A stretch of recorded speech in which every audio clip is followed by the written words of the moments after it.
Siddle then into Walter. Full delivery. Walter on the drive, wide of the man at mid-off, and will pick up the first runs and the first boundary of the morning as well, and continues. Well, there's not much wind here today as Parkinson's in round the wicket, and that is chipped up to mid-off, and Critchley has been caught.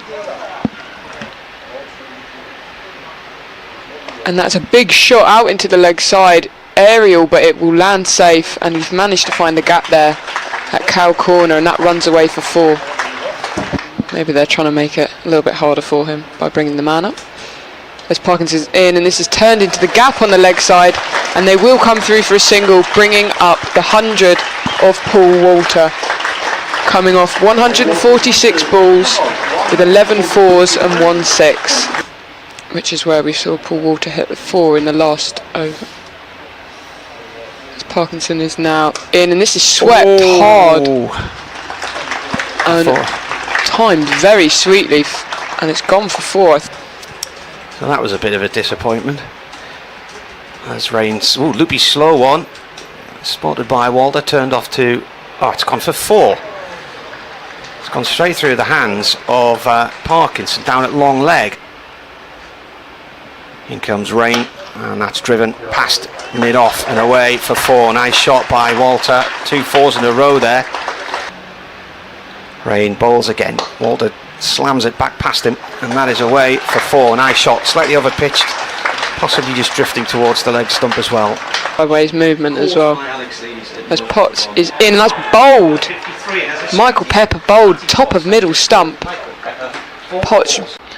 As Rain is into Walter once again. Walter on the drive, gets it right this time, and for the 3rd time this morning drives wide of mid-off and picks up 4 runs, and this time just stands and admires the shot and doesn't even bother setting off for the run because he knows what the result will be, and that brings up the Essex 300 as well. 303 for 6.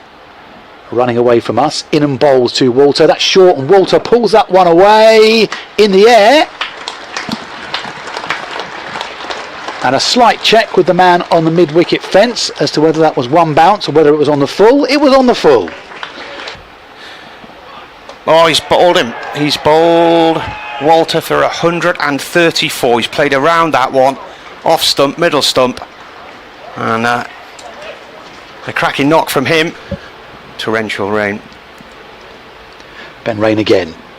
In and bowls to Harmer. Slower ball this time, and Harmer drives away to the cover boundary and picks up 4 runs.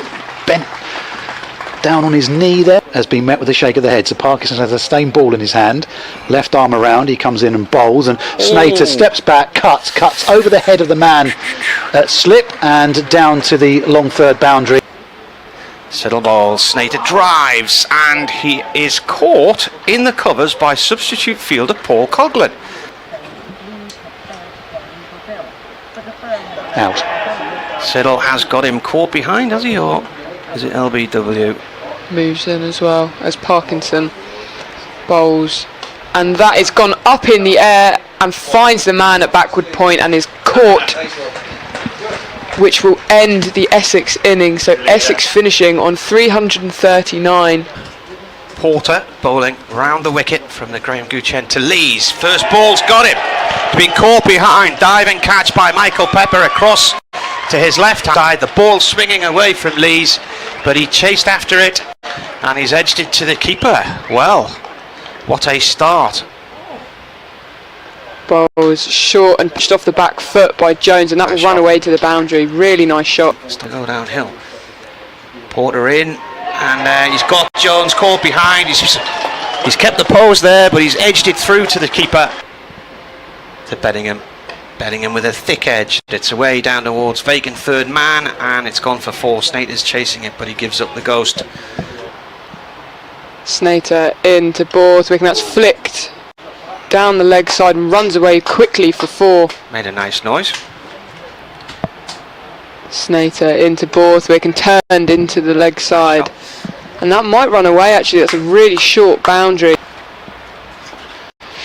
His in, and that is punched uppishly off the back foot and flies so close to that fielder. I thought he got him one-handed there. Short extra cover, and I thought that had been taken. Harmer now back with ball in hand, and that's just dragged down and slashed away by Borthwick again. This time running down to the third man boundary, and that will go all the way for 4 as well. And he's in and bowling to Beddingham, and Beddingham on the drive pierces the infield. It goes past Jordan Cox at extra cover, and it will race away as a long chase out there, and it beats mid off and goes for 4 runs, 45 for 2. Tosses the ball to Critchley once again. Critchley in and bowls to Beddingham. Beddingham pulls that one away behind square on the onside and will pick up 4 runs. Harmer round the wicket now to the left-hander, and that's swept out to the deep square leg boundary and runs away for 4. It's so short down there. On the bowls, a lot of air in that one, and that is the end of Beddingham. He's towed it. He didn't connect with it properly. That was a very tinny noise there. Critchley for the first time to the right-handed Robinson. In and bowls on Robinson, gets an outside edge on that, but was always guiding it down. And there's a chase. I say a chase from Dean Elgar. He's more or less just Critchley. In and bowls. Oh, on the drive this time Robinson has got an outside edge, and he's very well taken by Michael Pepper. And Robinson goes, and much like Harmer in the previous over, Critchley getting to toss it up outside off stump. I remember it was such a freak moment. It was on the national news. Critchley round the wicket, swept away by Borthwick. Nice safe shot that one, and picks up 4 runs, 82 for 4. Yes, if memory serves, it had been raining. England were desperate to get back on. The Castle stand. That's a full toss. That's hammered down the ground. Walter comes around to try and cut it off. I've lost sight of him. He's gone underneath the stand. 4. He's gone for 4. As Porter kicked up his heels again. In and bowls to Ackerman. Bowled him! Ackerman just looking to play defensively from the crease, and in classic Jamie Porter style, it's just flicked. Porter in again. That's a Yorker length ball. It's played nicely away out through mid wicket. Michael for 4. Elgar's chasing. He's not going to get there. 4 runs. Nice shot. And it'll be Borthwick taking strike as he's in round the wicket and floated up, and that's in the air but will land safe as it trickles down towards third man and will go all the way for 4. Bit of a waffle number going on as Harmer's in, and that's heaved long up to the straight boundary. 6. And that's gone all the way for 6. Now towards the boundary, maybe 5 or 10 paces off to try and get a catch. Borthwick tries to defend that one, and it's caught behind as he's in again and flighted and swept. Will find the man on the leg side boundary, in there all the way, and he's been caught. The man sweeping on the deep mid wicket boundary as well. As Harmer's in, and that's swept away. Oh, it's gone. Looks like it will find the gap and run away for 4. Yeah, he fetched it, and he wasn't swinging hard there. As Harmer is in now, and that's swept again by Potts, and that will run down to fine leg for 4 runs again. India automatic qualify for the final. This is played by Potter. That's a lovely shot out through mid wicket for 4. Wow. Harmer beating the bat there. Did that just take the outside edge? Let's have a look what the... Yeah, the umpire gives 4, taking the outside edge. On the other uncut strip. Get after that. That's slogged into the stand. Delayed then on strike and swinging wildly at that, runs past it. It's not even in the frame there. Potts comes in again and bowls, and the ball's played down towards third man and away for 4. There's nobody down there. It's Rain. In and bowls, full delivery. Elgar drives and will drive for 4 runs as well, because that's got past the man at extra cover, and the score goes up to 13 without loss. Over pitched. Here's Rain. Still chuntering. Here's Rain into Elgar. That's down the leg side, and Elgar pick up 4 runs here as he just helps that one on its way down to the long leg boundary. Have been beaten up there on the North Yorkshire coast in Scarborough. Potts in short again, and that's nicked to first. Is that first slip taken there? Just cut off by, I don't know for me, but Brown edging there, a feather of an edge. Potts really wanted that one, you could tell. So here we are, Parkinson, final ball of the day. He's in and bowls to Porter, plays defensively, and the ball almost rolls back onto his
The fourth and final day of this county championship match here at the county ground in Chelmsford. It's going to be a hot one, and it's going to be very interesting on the field as well. Essex resume this morning on 28-4-1. They require a further 405 for victory. Durham require 9 wickets, or something in between that. We'll see the team shake hands, and we'll end up in a draw. But there's a lot of batting for Essex to do today on a pitch which every now and then is offering a little bit. I saw a few keep low yesterday, and a couple take off. One which got big on Nick Brown as well, and took the shoulder of his bat to remove him yesterday evening.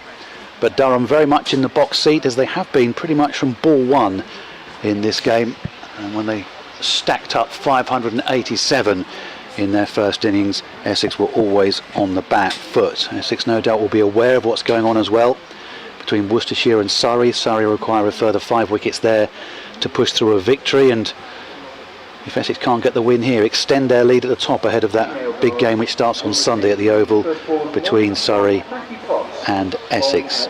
So Dean Elgar will take the first ball of the morning, and he's accompanied by the night watchman Jamie Porter, and the man who sparked Durham into action yesterday, Matthew Potts, is going to open up from the Graham Gooch end. Spectators still coming in through the gates.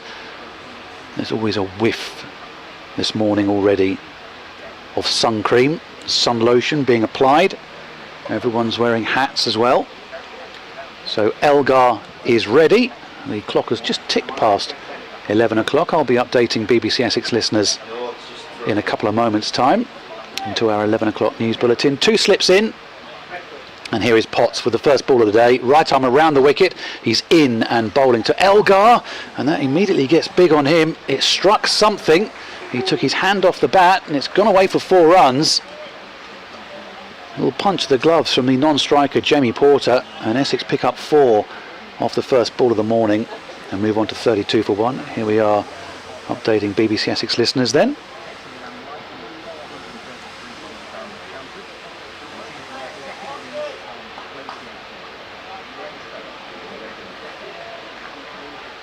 Yes, good morning to you, Richard, and worrying signs already for Essex here. We've just had the first ball of the day, and it took off at Dean Elgar from Matthew Potts. Elgar got something on it, and it went down to the long leg boundary for 4. Essex won't want to see the pitch misbehaving this early on the final day. 433 was the target that Durham set Essex when they pulled out at 184 for 8 in their second innings yesterday. Essex then lost Nick Brown in reply before the close last night. Jamie Porter is the overnight night watchman. He's alongside Dean Elgar, but for Essex at the moment it's more about seeing through the early few overs here and getting through to lunch with as little damage done as possible. They require a further unlikely 401 runs for victory. Durham require 9 wickets. Essex 32-1 in the first over of the morning, and Elgar flicks this next ball away behind square on the onside and picks up a couple of runs. And Durham, like yesterday when they came out and gave Essex those tricky 11 overs, not on all-out attack, just the 2 slips in, and there's no one around the batter. I'm feeling that the ball isn't going to lift too much. No short leg in, no silly mid-off in as yet. Pretty regulation otherwise. Just one fielder out on the boundary, and that is the man on the point boundary as Potts comes around the wicket into Elgar once again, who guides that one down into the gully. A couple of oohs and ahs from the slip corner, but it was guided down and bounces well in front of gully, and that's Alex Lees there diving away to his right hand side to make the stop. Did see one forecast this morning that mentioned 30 degrees, but I think that might be more in central London than out in Essex and other parts of the southeast, but it's certainly going to be extremely warm. Hot work for the bowlers and the batters. Potts is in once again to Elgar, just covers up defensively out to the offside, and there'll be no run there. The required run rate today is a smidgen over 4. The current run rate is a smidgen under 3, and we've got one more ball to go of this opening over of the day. Don't forget all the games getting underway today. The weather is set fair right across the country. You can follow everything on the BBC Sport website and the app. The live text feed is already up and running, and you can click on the listen feed as well, the listen tab, and pick your commentary for the day. As Potts round the wicket to finish off this first over, into Elgar, who rather tentatively props forward and the bat well out in front of that front pad, but he guides it out to the offside, and there is no run. So 6 runs off the opening over of the morning. Essex resuming on 28 for 1 have moved on to 34 for 1, so that has taken the required runs below the 400 mark. You might scoff at scoring that number of runs in a day, but let's not forget Durham got over 400 on the opening day here, so it can be done, but scoreboard pressure, etc, etc, will no doubt have something to say. And Durham, like yesterday, are going to start with spin from one end. It's from the Sir Alistair Cook end, the end from which we're commentating from which the commentary box is stationed, and it's going to be Callum Parkinson who opens up from this end. There's a slight breeze blowing around the ground this morning, but if you sat in the direct sunlight, it's really not going to help too much, and we can say good morning for the first time today to Martin Emerson with Callum Parkinson about to bowl. Morning. Parkinson, left arm round from the Alistair Cook end of the ground, and the ball guided down towards third man, being chased by Ben Rain. 1 run. Jamie Porter, the night watchman, on strike there, and now that brings Elgar in. It was a fine delivery, the first one of the day, wasn't it? Wasn't it just? I don't think Essex will see too many more like that. No. But Potts it was who was a sort of a catalyst yesterday for Durham, wasn't he? Getting in amongst the wickets, building up a head of steam. Yeah, he got one at them, didn't he? Good spell of bowling. Parkinson, left arm over now to Elgar, who pads into that one. Just looking at what Potts said at the close yesterday, he says, I feel like I've been searching for it a bit this season, so it was nice to put it together for the boys on a pretty placid pitch.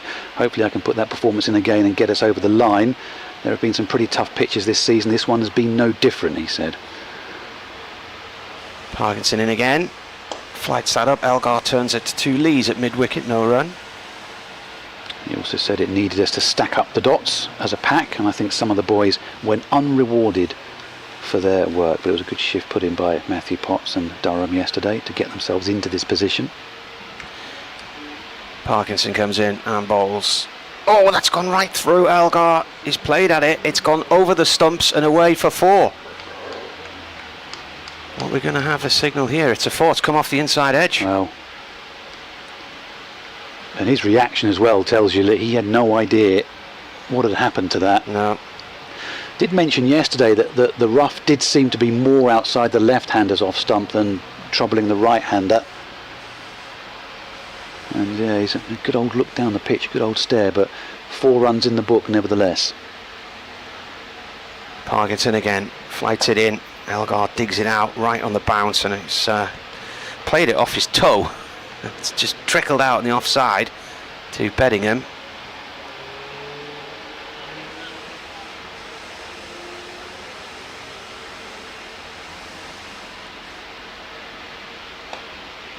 Next ball has gone towards square leg, end of the over.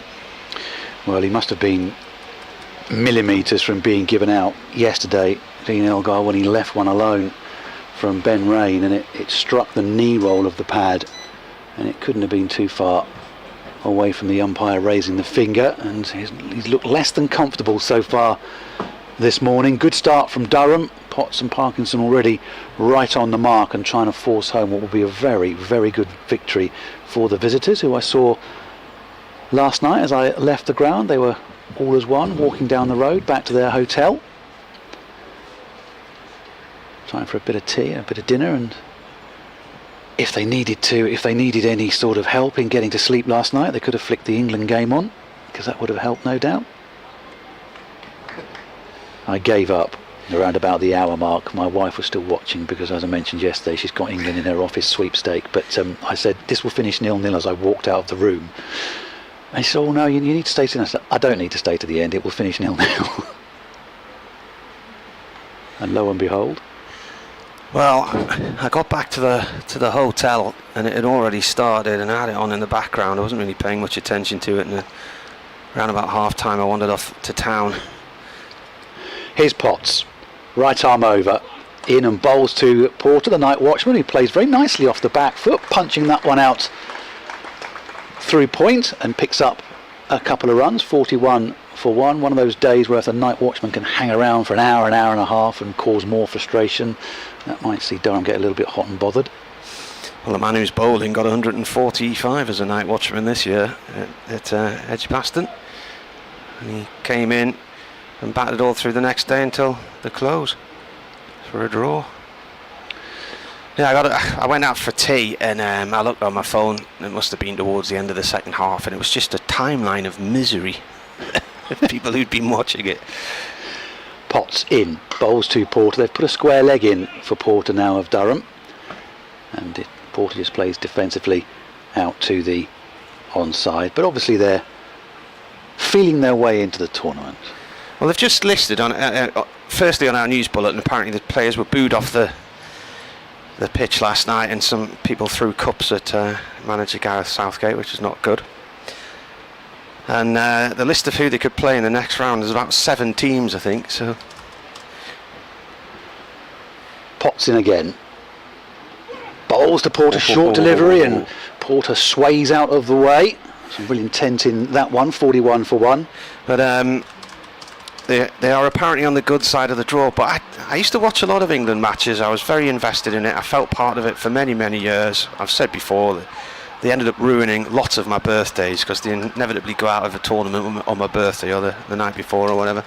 And then it was that World Cup in South Africa, which was just absolutely dour. And at that point, I just thought, I've got better things to do than be watching this. Potts in again. Oh, and Porter, well, he thought about ducking out of it, and then thought about pulling it, and in the end it's hit the bat and gone out to fine leg, and they've come through for a single. Well, it's not hit the bat, it's supposed to come off the arm. And no, 42 helmet. for one. Okay, right, yeah, helmet. So that's why the umpire immediately signals that we'll just need to have a little bit of check. He just tried to pull out of it and then put the bat in the way, which is why I thought it had struck the bat or his arm, but it's hit him higher up and it's hit him on the helmet, so they'll have to go through the protocols here. 42 for one. Just waiting for physio doctor to come out. Just check he's okay. He's all right. He's just punching the gloves. I think it was a glancing blow, wasn't it? Derek Allen's tweeted, he says, we're ready for the game. We've got you on the radio on our weekly 9-mile walk for an extra net for Ellie. Today she has a batting session with Chalana De Silva, our professional from Sri Lanka. Her future is worth every step, he says. Now, I asked last night on Twitter, and I said England have been a hard watch for many years now, particularly at finals. Hence, I rarely watch them. They and Scotland have been very dull and very Sunderlandy at this tournament. Sunderlandy. Well, Sunderland have played the vast part of the last 2 seasons without any recognised strikers, really. But how many of you are reminded of your club team when watching this? And if so, name the club. So, some interesting replies. Dan Whiting says they're not like Barnet because they're not getting beaten. Not Fred Titmus says I'm an Arsenal fan, so no. Anthony Den says, to be fair, they haven't been worth watching since 2016. And I said, well, I gave up after South Africa. Then Jamie Cook said, literally nearly won the last Euros, like. But they obviously... Can you remember any group games that excited you when the Euros were on the last time? I can't think of... Not involving England. No, I can't think of any. To tell you who've been the best team so far that I've seen in the Euros, who's been the best team and the best team to watch so far? Austria. The way they go about things, the way they play, the high press, the pressure, the pace that they play at, it looks like a different world. Right, Porter's okay, but he's at the non-striker's end as Potts resumes. He's into Elgar, who lets that one go through, 42 4-1, and beat the Netherlands, and actually 3-2 makes it sound closer than it probably was on the bits that I saw. Jamie says, I've got no idea what you're going on about here, mind. The last few tournaments have been great fun, loads of great memories and moments.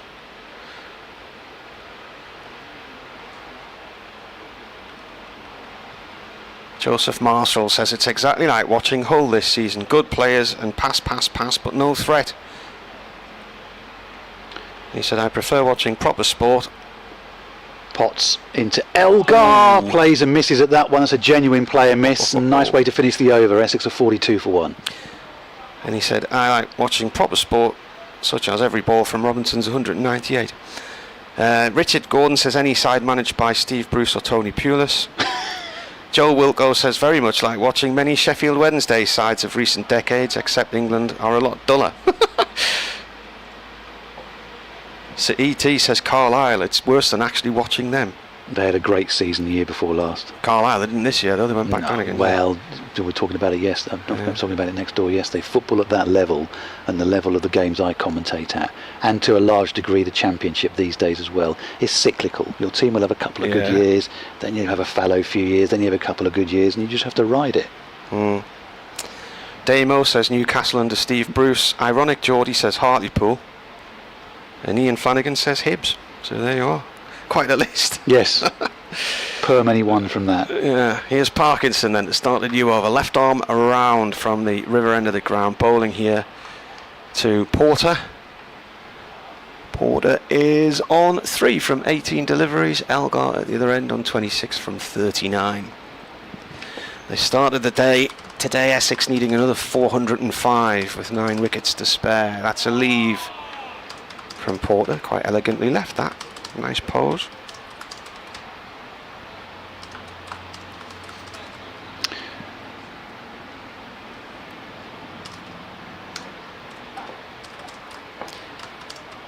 Parkinson comes in, lofts that up. Porter plays it out on the offside along the floor. It's picked up by Lees, no run.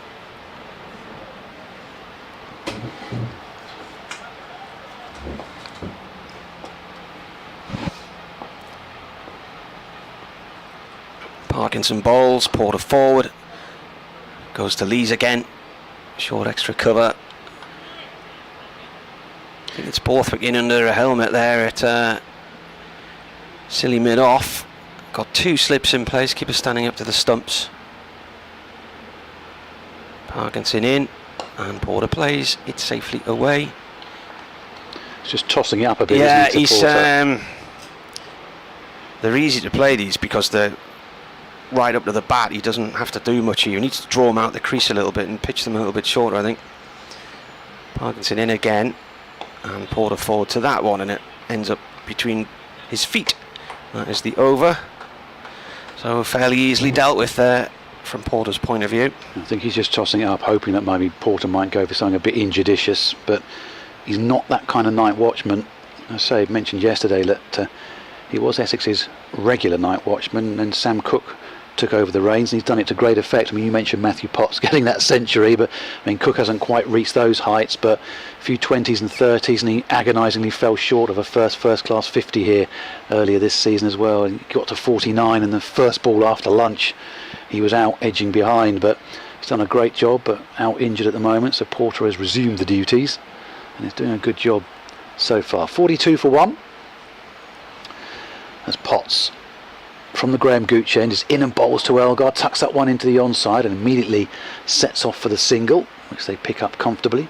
43 for 1 for the 390 runs required on 9 wickets for Durham.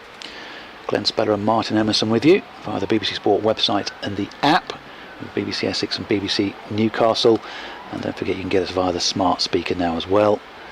Just ask your smart speaker to play Essex against Durham. Short leg comes in for Porter. They go more on the attack for the less recognised batter. 2 slips in, Gully, all hoping to get something here as Potts is in and bowls to Porter, who opens the face of the bat, and it is Lees at Gully who does the fielding, and there's no run. 43 for 1.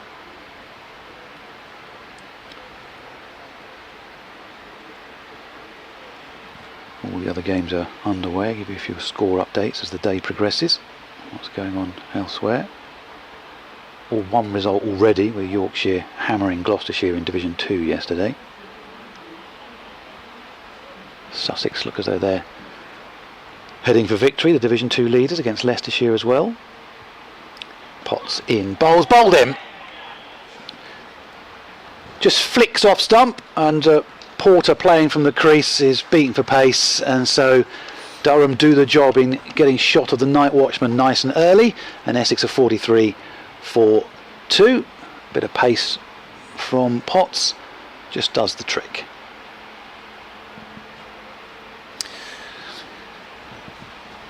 Bit of a sort of anticlimactic celebration there, really. There was just a hey Potter, and that was about it, really. Yeah, he's just beaten for pace there, Jamie Porter, but did the job last night. Faced 25 balls, so 43 for 2, 390 more needed. They had a 20 for that wicket.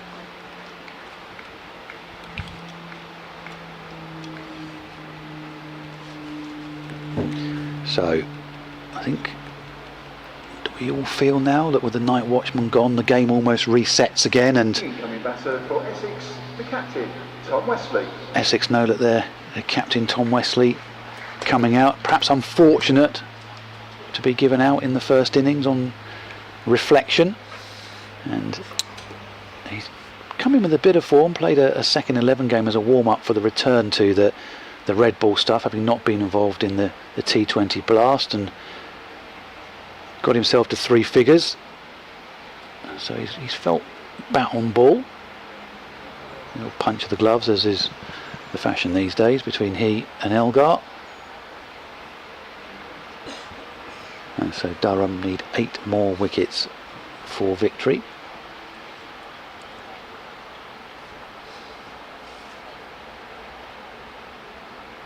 And a rejig in the field. Again, the drinks have come on again for the fielding side. It's meant to be hotter today. Yeah, I mentioned 30 degrees earlier on one forecast that I saw, but I think that's more central London, and I think did you mention Heathrow yesterday, I think? Yeah, Heathrow got to 29.7, I think, yesterday. There was a French-sounding place that I hadn't heard of, which Beth said she lived near down in Sussex, which wasn't far behind. Kew Gardens is always hot as well, isn't it? It's all that glass, I think. Right, so 2 slips in for Wesley.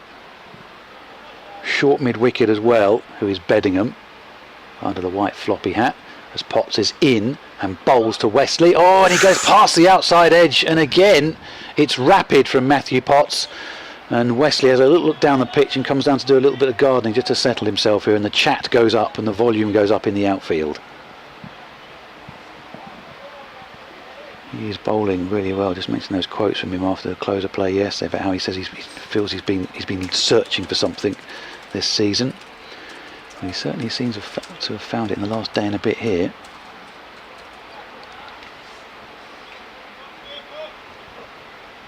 As Potts turns again in the distance at the Graham Gooch end. False start, everybody. Back on your heads.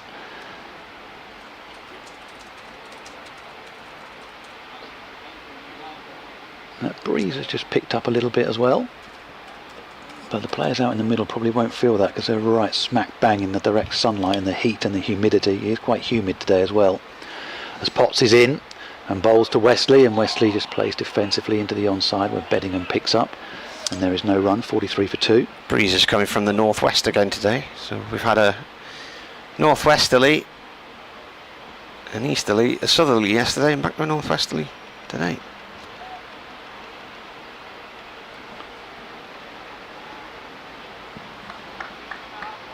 So Potts then to conclude this over, a successful one, 2 for 18 in this, his 8th over. Slips go down into crouching position again. Potts comes in and bowls to Wesley, again works it in to the onside where Beddingham picks it up, and there is no run. End of the over, good one from Potts, a successful one as well, and at 43 for 2 they need 8 further wickets, and Essex still need a further 390 runs.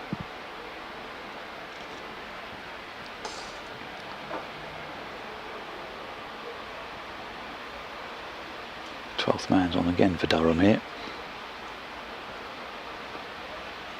with a drink, and there's lots of pointing and gesticulating going back to the Durham changing room as well, that he's forgotten something or something extra is required. It's like one of those energy type drinks that went out there as well, one of the coloured ones in the bottles. We're talking about why there wasn't a spare day for the England semi-final against India in the T20 World Cup, and it's the official reason given is because their game is on a morning tomorrow, isn't it? And they've got so many hours built in for if it does rain, but the weather forecast's pretty poor in Guyana tomorrow. It is the rainy season. Whereas the other semi-final, which is going to be an evening match, has a spare day. Here's Parkinson to start a new over, left arm over from the river, and that spits up at Elgar. It's played away though, safely on the leg side. Mark Pugach, the broadcaster, says having a reserve day for one T20 semi-final, but not for the other, is like one Euros semi-final being decided on penalties after a draw. As Parkinson comes in, flights that right up to Elgar. It's gone off towards point for one. So he says it's like having one Euro semi-final being decided on penalties after a draw and the other on yellow cards count back. Utterly absurd and unfair. Well, haven't we had that? Didn't we have that in the FA Cup or possibly the League Cup? One of the two this season, where for one or two of the games there was VAR, and then it wasn't in action for other ones, and that sort of thing. If you were at a Premier League ground, it was VAR, and if you weren't, it wasn't. We'll just switch it off. Yeah. So it's the same for everybody. And then the other thing was there were replays up until the 5th round, weren't there? And then none. And now they've scrapped replays. Parkinson round the wicket here to Wesley. Wesley forward to that one. Yeah, they've scrapped replays even for the rounds when the Premier League teams aren't playing. Yeah. Meantime, the Premier League teams at the conclusion of the season While flew off to expanding Australia, lots of etc. European competitions that nobody understands. Right.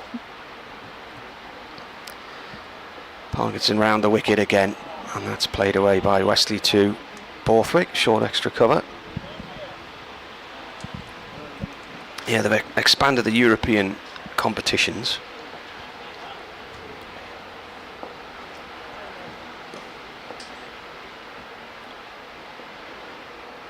That's driven out to cover area to Lees by Wesley. So teams are now going to places they I've never heard of and can't point to on a map.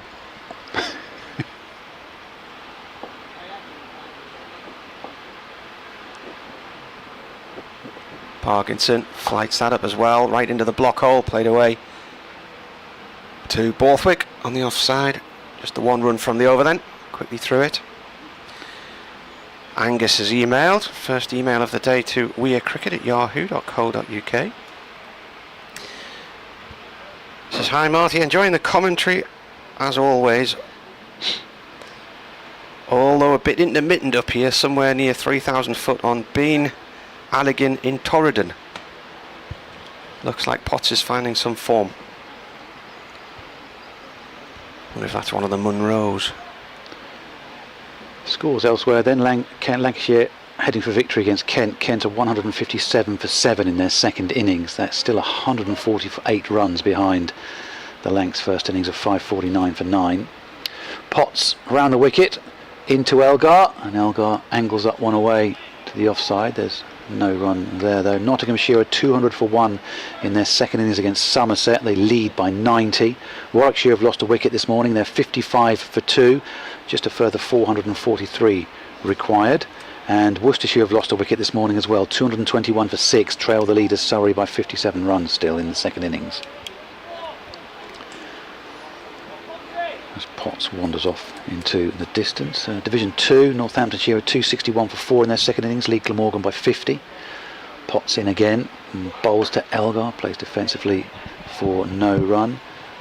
And Derbyshire, requiring a further 382 to beat Middlesex, have lost a wicket. They're 15 for 1. Leicestershire need another 290 runs to beat Sussex, the leaders, but they're 174 for 6, so it looks like Sussex might be stretching their advantage at the top of Division 2 as they look to get back into the First Division.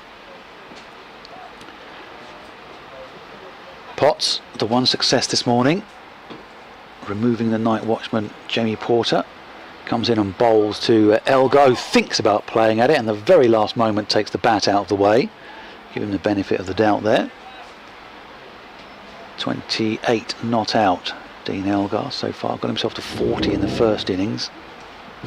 He's been such a reliable, doughty and consistent performer for Essex this season. And they will need him to bat the majority of the day. And hope that others can keep him company. Potts then. 3 dot balls so far in this over. He's in and bowls to Elgar, just pushes back down the pitch. Potts fields on his follow through and there's no run.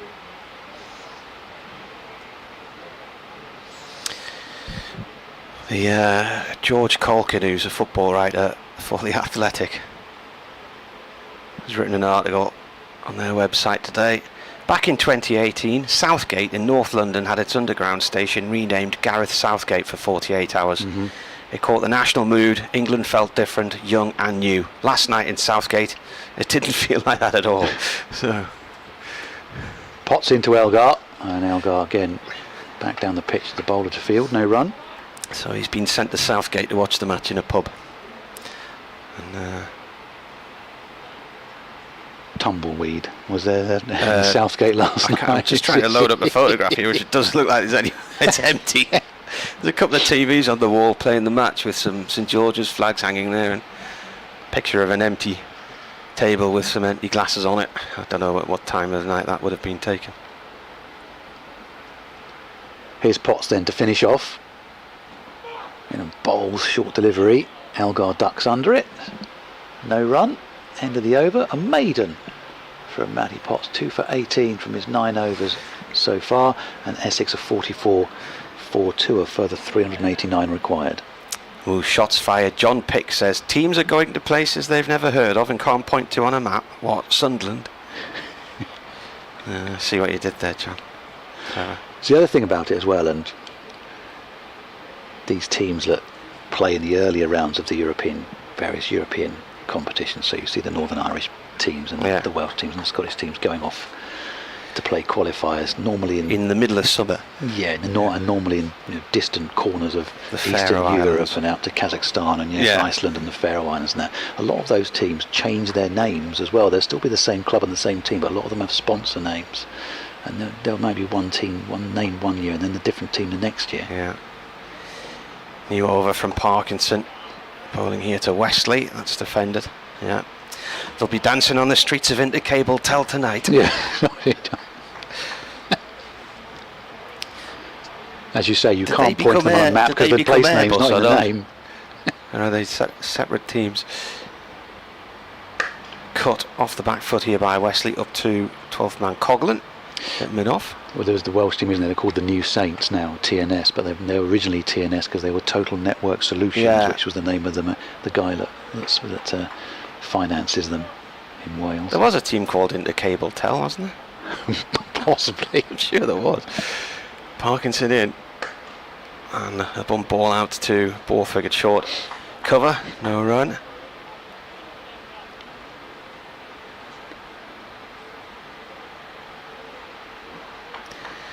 Parkinson bowling from the same end where Harmer has taken his wickets in this game.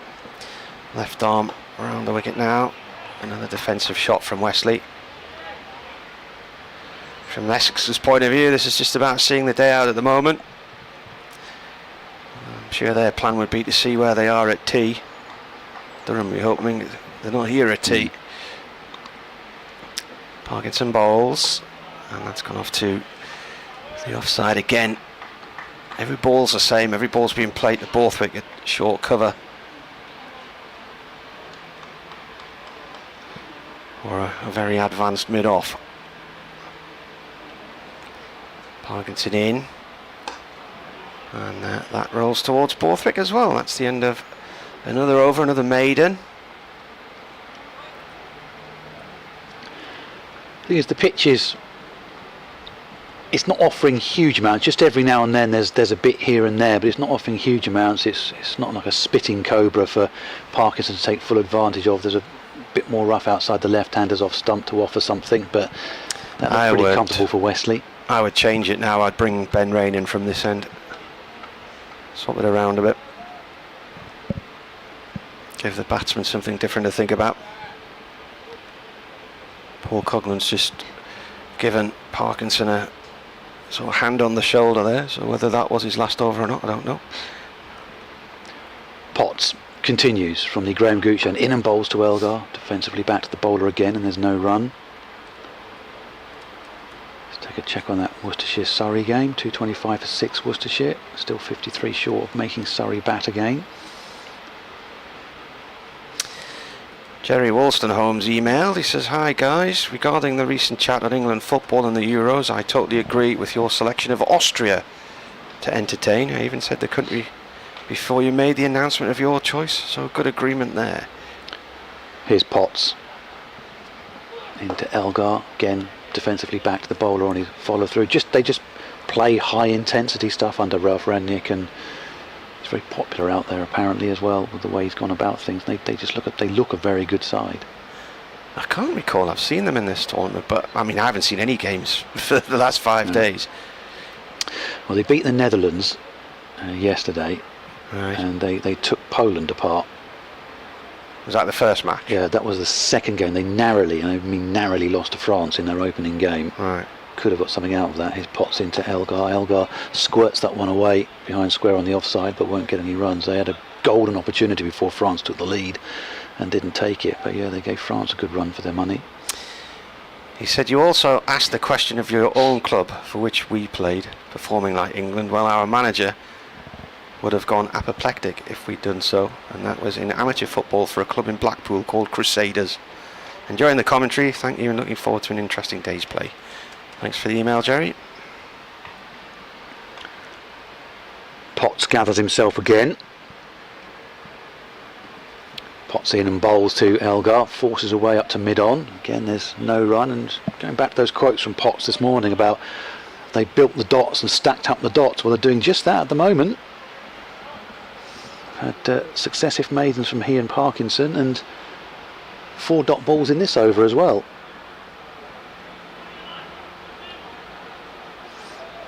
Just the 2 slips in for him. So then there's no all-out attack here from Durham. They just want to give runs away. Sweeper on the cover boundary as well. Potts is in and bowls to Elgar, who drives, and again Potts leans down on his follow through and fields it, prevents any run there. 44 for 2. Doing a good job of keeping it tight. Yeah, I think England can play. Is it one of 7 teams? I think England can play in the next round. It's on Sunday. It's looking like the Netherlands at the moment.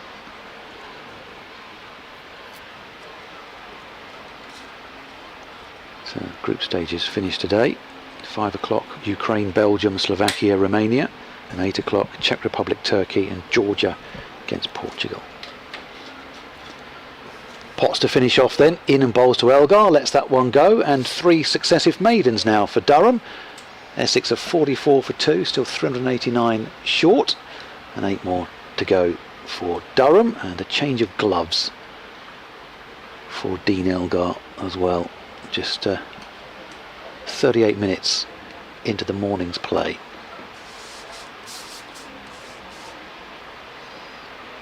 Does that quite a lot, does Dean Elgar? Changes his gloves. Parkinson to continue here.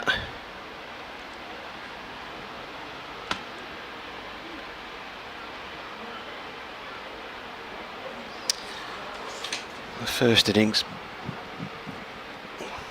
Parkinson bowled 33 overs, 2 for 102. Potts took 4 for 71, Rain 1 for 70, Siddle 3 for 45. Deleda just bowled the 4 overs, and Ackerman 7 overs. Parkinson bowls, Wesley defends. Yeah, it's pretty eat, sleep, repeat, isn't it, between Parkinson and Wesley at the moment. There's almost an impasse between them.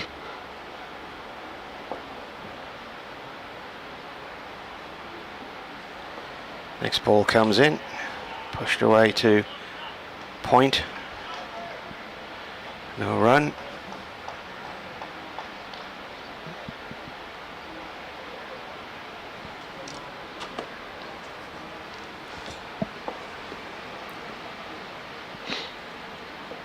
Parkinson bowls, that is defended.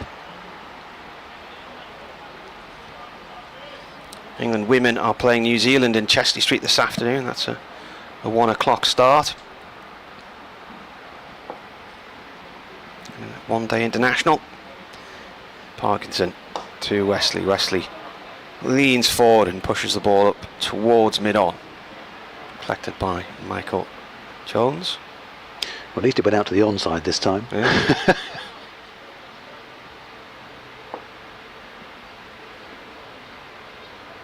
Parkinson bowls again, and big stride forward there from Wesley.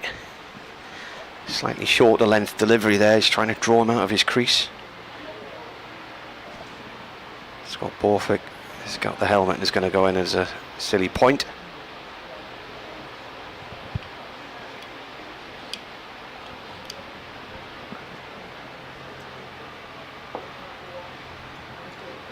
Parkinson round the wicket. Wesley turns this out through mid-wicket, and we have runs. Run 2 so far. Jones chases it. And the first runs in 4 overs. 19th ball Wesley's faced as well before he gets off the mark. End of the over then. 46 for 2, another 387 needed. 86 overs remaining in the day. Durham need 8 wickets for a victory, which would be their second away to Chelmsford. The first came in 1993. They've lost, I think, 3 or 4 on this ground. They've lost in Southend and Colchester as well. Change of bowling at the Graham Gooch end, Peter Siddle. Well, the first change of the morning comes at the Graham Gooch end. Matthew Potts is off, and Peter Siddle, formerly of this parish, is going to have a go. The Australian. What is the name of this parish? Is it St Jude's or St Bride's? Here is Siddle, right arm around into Elgar, who just pushes back down the pitch, and Siddle follows through quite a way as well, and there's no run. 46 for 2, and Elgar just scratches his guard once again. Sure, these two will have seen each other in international cricket at some stage. Can't be too far from a cathedral, can we, here? No, it's in the city centre. Isn't it? Yep. Yeah, it's not. It's about 10-15 minute walk from here. It is now a city, Chelmsford. Yeah. Here is Siddle in and bowls to Elgar. It used to be the oft-asked question. There's no run. There used to be the oft-asked question. Well, Chelmsford's a city because the football club's called Chelmsford City. Well, apparently they're called Chelmsford City. Goes the legendary stories, because when they were formed, someone walked out and said, well, there must be a city because they've got a cathedral, but it wasn't a city. When did it become a city then? Oh, just a handful of years ago. Yeah. One of the Queen's. Yes, yeah. Yeah, Sunderland became a city in 92, 93, something like that. And Colchester has city status now as well. As Siddle is in and bowls to Elgar, pushed out to the offside, no run, as is Southend. Southend's a city, is it? Yes, yep.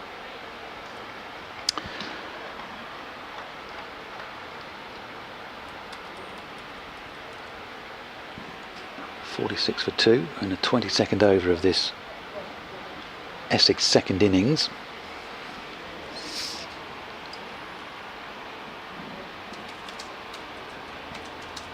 Siddle ambles off into the distance again. White sweatband on his left wrist. In he comes and bowls to Elgar. Out to the onside, and he just examines the toe end of his bat as Elgar. There's no run as Michael Jones comes swooping in from mid-wicket. 46 for 2. Yeah, they seem to hand out city status like birthday cards these days. Apparently there are 29 different parishes in Chelmsford. That's quite a lot, that, isn't it? Home of radio, isn't it? That's what it is, yep. Marconi set up a factory here. He did. Here is Siddle, it's not too far from here, in and bowls to Elgar, just squeezes it out to the offside and sets off quickly for the single, but then realises it's a lot more comfortable than maybe he initially thought, so he just slows down and ambles through, brings Wesley down onto strike. 47 for 2. I've seen Marconi's tomb. It's in the the big cathedral in Florence. Yes. It's quite a who's who, the of tombs in there. You see the signs when you come into Chelmsford. It says the birthplace of radio. Yeah. I thought of myself, Radio Essex hasn't been there that long. It just sometimes feels like it. Siddle at the Graham Gooch end, just directing operations. Well, a lot of the original local radio stations are about 50 odd year old now, aren't they? 54, 55 year old. Siddle in. Wesley pushes out to the offside and there's no run. Radio Newcastle was 50 about 3 years ago, something like that. End of the over. Just a single from it. 47 for 2 Essex. Relatively quiet opening, just the loss of Jamie Porter, the night watchman this morning, bowled by Matthew Potts for 3. I was working it out the other day. I have been at Radio Newcastle for half of its existence, which makes me feel old. Did you get some kind of award for that? No. There was actually a Radio Durham before Radio Newcastle came along. Was T's Radio Cleveland? Yeah. Here's Parkinson, continuing his spell from the river end, and Elgar drives at that ball and gets a leading edge along the floor to mid-wicket, picked up by Lees. Essex 47 for 2 and in absolutely no hurry here whatsoever. Current run rate is 0.6. Oh, that spits on Elgar, and he's looking all over the place to see where the ball's gone. He's trying to fend it away one-handed. It hits him in the midriff. I think he thought it was going to land on his stumps there. I would say we'd look at the replay, but it froze just as Parkinson was about to deliver the ball, and then picks up again just as Elgar's looking away to the onside. Maybe that's why Elgar missed it then. The picture got juddery. Next ball, he tries to sweep, and the ball comes off his pad and bounces back up the track. Not to short leg or leg slip. So he's trying to take Parkinson on, which makes it interesting because Wesley's just been very defensive, hasn't he? And playing everything with a straight bat. Elgar, the left-hander's got that short boundary to the apartment complex on. Oh, he smashes that straight at Beddingham at short leg. And it whacks him. He can't react in time to hold it. No, that would have taken some catching, that.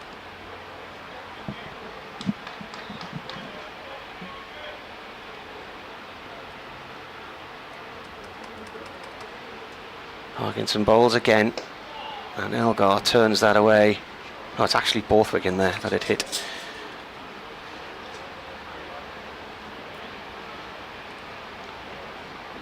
So it's causing a bit of problems here for Elgar with the rough for the left-hander, but not much to play with for the right-handed Wesley.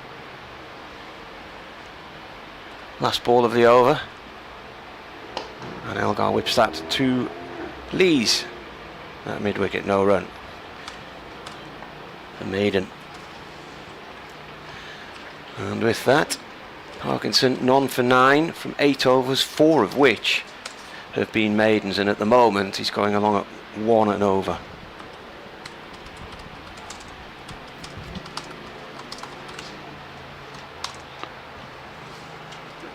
Just wonder whether they might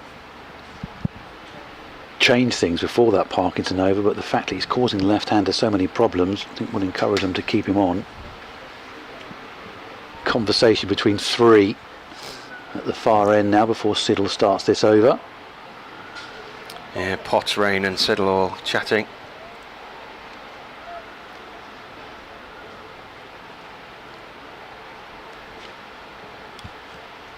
Siddle is ready. He'll be bowling to Wesley. 2 not out so far from 20 deliveries. It took him 19 to get off the mark. Siddle over the wicket, in and bowls to Wesley. Defensively back down the pitch to the bowler, who fields on his follow through, and there's no run.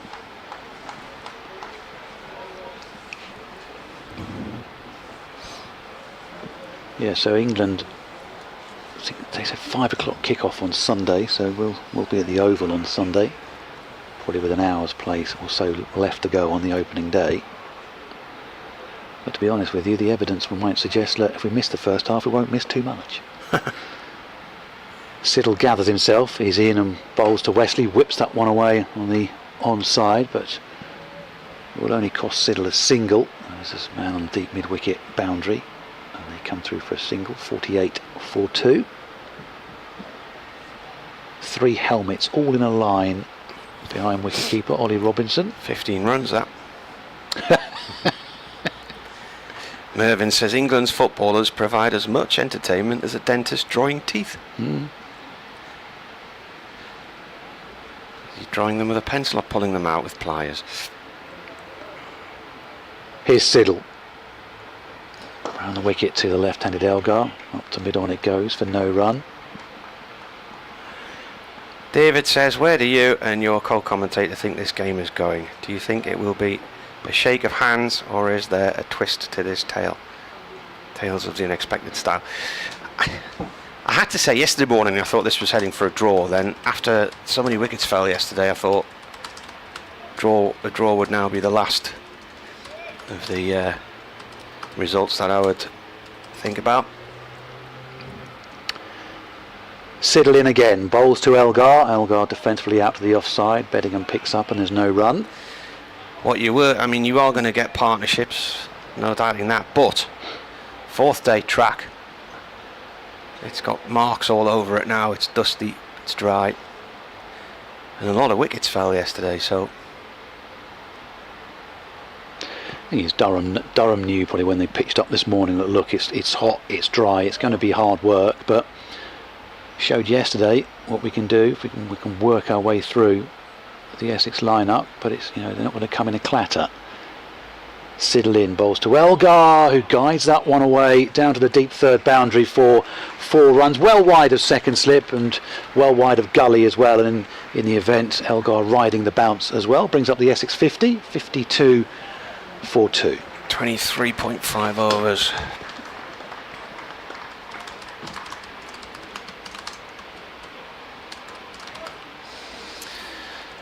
There's been little in the way of action so far today. It's been quite a quiet hour, just the night watchman out.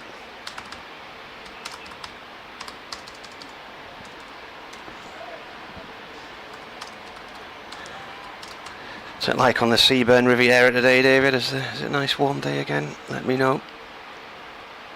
Siddle comes racing in, and Elgar plays defensively out to the offside for no run. Might just have got a little bit up off a length there. End of the over. Essex 52-2. 24 overs gone now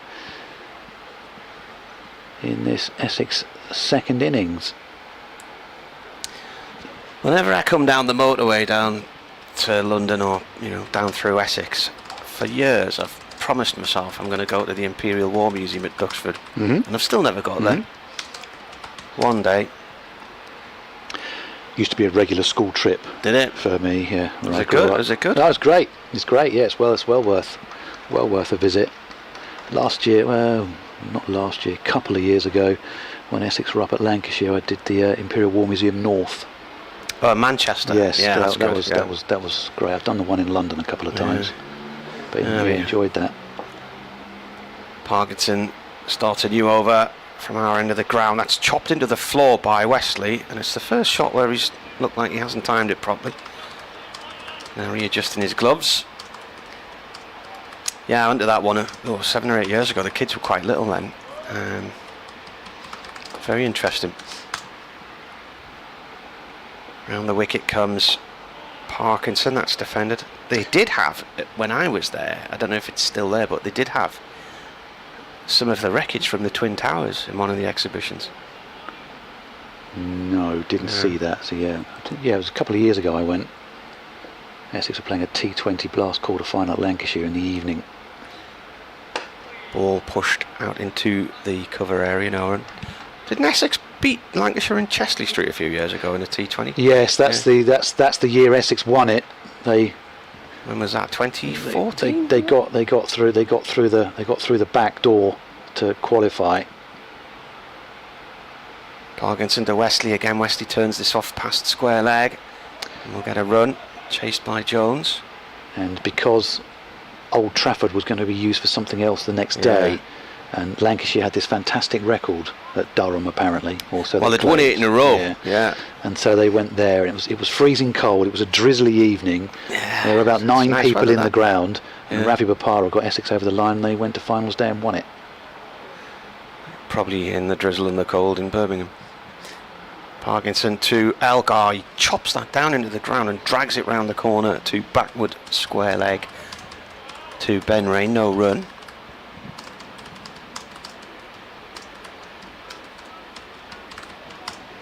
Yeah, Lancashire haven't won at Durham since. They've lost the last 4 now. So Essex started the rot. Parkinson bowls, turned out through mid-wicket by Elgar for 1 run. Yeah, so I think Essex can claim the assist now. Those 4 victories for Durham. End of the over. Score moves on to 54 for 2. Wesley has 4 from 26. Elgar 34 from 71. There are 82 overs left in the day. 379 more needed to win. And if it wasn't exciting enough, we have a drinks break. Yes, excellent. It's the 3rd time they've been out on the field this morning, because they came out with drinks after Jamie Porter just needed to be checked after being struck a glancing blow on the helmet, and then they came out as well when there was the fall of the wicket, and they're back out again. Elgar's also had a change of gloves already this morning, so there's plenty of traffic, plenty of to and fro out there. To go back to what the earlier email was saying, where do we see this going? If Essex bats sensibly and the pitch doesn't start to produce any gremlins as the day goes on, you're probably looking at a handshake about 5 o'clock, and you can get on the road earlier. Yeah, they what's the earliest? No, they can't do that today. Where Not they at 5. They can, yeah, but no. There's an earlier one if a team is in a position to declare. They can go a little bit earlier, but Yeah, that way. Yes. yeah. David's been back on. He said it's very warm on the Riviera, but the foghorn has been going off all morning. Couldn't see the sea. Oh no, the sea fret's in. Siddle in, bowls to Elgar, just traps the bat down on that, and comes through for a single. 55 for 2. He says, I went for a walk, and as soon as I got as far as Sea Road, bright sunshine. It's lifted now on the seafront, and it's a lovely day. It's funny that the sea fret out and just hang along the coast, and years ago I went to finals day in Southampton, and it was a scorching couple of days, and the Sun and Air show was on that weekend, but not a plane flew because this sea fret just hung off the coast. And got to our house, and my wife said, I'm fed up, it's been foggy here all weekend, take me where the sun's shining. So I drove it to the top of the street. Here's Siddle bowling to Wesley, just plays defensively from the crease, and there's no run. It was literally about a quarter of a mile inland with bright sunshine. So so if there's a breeze or a stiff wind blowing, does it blow it away, or does it still just hang around? It depends. Yeah, if there was a wind, it would disperse it. But the North Sea's like a giant fridge. You get hot days, and then it causes the fog to form, where the cold surface of the water meets the heat of the air. This next one from Siddle has Wesley playing defensively on the walk up to mid-off for no run. 54 for 2. Actually, I should say, no, it's 54 for 2. I thought there was one more to add there, but I do wonder if there's been a run missed, but maybe it's me.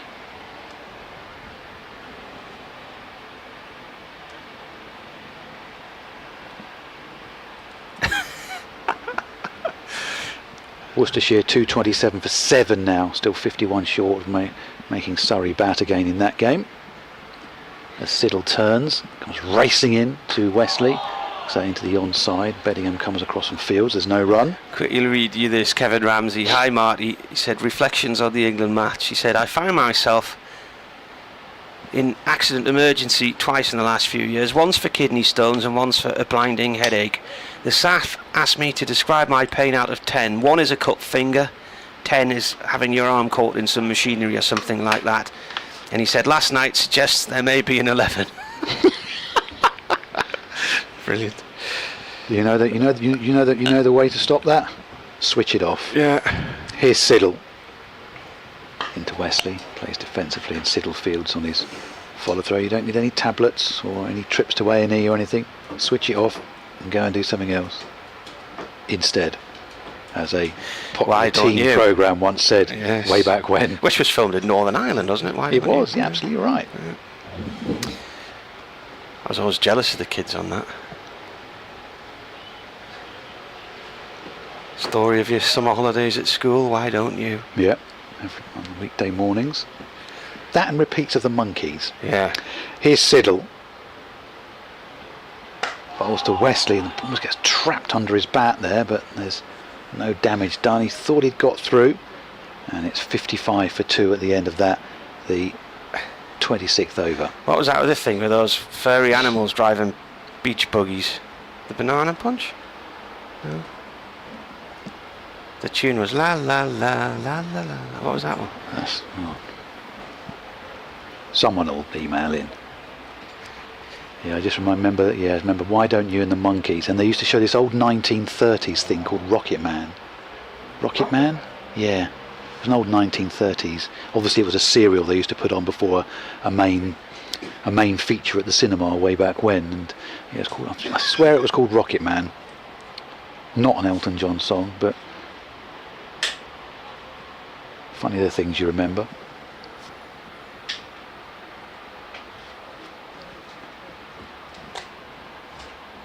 Parkinson in and bowls. That's driven away by Elgar, well outside off stump, and he'll pick up a very welcome boundary and 4 runs as Parkinson just over pitch there, and the score moves up to 59 for 2 as Martin goes off to update BBC Newcastle listeners. And Parkinson just trying to put it up there to take advantage of that rough outside the off stump.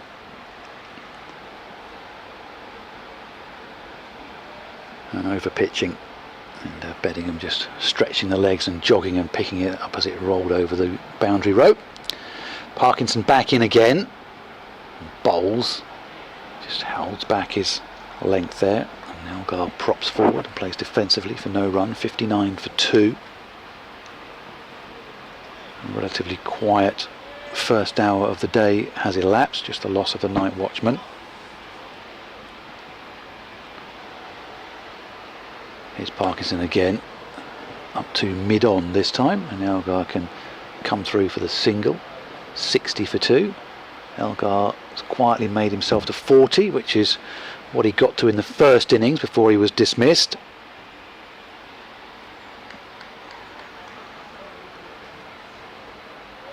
Parkinson to come round the wicket this time to the right-handed Wesley. Wesley plays defensively, very quietly. And silly mid off can walk across and pick it up for Parkinson. That's the captain, Scott Borthwick. Silly mid off,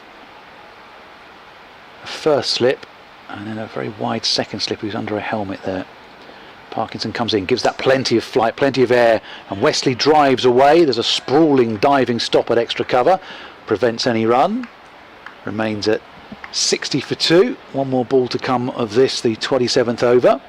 BBC Essex and BBC Newcastle. Glenn Speller and Martin Emerson with you via the BBC Sport website and the app.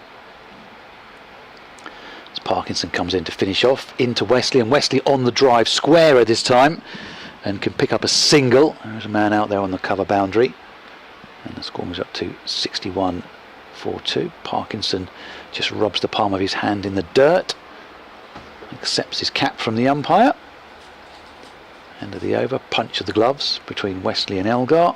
Another over ticks by, and another one that Essex have dealt with without any fright or scares.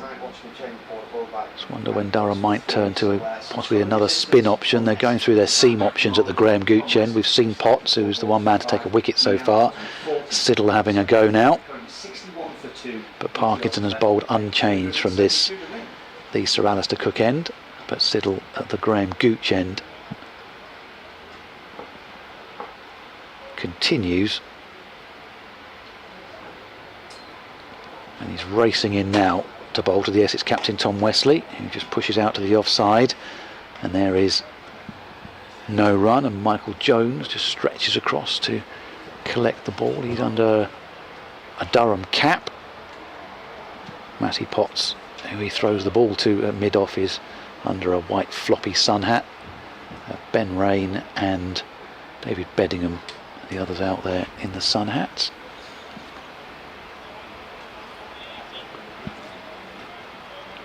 Banana splits was the answer. Who was it? I said banana bunch, didn't I? He's Siddle in again and bowls to Wesley, and Wesley trying to flick that one away through mid-wicket, but no timing there, and Beddingham can stop it for no addition to the score. 61 for 2. So David Fennick, John Pick and Kevin Ramsey have all said the banana splits. We knew somebody. You would weren't have the far answer. off. Yeah.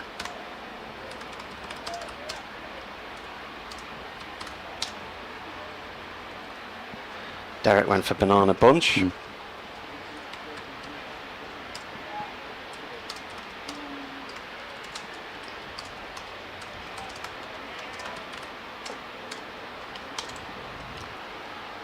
Siddle in again. Bowls to Wesley, plays defensively from the crease, and there's no run. 61 for 2.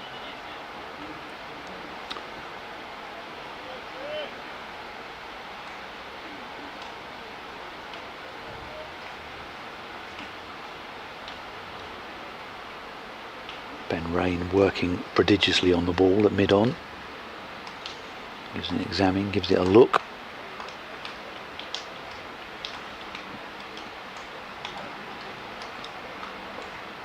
Siddle. 2 slips go down. Bowls to Wesley. Just stands in the crease again upright. Plays defensively. Up to mid-on where Rain can collect and start working on the ball again. Smallish crowd inside the ground today. Very hot day yesterday. Not really a day to be sat in the upper tiers or in the uncovered stands around the county ground. Quite well populated down below us where you are in the shade.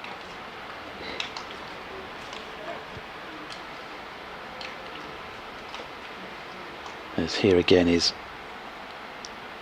Peter Siddle, in and bowls to Wesley, defensively out to the offside, and there is no run. 5 balls without a run in this over so far. 40 not out for Dean Elgar. Wesley's 5 have come from 39 balls. He's playing very watchfully and carefully. There's some kind of clapping game going on between the Durham players fielders. Started a slow hand count. Yeah. There's some kind of mind game going on. It was Alex Lees who started it. As Siddle comes in and bowls to Wesley, who lets that one go through to the oohs and ahs, through to Robinson. Maiden over from Peter Siddle. Gets a round of applause from his wicketkeeper Ollie Robinson, and there's no run at the end of that. And Essex are 61 for 2 as they look to save this game.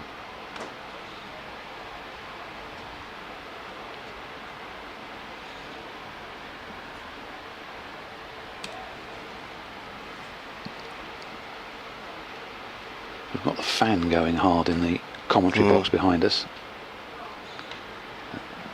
Back windows open, door wide open, windows open in front of us, and it's okay at the moment. Computer's hot. Computer says, Yeah. Mine's alright at the moment because I'm a bit more in the corner, so I'm not quite so exposed at the moment. Parkinson's spell continues. He's about to bowl his 11th over, none for 17 so far. Left arm over to Elgar. Elgar cuts down towards third man. We'll get 3 here, I think. Jones chasing after it. Wasn't he going to get 2? There wasn't 1 for the throw. It's a good chase actually. It's a pretty thankless task because he's covering an awful lot of acreage out there. First siren of the day makes its way off in the distance. I hope that's not too serious wherever it's heading to.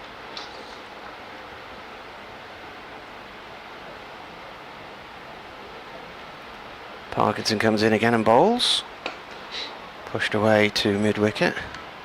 The Met Office says a deep area of low pressure brings unseasonably strong winds for late June to northwestern parts of Scotland and Northern Ireland tonight and tomorrow. But for us, it's just going to be a weak weather front passing through, which might have a little bit of rain in it tomorrow. That loops in, and Elgar forward to that one, comes off his pad and drifts off towards point. So you might be getting it if you're in Stornoway and Loch Foyle. But if you're in Great Baddow, you might be alright. It's Great Dunmow, isn't it? Great Dunmow, yes, out near Braintree. And then Baddow. Baddow's on its own, isn't it? Yeah. Oh, that's in the air, but it's safe. From this angle, it looked like it was going straight at Alex Lees at mid-wicket, but it hasn't. It's gone all the way down to long on. I think Lees thought it was coming to him as well. Yeah. So Great Baddow's just on the outskirts of Chelmsford, and Great Dunmow's out towards Braintree. Oh, it is Great Baddow. Yeah, you're right, yeah. Yeah, it's not too far. It's about a 10-minute drive from where we are. It's been interesting to see who all the MPs are in this area when I've been driving around, all the posters in farmers' fields and whatnot. Partington round the wicket, bowls to Wesley, who defends. I think all of them have been ministers at some point or other. Yeah, there's James Cleverly very much to the fore in these parts at the moment. Oh, I haven't seen a poster for him. He's very much doing quite a lot of media at the moment, James Cleverly. Wesley drives and it's stopped offside, no run. I've seen a poster for Priti Patel and Yes, Whittam, yeah. And is it John Whittingdale? Did Yes. you see a poster for Yes, him? John Whittingdale, he's out. He used to be DCMS Yeah, committee. correct. Yeah. He used to come into BBC Essex quite a lot. Another drinks break. Where are we at? We're 12 minutes past. Are they having them every half hour, do you think? I wonder if there's the threat of 30 degrees today, that like we had that hot weather a couple of years ago where they filtered in the extra drinks breaks to make sure everyone stayed hydrated and could get various energy drinks named. We've seen quite a lot of that in the Euros as well, these little energy sachets being tossed onto the players during the game, so you'll see various bits of litter blowing across the pitches, and it's these like sachets that they rip off and they take the gel and just toss it to one side. See quite a lot of that going on at the moment. Not in cricket, on the professional road races, when I watch the cycling, there's actually feed stations where they pick up all their food on the road, and then there's a litter station where they have a 200 or 300 yard section of road where they can dump all the wrappers, and somebody comes along and clears up behind them. Some highways news. The Highways Agency. Do you live or work in the southeast near the M25 junctions 10 and 11? There's a weekend closure this weekend. I don't know where 10 and 11 is. there's always a closure on the M25. Yeah. Just stick a pin in See, the map. people in the south and the Midlands, they all live by junction numbers. In the northeast, nobody could tell you what junction number it is. It's just somewhere up on the A1 or the A19. No, we had that. We ran over something towards the end of last year. A chunk of metal or something was laying in the middle of the road in the dark, and we got onto highways about it. And they said, well, which junction is it? And I'm like, well, it's the one for where we were, such and such. And they went, yeah, but what junction number is it? I said, well, I don't know what junction number it is. I know it's the one that I take off for here. And so they went searching. But yeah, I only know junctions by place names and where you go off regularly. I'm surprised they didn't ask you to download what 3 words. Right, Ben Rain coming into the attack. Things are going to happen now. And a ball to Elgar. This slow hand clap continues. Well, he might feel still a little bit aggrieved, Ben Rain, from last night where he struck Elgar when out offering a shot. I thought that was out. I was having a chat with Jake, the cameraman, in the car park after the game, and he said it was nowhere near. I said it was plumb.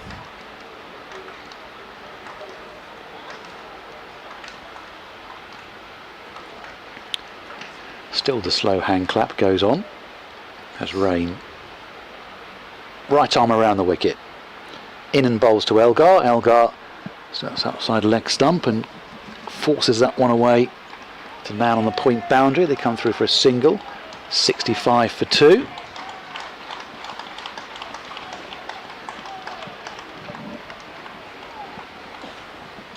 More applause for They're something giving of such. Bastalader applause because I think that's the first time he's touched the ball today.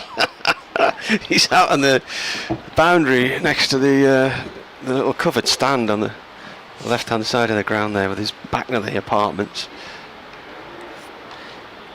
David says, can you remember Land of the Giants? I can't remember that. He said, Yes. I used to love it. He said, the people were really small, so a cotton bob would seem massive to them. Can't remember that one.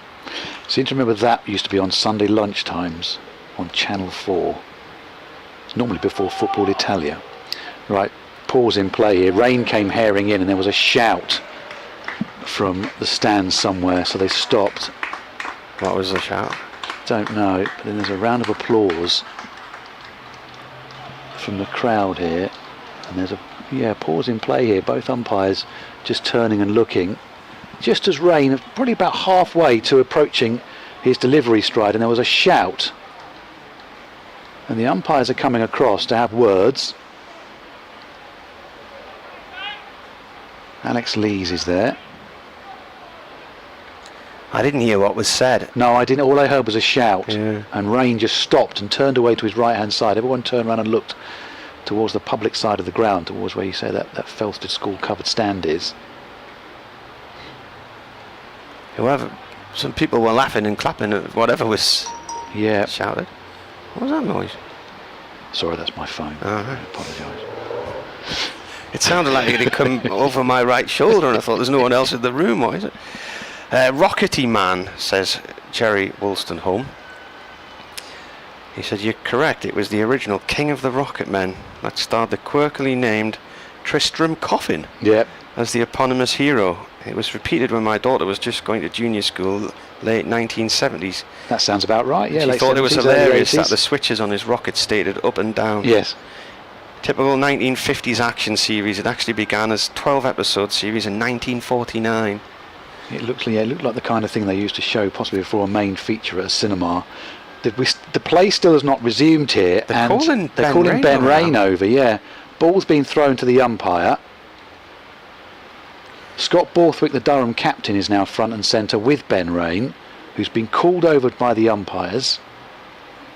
Maybe they're about to be told off about the slow hand clap. I do wonder. Tom Wesley is chatting with Ollie Robinson, the Durham wicket-keeper. Dean Elgar is having a conversation as well with a couple of Durham players. This is all rather quizzical.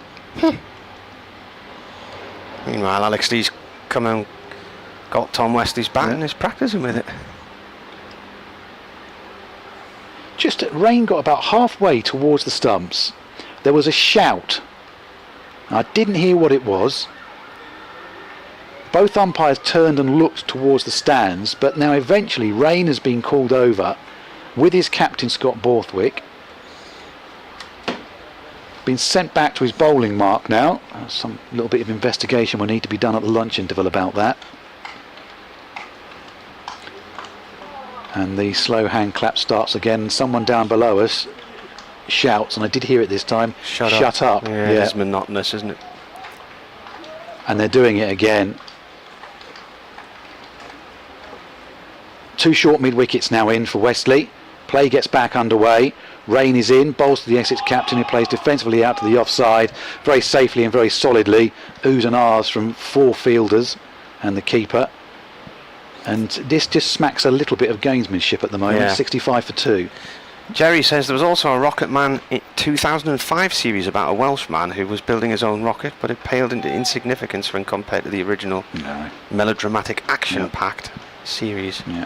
Land of the Giants was on at Sunday lunchtimes on Channel 4. It used to sort of be interspersed with Lost in Space was another one. Here is Rain in and bowls to Wesley on the drive with not really too much timing. Fielded at mid-off and there's no run again. 65 for 2.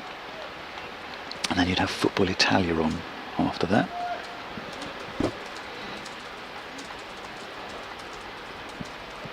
It's my teenage daughters that I'm watching various. Late at night, something will come on that you remember from your childhood or your teenage years. You'll be watching it, and they'll just come in and point and laugh at the in inverted commas special effects. Rain. into Wesley. Wesley on the drive, sort of gets trapped between the inside edge of the bat and the pad. It dribbles out on the offside for no run. I remember a few years ago watching an episode of The Sweeney where they were looking for a phone box and they had to pull over to make a phone call. The phone box inevitably had been vandalised, and my daughter, who at the time, I think she must have been about 10, said, why doesn't he just use his mobile? Yeah. A long explanation, a long conversation as to why he didn't. I remember watching an episode of Bergerac, and he was chasing a guy across the middle of Jersey, which is not very big, and he realised the guy was heading into St Heliers, so he pulled up with a phone box and rang the police station to ask them to set up a roadblock. Here's Rain, in and bowls to Wesley, faced eventually back to the bowler for no run. And again, I was thinking, use your mobile phone. But I remember, the first mobile phones that I remember were actually car phones. Yep. So if you were in your car, great, but if you were, if the car was parked up, people couldn't get hold of you, could they? See, talking as we were yesterday about journalism and going and serving your time at magistrates court, Crown Court, coroner's court, and going off to council meetings and that sort of thing, as Rain just turns at the end of his run, comes in and bowls to Wesley, and Wesley ducks under a bounce which doesn't really get up, to be honest with you, and there is no run. End of the over. Essex are 65 for 2. I remember being given one of the first mobile phones to go out and report with, and it had something resembling a car battery underneath it, and I've had a couple of hernias. I'm amazed I didn't get a hernia from picking that up on a couple of occasions. And to make a call, at the Shields Gazette, they actually bought a mobile phone for the news team, and I thought, oh, brilliant, take that out on jobs. And the first person who was handed it, what do I want that for? And I said, well, you can ring into the office. And she just was stunned by the idea of having to take this thing with her, and I think she thought that it was a means for the management to keep tabs. And I said, look, I'll happily take it out on jobs, I don't mind. And then in my next job, I actually bought myself a mobile phone because I was sick of the office ringing me. Oh, sorry, not ringing me. Used to have a bleeper, and they would send a message to you. You'd be on the felon bypassing gate, said, ring office urgent, and your chances of finding a phone that would work, few and far between. So I bought the mobile phone. Parkinson in here, bowls. Oh, Elgar, looks to cut, and it's come off his glove, I think, and gone into the back of his pad. So I bought the mobile phone, and they said, why do you need one of them? So you can ring me instead of messaging me buzzer. I won't be ringing you because it's shockingly expensive. Yeah, well, to that make was a the call. thing. So what I then started to get was they'd still buzz me, ring office urgent, knowing I'd have to use my mobile phone. Elgar defends this. It was about 45p a minute back in those days. That's shockingly expensive. I can still remember my first mobile phone number. I've still got the same one. No, this is years and years and years ago. I've had the same mobile phone number since about 1993. Parkinson bowls. Elgar cuts that one down towards third man. Jones gives chase from the covers, and they'll run 2. And that takes him on to 46-67 for 2.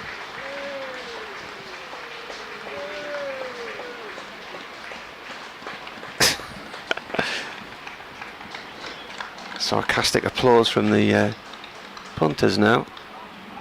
I don't think we've reached any specific milestone there, have we? No. Partnership's not 50 or anything. Next ball comes in, unless, let's have a look. Elgar. Worcestershire are heading for defeat now against Surrey. They're 9 down, still 41 behind. Surrey are going to get the job done before lunch. Was Elgar on that long list? Was he edging towards a particular milestone for Essex? I think so. I'll just have a quick look. Parkinson bowls again. Elgar on the back foot, pulls this up to Siddle at wide, long on. Siddle falls over and does a forward roll as he fields the ball. 2 runs. A bit of applause for Peter Siddle, still a very popular figure here. It was a good piece of fielding actually, because he was running out of room there. No, there's nothing notable for Elgar. Is there anything left on that long list or not? We've had Harmer's 450. Parkinson bowls, and it's pushed away sharpish there by Elgar through to backward square leg. End of the over. 4 from it, I think there was. Scores 69 for 2. Angus has now sent a picture.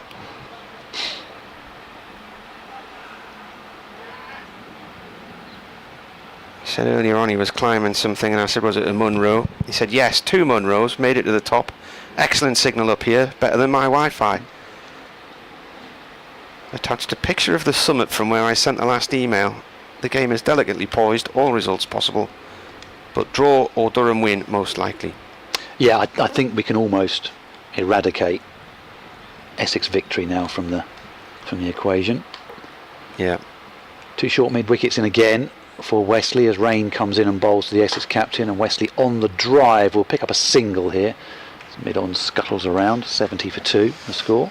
He said not enforcing the follow-on was the right decision. He said I've better get on down now, and he's way up this mountain. That's a sheer drop there, look at that.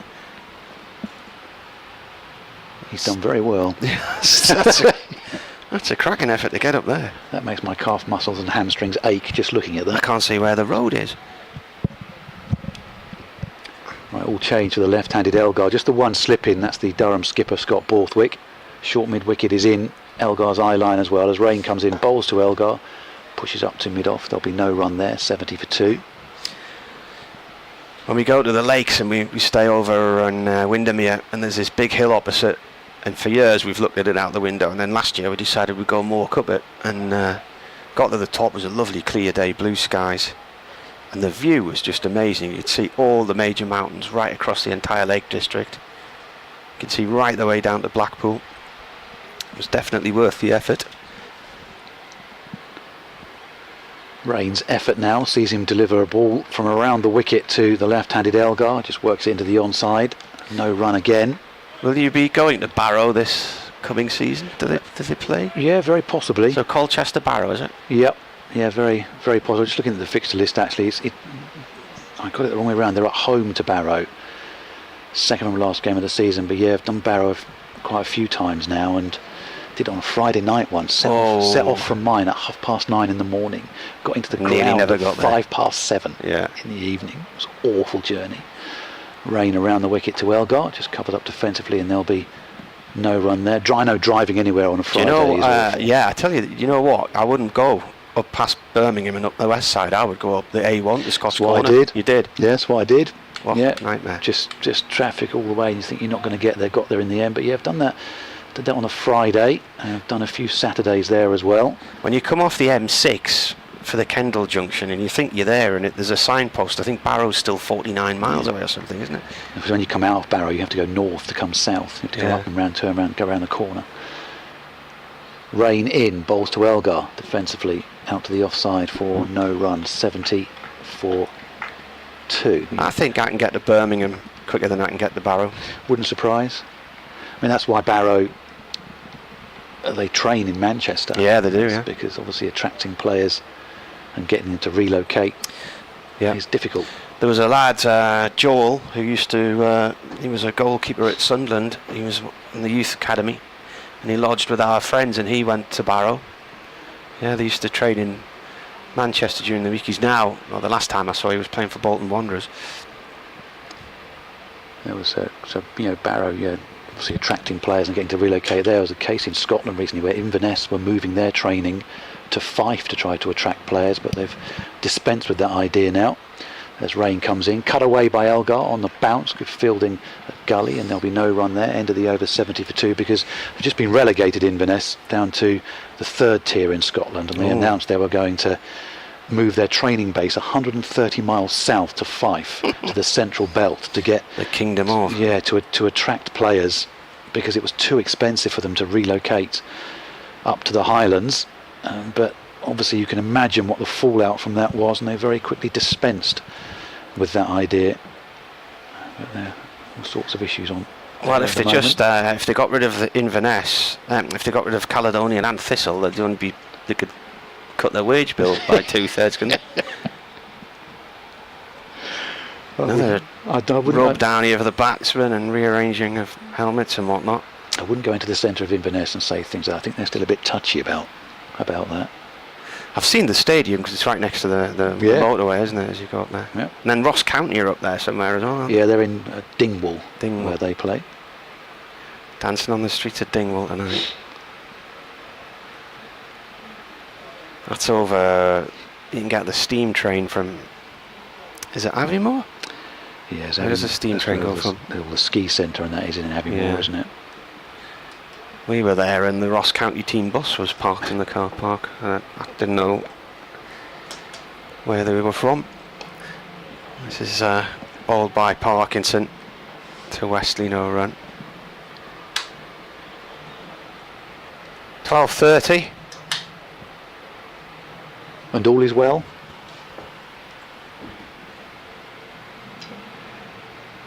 Next ball comes in and is defended. I hear somebody opening a can there. Where did I hear that from? Must be someone outside.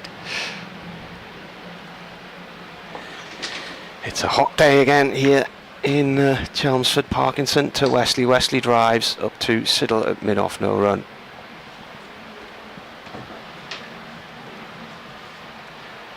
Email wearecricket@yahoo.co.uk, at Marty Cricket on Twitter. Well, there's a BBC Essex Sport email address as well. Yeah, essex.sport@bbc.co.uk if you want to drop us an email. Parkinson round the wicket to Wesley. Wesley plays that short on the offside to Borthwick.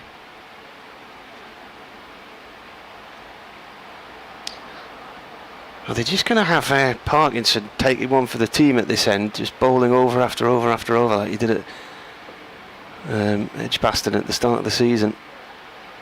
Comes in and bowls again, and that's gone up to Siddle, no run there. In terms of action, there's not much going on here today. Lots of dot balls. If dot balls are your thing, you'll be in heaven. Last ball of the over, and Wesley just plays it into the floor. 2 point, no run, end of the over. So Essex 70 for 2. They need another 363 to win, so I don't think that's at all on their minds. I'm being attacked by a fly here. I don't know where that's come from. The partnership from these two, currently 27 runs, and importantly, the thing to think about is the overs remaining in the day, which is 74. Durham need 8 more wickets. The thing about it is Essex knows a lot of hard work. They've just got to keep batting. Durham know if they can get 1 or 2 quickly, just completely changes the complexion of things. Ben Rain to continue from the Graham Gooch end to the left-handed Elgar. Still just the one slip in, full delivery, and Elgar props forward and plays defensively. He's 48 not out, the South African. 70 4-2. I've just asked the question about if anyone at the club knows what the long pause in play was about after someone shouted out. The slow hand clapping has stopped, I'm pleased to say.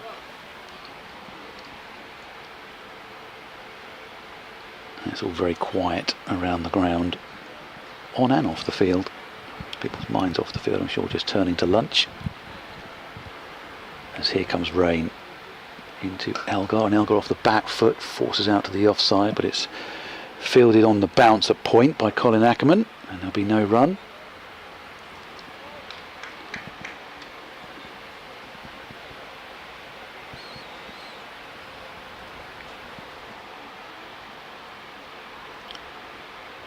Worcestershire hanging on grimly. 255 for 9 against Surrey, still 23 runs short of making the defending champions bat again. Kent 216 for 8 against Lancashire, still 89 runs short of making Lancs bat again, as Rain is in. Fuller delivery this time, driven away by Elgar, but fielded in the gully by Ackerman for no run. Nottinghamshire 270 for 1 second time around against Somerset, which means they lead by 160 runs at Trent Bridge. Hasib Hamid, the man out, for 91. century for Ben Slater, 105 not out. Warwickshire 102 for 3, require a further 396 to beat Hampshire, or vice versa. Hampshire needs 7 wickets for victory. It's all in Division 1. And here is Rain again into Elgar. The little trigger movement from Elgar where the back foot just shuffles across and he turns it behind square on the onside and picks up a single. 71 4-2. And he moves to 49, to the precipice of yet another half century for Essex. Division 2. Northamptonshire are 317 for 4 in their second innings, which means they lead Glamorgan by 106. Derbyshire 60 for 3, require another 337 to beat Middlesex, or Middlesex needs 7 more wickets. And Leicestershire still hanging on against the Division 2 leaders Sussex. Leicestershire 290 for 7, still 174 runs short of victory. Sussex need just 3 more wickets. Here's Rain into Wesley. Wesley struck on the pad. Inside edge, I think. Yeah, he got it, I think, toe of the bat there. Yep, into the pad. Michael Ventress has emailed. He says, "Hi Marty, enjoying the commentary. It reminds me with my grandson taking the mickey out of me because I always ask him when something's wrong with my phone, and I had to remind him I was the one who taught him to use a spoon." Sounds about right.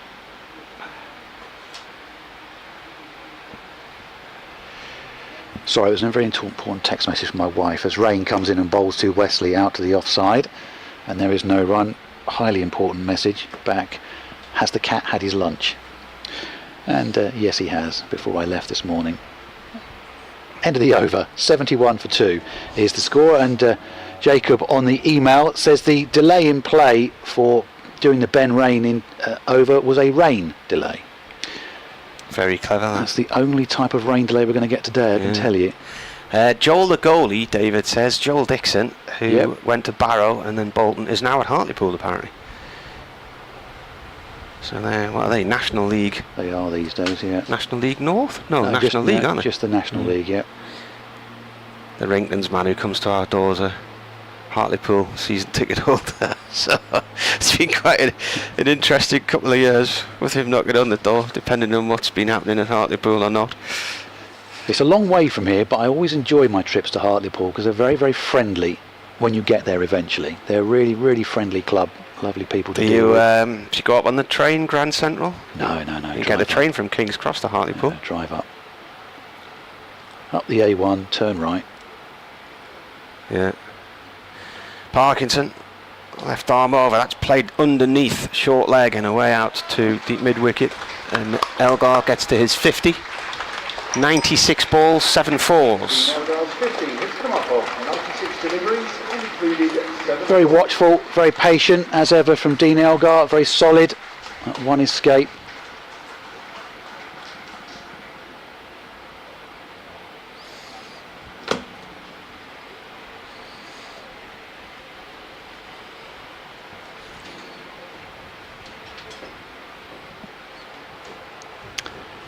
So lots of wandering around as there's a change in the field for the right-handed Tom Westley. I get the feeling the players might start to be thinking about lunch and getting in the shade as well, because they've been out right in the thick of the sunshine for the best part of 2 hours now. What, hour and 38 minutes they've been out there, and things haven't exactly been moving on apace.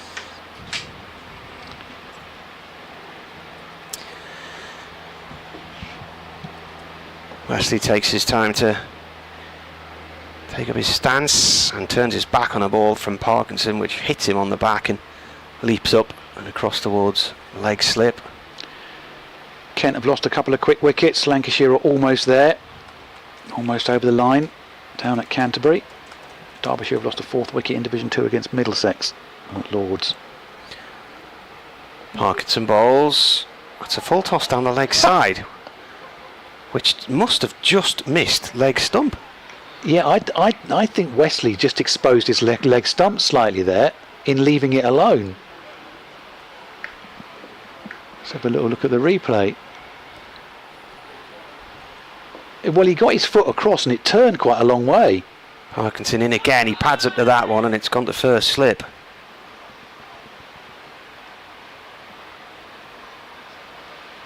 You see the replay here. Bit of drift on it. It's actually bounced right at his ankle and cut back in towards the stumps. That's the leave. That's a quicker delivery from Parkinson, and that's just past the off stump. That was a wrong one. All of a sudden. Yeah.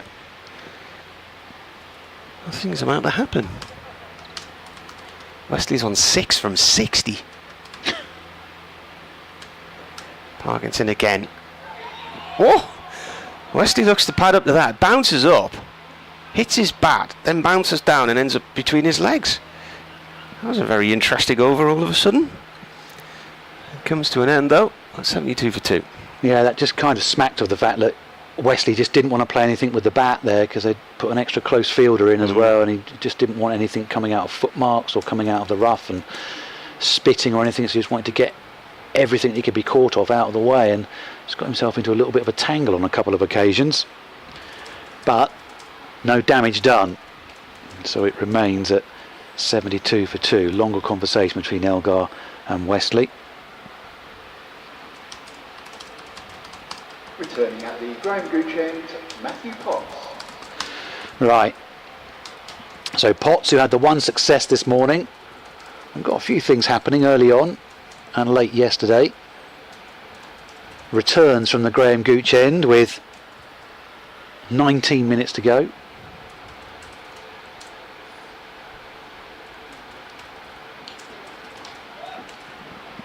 Elgar 50 not out from 72 runs scored.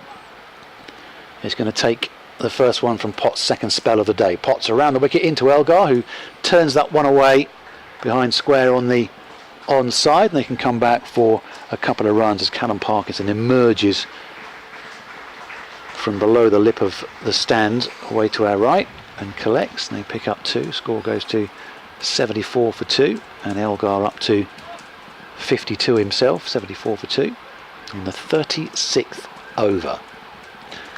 So the run rate barely above 2. Another siren circumnavigates the ground. Actually sounds like it's getting closer rather than further away. Here's Potts into Elgar, pushes defensively out to the offside and scuttles through for another single. And it's all about survival for Essex, resuming this morning at 28 for 1.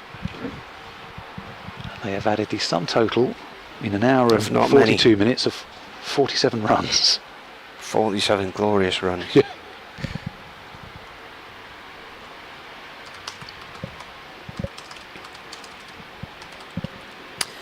I think the tactic might be to bat up to tee and then decide at tee if they want to go for the remaining 300 runs or not.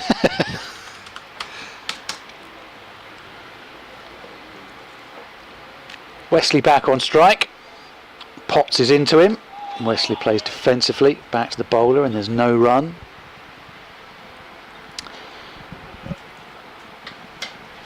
I thought it was turning to lunch. No curries on for days 3 and 4. I can't have chips 2 days running. I've missed the curries. Yeah, I missed them.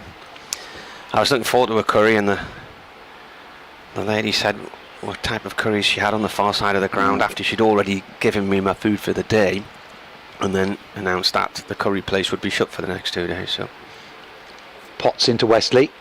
Wesley defensively out to the offside, and there is no run. Ackerman fields. Yeah, I can't have. I know. Chips on a Tuesday was far too early in the week for chips. You always feel that chips is a Friday or a Saturday thing where you reward yourself. I feel like I have eaten nothing healthy on this trip. Well, you were describing you couldn't find anywhere to eat on Monday evening, was it? Yeah, just everywhere was quiet.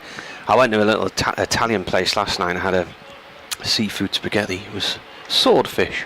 I don't think they caught that in the estuary. Here is Potts. Wesley plays defensively and there's no run again, 75 for 2. There was one of the local photographers, Simon Woodley up in Sunderland, got a brilliant picture the other day of the lifeboat crew out on practices in the bay and a dolphin leaping out of the water with a boat in the background. Get lots of dolphins along the coast these days, and high summer they're chasing all the salmon and the trout in the river. You get them right out the back of our house. We've got otters, seals. This next run from Potts has Wesley playing defensively into the onside, and there's no run. The gannets come in land as well in high summer, so they'll be due in a few weeks' time, and they're normally there for about 6 weeks around the port, which is probably when all the mackerel coming along the coast. And now, you know, that day of that heat wave when we went on the paddleboard, these huge jellyfish in the river, just shows how warm the water was. Peter Siddle's now in deep discussion with Paul Pollard about something here.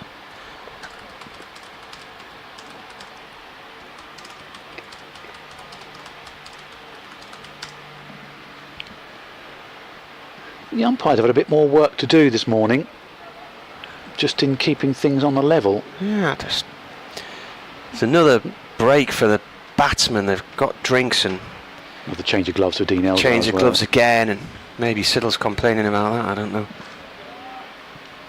So Elgar back to his crease. He's on 53. The last wicket, and the only wicket of fall so far today, was at 43 for 2. Parkinson to Elgar. Elgar turns that first delivery to short leg.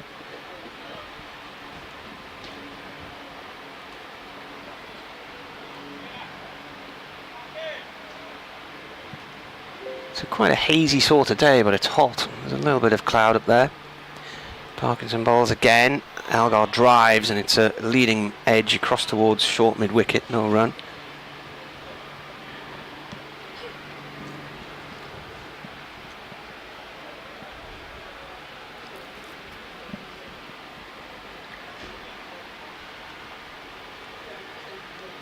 Parkinson once more. Pushed away on the leg side once again by Elgar.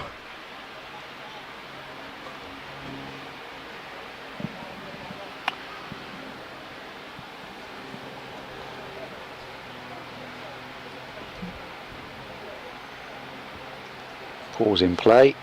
And bringing the leg slip out and putting him sort of forward short leg, and there's a silly mid-on right in Elgar's eye line as well. Somebody's just sent me a video. This is pushed away by Elgar across towards point for 1. Lewis Kimber down at Sussex has just taken 43 off an over. Okay. How many no balls would there have been there? Let me have a quick look. He's got 150, by the way. Quick look on the BBC Sport text feed. That's come from Jonathan Roberts.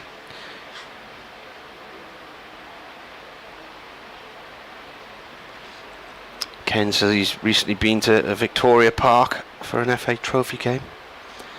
It's Parkinson bowls, and padding up is Wesley. Right, so on the BBC Sport text feed, Lewis Kimber has just got to 150. He got to 140 from 78 balls, at which point he'd hit 10 sixes. Parkinson to Wesley. Wesley forward to this one, just defends it. And he's just gone to 150. And Leicestershire 325 for 7, chasing 464, having looked like they were going to fold pretty quickly, as that's the end of the Parkinson over. I wonder whether Sussex might just be getting a little bit nervy. So, Warwickshire spiralling against Hampshire now, 113 for 5 in their second innings. So that's looking like a Hampshire victory there. Worcestershire hanging on, 273 for 9 against Surrey. They're 5 runs short of making Surrey bat again. And Lancashire need just the 1 wicket to beat Kent. Kent is still 84 runs awry of Lancashire, and forcing Lancs to bat again down at Canterbury. Right, Potts to continue from the Graham Gooch end, round the wicket into Elgar, just pushes it out into the onside, comes through for the single, 77-42. Yeah, you can follow all the live text feed via the BBC Sport website, keep up with everything there. Right, so Kimber is 154 from 81 balls. They were 139 for 5 at the start, Leicestershire, now 334 for 7.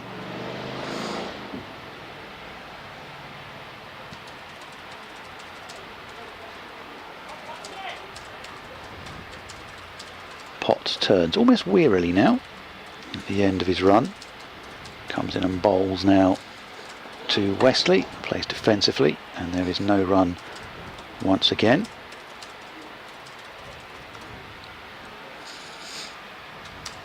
Yeah, if you go to the BBC Sport website, go to the cricket pages, you can follow the live text feed there, and there's also a tab alongside live reporting which says watch and listen. You can pick up all the commentaries from there.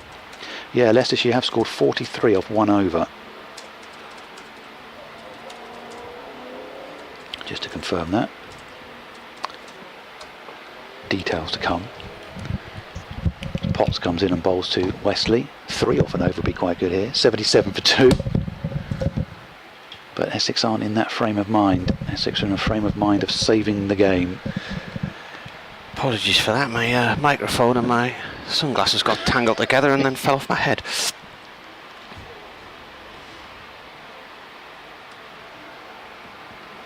Potts, there's a conversation with Ben Rain up there at mid-on.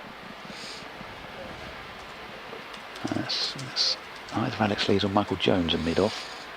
Potts comes in, bowls, and Wesley pivots and pulls up one round down to long leg. Be just a single there, 78 for 2, and Wesley goes to 7 from 70 balls. His strike rate is 10.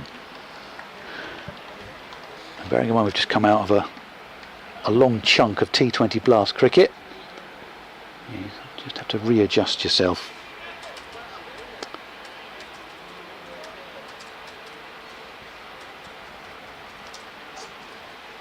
Looks like Surrey may have to bat again. Possibly for a few seconds. But they're going to win and extend their lead at the top. Potts is in around the wicket, bowls to Elgar. Slower ball, and Elgar watches carefully, plays into the offside for no run. Does that make Sunday's game at the Oval a 6-pointer? Technically, I would guess, yes. Surrey have won, actually. They've done it. They've won by an innings and 5 runs. So Surrey extend their lead at the top. But I guess the state of this game means that even at this stage, you almost feel that Essex have to go to the Oval and win. There was when Essex chased down that 330 here to beat Warwickshire, Surrey had got a crushing win the day before, and you felt they had to get the runs and they had to win that game. Potts round the wicket into Elgar, that keeps low, and Elgar hopping around in his crease sends Wesley back. It's a throw at the stumps at the non-striker's end. All's well that ends well for Essex. End of the over, 78 for 2. Lancashire have taken the new ball against Kent, still needing that 1 wicket for victory. The car speeds away in the distance. Quite a loud exhaust.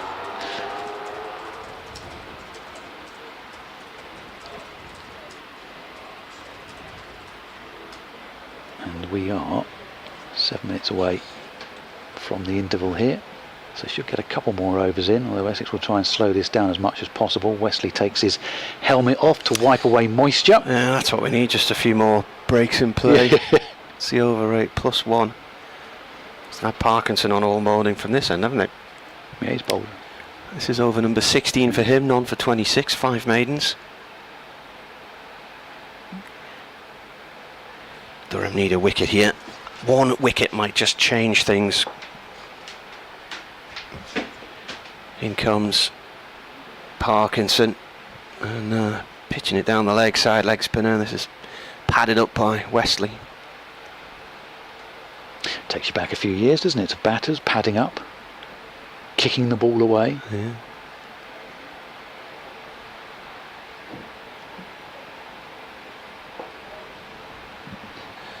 Parkinson in again, quicker delivery this time, played back to him. I think the key for Durham is not to get down heartened by lack of wickets this morning. Actually, lunch might do everybody a favour in terms of the batsmen's are back in. This is defended. You often find when a pair have been going along nicely, lunch or tea can be a rude interruption. Give the players a chance to get off the field and just freshen up and have a bit of a rest out the sun. Parkinson bowls again, and Wesley pads up once more, hits him on the back of the thigh and loops into the keeper's hands. A no ball is signalled. It was a late call, wasn't it?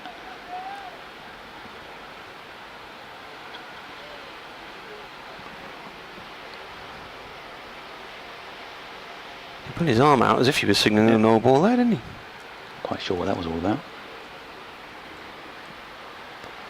Bowler comes in again. That's defended. Hasn't got on the board as a no ball.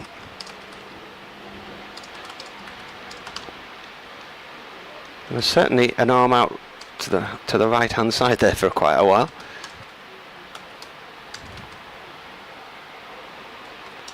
Parkinson's going to come round the wicket now, so Wesley rearranges his guard. There's discussions going on as to who's going to stand where in terms of fielders. Ackerman was at silly point, he's now gone to first slip. Borthwick's come across to silly point and come out of short leg. Parkinson bowls, he flights that up, and that's driven for 4 through the covers. Is that his first boundary? Yes. From his 76th ball. I can safely say that is his first boundary. Wow. I can't blame Parkinson. Toss it up there, see what happens. Let's at least try to get Essex into some kind of frame of mind where they might think, oh, start playing a bit more freely now, might open up a door, might open up an end. But Essex have done the job they set out for this morning.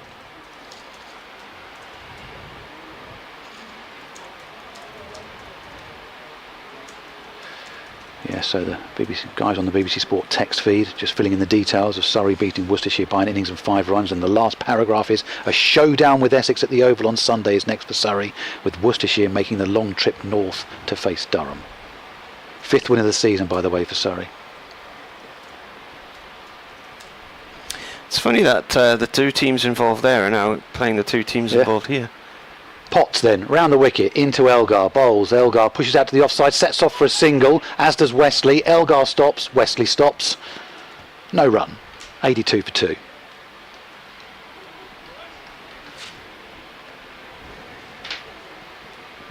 Five more balls to come.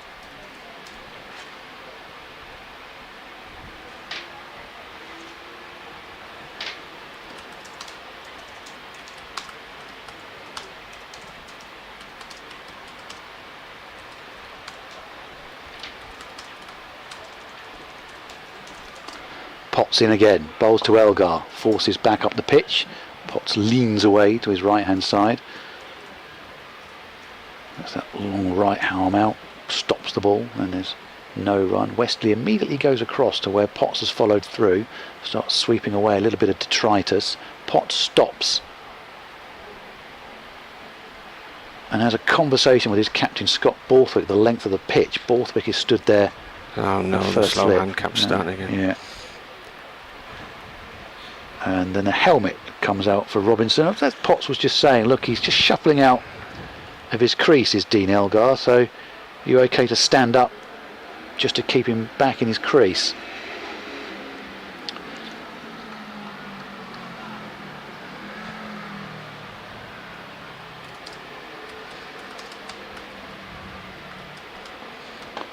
This next one from Elgar, pushed out to the offside for no run.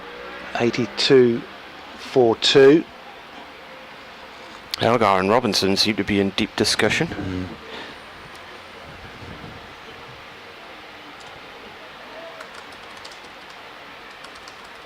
Oh, it's nearly 1 o'clock. Yep.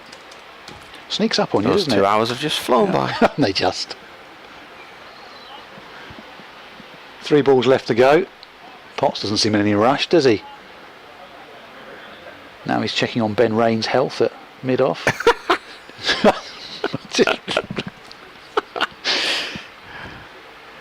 He's in now, and he bowls to Dean Elgar, and Elgar on the drive there, no timing at all. Beddingham swoops across to stop the ball, and there's no run. Elgar practices a lot more solid looking forward defensive shot.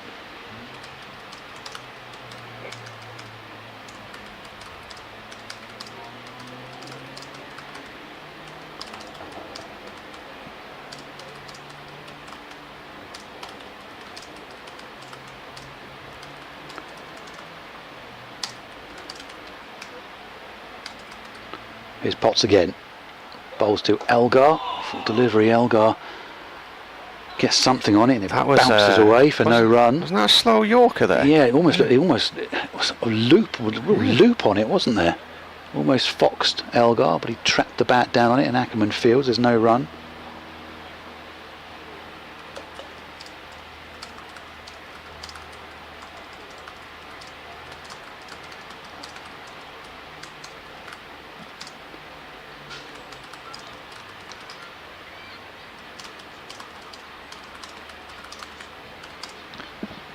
Final ball then of this over from Potts. Comes in and bowls to Elgar. Shout for LBW. Right arm round. Bowling to the left-hander. And they'll take the leg by. End of the over. End of the session in which 55 runs have been added for the loss of 1 wicket and Essex are 83 for 2. So Martin will go off and update BBC Newcastle listeners. I'm due to update BBC Essex listeners, and then we'll have a little break ourselves and you can rejoin us after the lunch interval.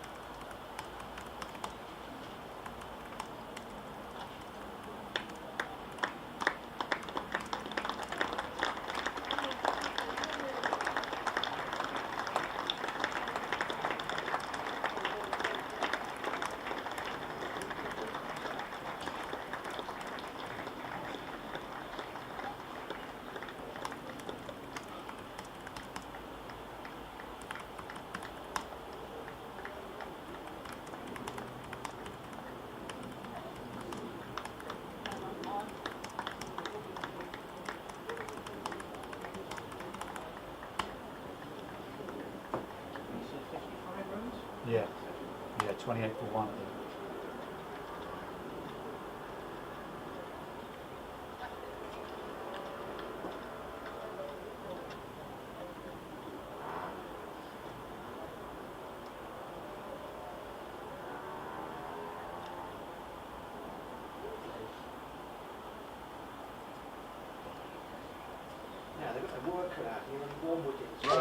Good afternoon.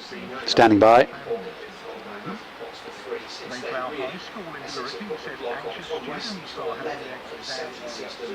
First 4 came off the 76 ball.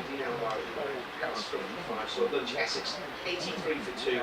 Trying to see out the Officials say Durham is making a positive impact on the school environment, improving and encouraging good attendance of pupils and supporting youngsters who are suffering with anxiety. BBC Essex scored its lunch on the final day of Essex's county championship match with Durham and Chelmsford. Essex have been working hard to force the draw. Well, it hasn't been pretty, Nick, but they're a third of the way to forcing that draw. Just 55 runs added in a quite laborious morning session here. Essex go to lunch at 83 for 2. Dean Elgar's got 55 of those runs as well. Tom Wesley, the captain, took 19 balls to get off the mark. He's got 11 from 76 deliveries. The only wicket to fall, that of the night watchman, Jamie Porter, who was bowled by Matty Potts. Just signs there might be a bit of feeling just emanating between these two sides now as well. There was a loud shout as Ben Rain approached to deliver the ball earlier in the morning. Play stopped. The umpires had long conversations with Rain and his captain Scott Borthwick. There's also been a bout of slow hand clapping on occasions from sections of the Durham fielders, which has brought about a little bit of anger from some of the Essex members. But Essex a third of the way to forcing this draw, which will be more important bearing in mind the leaders Surrey have crushed Worcestershire. Essex 83 for 2. If you have reusable water bottles, water can be obtained from any of the bar outlets around the ground.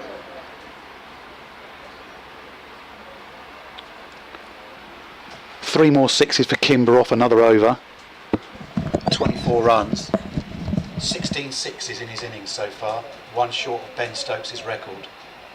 Who's that? Kimber, 190 not out. Lancashire have beaten Kim. Stokes' record was 2 years ago at Worcester, and it was Josh Baker, the young spinner, who he smashed around the ground. He's hitting for 5 sixes in one over.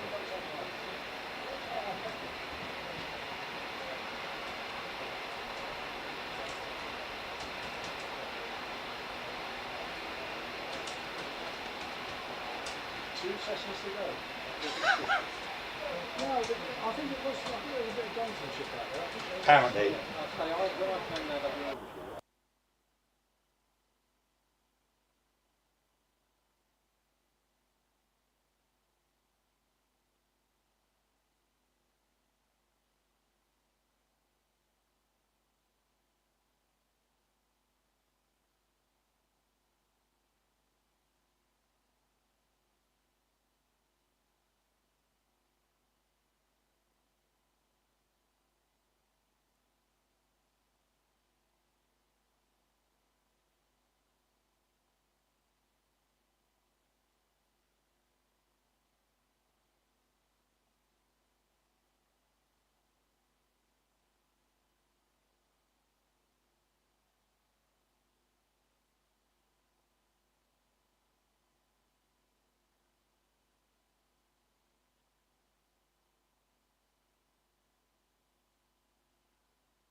Welcome back to Chelmsford.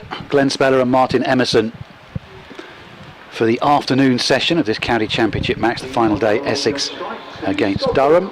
So Essex are 83-42. Nominally they're 350 short of victory, and Durham are 8 wickets short of a win here, but Going to see some bowling from Scott Borthwick. Haven't seen that for a long time. just wonder whether they might just look to get Essex into a bit more of a scoring mode and see whether they can buy a wicket or two here. Leg spin from him from the river end of the ground. It is very hot out there. There's a bit of cloud cover coming up now. Tell you what, that's a bit of a, looks like it could be bubbling up a bit this afternoon. There's not meant to be any storms or anything, but there's some darker cloud just drifting in towards us there. Right, let's hope the afternoon session's more interesting than the morning session, other than the break for the somebody shouting something from the stands. 55 runs added in the morning. Essex in no hurry at all. They're just trying to eat up the overs. There's 67 more in theory to survive. You could take 16 off for the last hour for that, so maybe 51 overs to survive. Scott Borthwick then in from the Alistair Cook end of the ground, and the first ball is played up to Siddle at mid on for 1 by Elgar. We've been asking around during the lunch interval as to what happened and why there was a stoppage in play. We can clear a little bit of it up in a couple I of moments. thought I heard somebody shout no ball, but I wasn't 100% sure, and it didn't chime with anything that was going on the field at the time. Borthwick in, defended by Wesley, rolls back to the bowler. So somebody apparently shouted no ball in that Felsted stand. Because I think the Durham fielders were still slow hand clapping just as Rain started his approach. So someone shouted no ball, so Rain stopped. Borthwick bowls. Oh, that pops up! And it's taken its first slip, but it's not off the bat. It's gone a long way. Yeah. Yeah, so then someone shouted no ball because some of the fielders were still slow hand clapping. Not when he was delivering the ball, but just as he started his run up. And so then the umpire stopped play and asked, why did you stop? And that was all explained. And then there were a few words exchanged between some of the home supporters and a couple of the Durham fielders. They were just asked to stop the slow hand clapping. Borthwick in. Wesley plays this out through mid-wicket along the floor for 1 run. I was going to get 2 runs. So it was more between a few of the Essex supporters and a couple of the Durham fielders than it was between the players whatsoever. And I think the slow hand clapping was probably more akin to what you might do for a high jumper or a long jumper before they start, rather than it being any gamesmanship as such. Borthwick in. That's defended.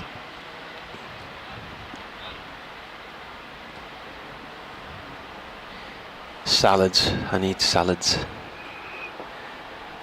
There's some big clouds bubbling up right above us here, by the way. It'll be alright. Borthwick in. That's gone through to the keeper. And that is the end of the over. 2 from it. Yeah, I need some healthy food when I get home. Yeah, I've had a vegan burger at lunchtime, but there was a piece of lettuce in it, so that's what I'm going for. So Lewis Kimber then, Leicestershire at Sussex.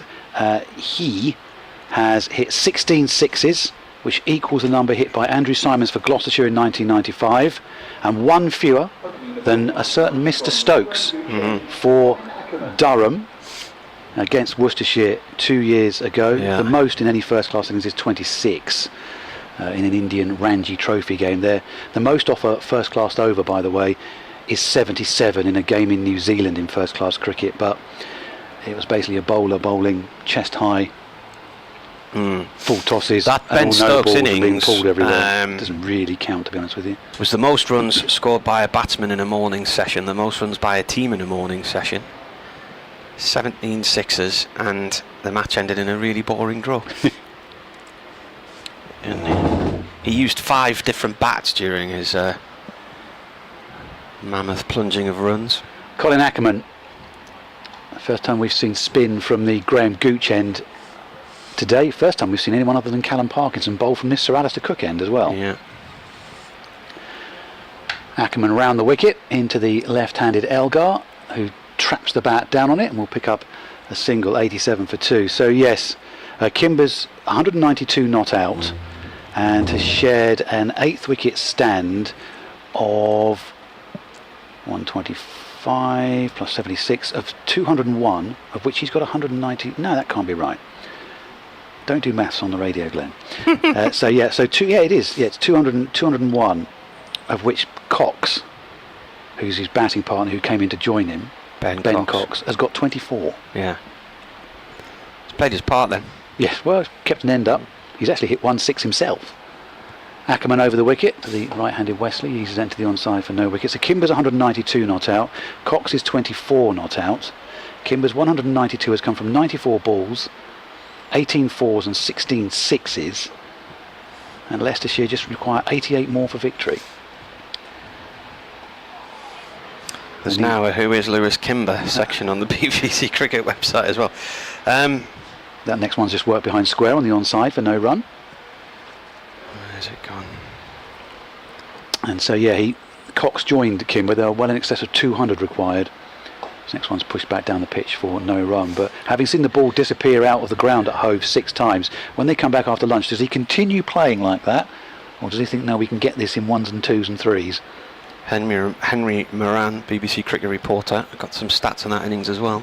Ackerman in again, and Wesley opens the face. There is a single there, but they turn it down. He said after reaching 50 from 37 balls, the next 141 runs come from 55 balls. Did see there was one over. Did it go for 47? Yeah, 43 it went for, yes. There were 3 no balls in it. Ackerman in again.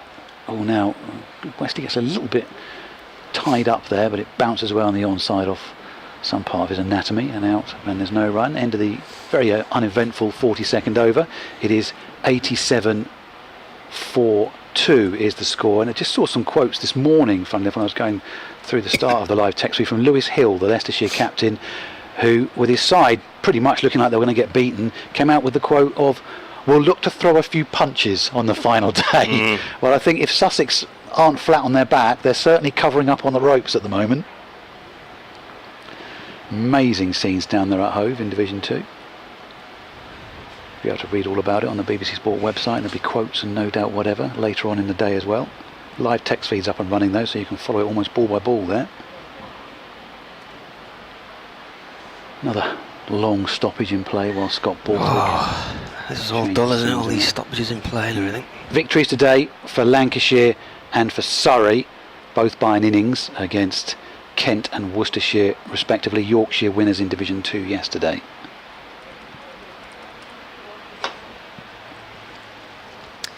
Right, Durham have got a leg slip in here, a short leg, and first slip. Borthwick bowls. It's a full toss to Elgar. It's a misfield from Lees as it spins out of his hands at mid-wicket, but they don't go for a run. Underway in that Women's One Day International as well up at Chester Street. New Zealand women batting against England, 56 for 2 in the 11th over. Borthwick bowls. Elgar pulls that out through towards deep mid-wicket. Parkinson's on the boundary, he dives in and stops it, 1 run.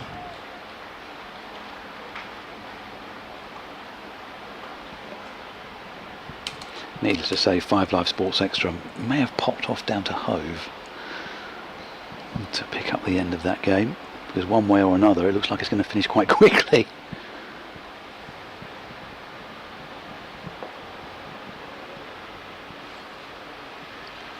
Borthwick in, pulled by Wesley out through mid-wicket. They run 1. Jones comes in off the boundary to field that one. 14 from 87 balls for Tom Wesley. And it's been slow going for the Essex captain, slow going for everybody, I think it's fair to say. So he's got 14 off 87, Kimber's got 192 off 94. Borthwick round the wicket to Elgar. Elgar flicks this along the floor to mid-wicket, no run. Picked up by Lees. I'm already dreaming of the air conditioning in the car on the way home. It's the small things, isn't it? Yeah.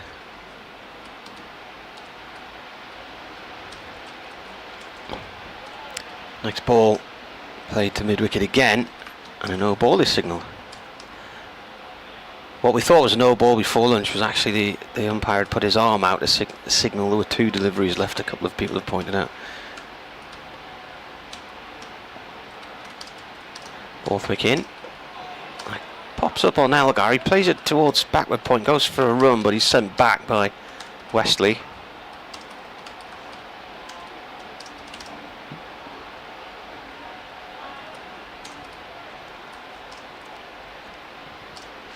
.91 for 2.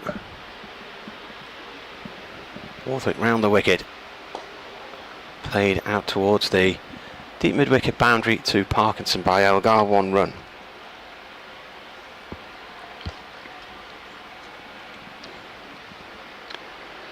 And the end of another over. BBC Essex, BBC Newcastle with you via the BBC Sport website and the app, and you can ask your smart speaker to play Essex versus Durham.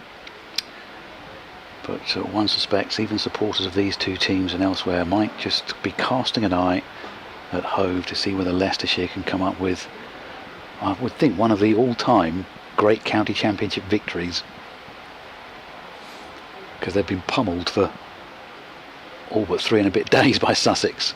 Here's Ackerman round the wicket, into Elgar, who feels for that one. It goes past the outside edge, fumbled by Robinson, and yeah, Robinson's got his hands on his head there. That's bounced out of his gloves.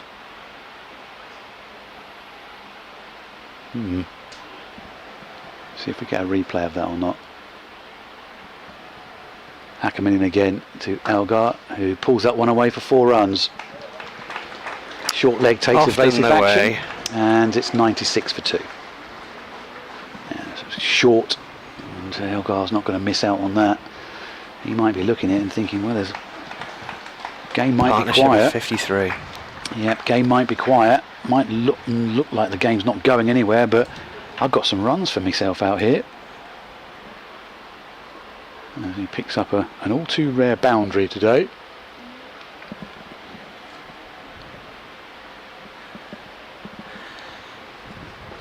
Ackerman, bowling in sunglasses, comes into Elgar once again, who stretches forward, plays defensively back up the pitch for no run. Stats there, that 50-run stand coming in 3.5 days.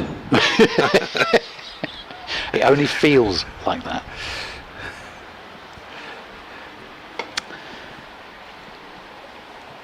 Ackerman, a bit quicker this time through the air, and meets with the same result. Elgar pushes defensively for no run. Just the 4 from this over so far, and we think a drop catch as well.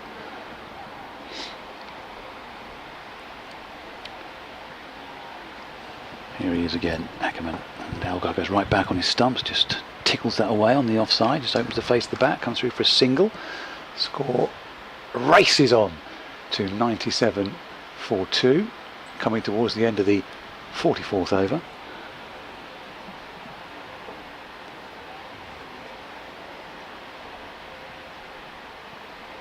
Ackerman to finish off then into Wesley, goes back onto his stumps, works that into the onside for another gently run single. 98 for 2. The runs are coming at a mighty rate now. End of the over, 44 gone. Essex are 98 for 2, 64 for Dean Elgar, and 15 to Tom Wesley from 88 balls. He's come in, he's played sensibly, played solidly, and these two, well, you say they've done a good job, and they've almost done the job, etc, etc, but you don't want to give Durham a single window of opportunity here. Get a couple, it might just open things up, but Essex looking to shut this game down.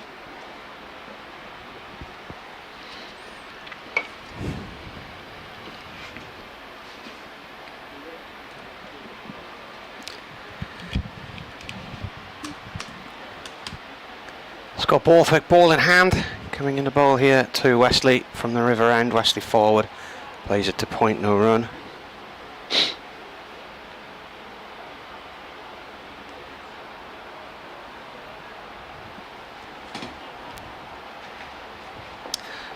I feel like I'm burning, but I am in the shade. This is played away towards the covers, stopped by Lees. The UV rays coming through the gap, maybe.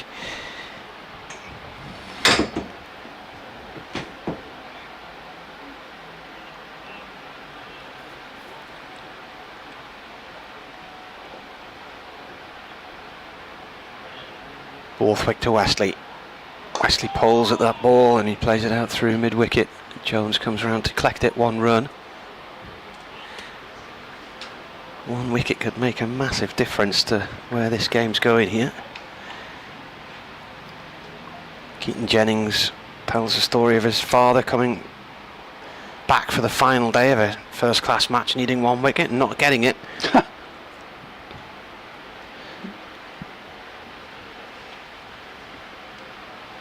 So the only person out today was the night watchman. Yeah. That was in the 4th over of the day, I think. 5th over of the day. Borthwick to Elgar. Elgar cuts. Ball goes off towards point to Jones for 1. Is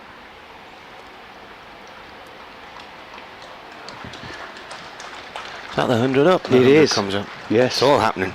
Much excitement around the ground for those who are still awake. 100 for 2 after 44.4 overs. Does it have the run rate on that board there or not? Yes, it does. Just below the bowler's figures. Run rate 2.2.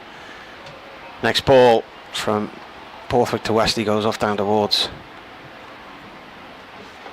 backward point.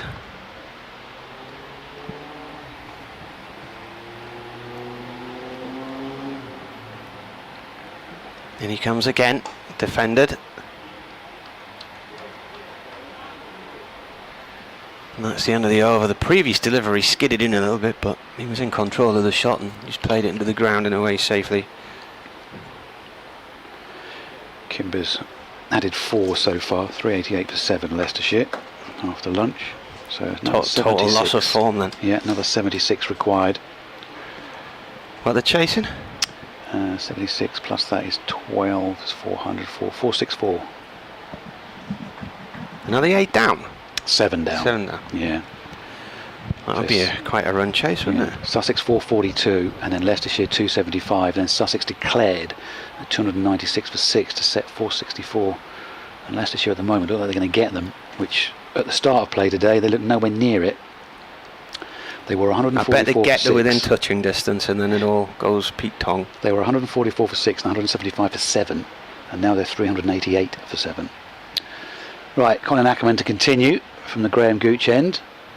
2 slips in, one with a helmet slightly closer for the left-handed Elgar, goes back on his stumps, cuts that one away. Man on the point boundary, pick up a single, 101 for 2. The Essex score. So yeah, the run rate today has barely ever got above 2. It's been the nature of Essex just trying to save this game. Ackerman over the wicket to the right-handed Wesley. Plays defensively, and there is no run. 16 not out from 94 balls. Kimber had 192 at that stage.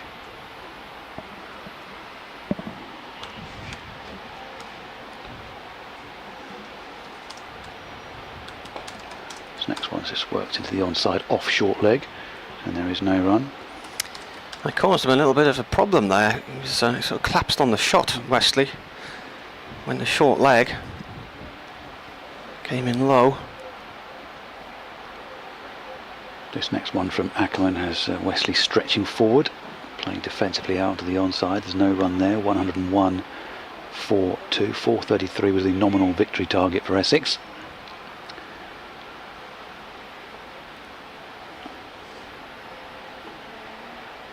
As Ackerman comes in again. Quicker this time. Wesley on the back foot. Plays it away, but into short leg. He was back pedalling at the time. Deflects off some part of his anatomy, and there's no run again.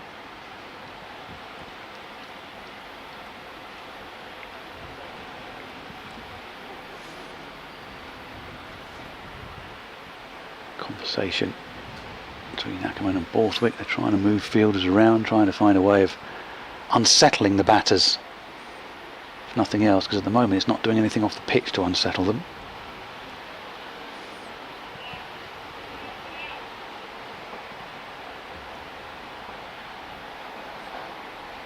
Here comes Ackerman again. That's a bit quicker again to Wesley. Just stands up in the crease and forces out to the offside for no run. End of the over. 46 gone now in this Essex second innings, and they are 101 for 2.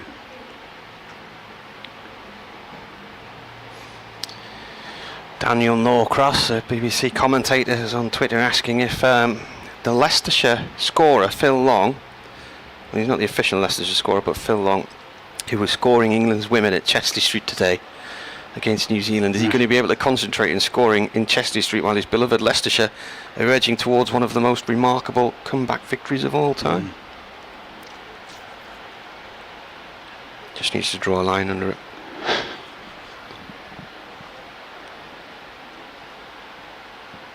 As if we needed another stoppage. There's a long stoppage before the start of this next Scott Borthwick over, because Borthwick's busy having a management meeting out at mid-off. Close-in fielders are putting on various bits of apparel, shin pads, guards, helmets, protectors. It's all rather languid and slow.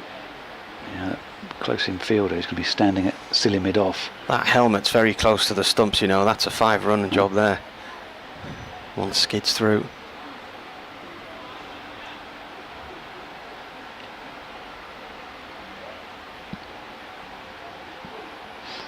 you want to commentate on someone getting dressed? Not really.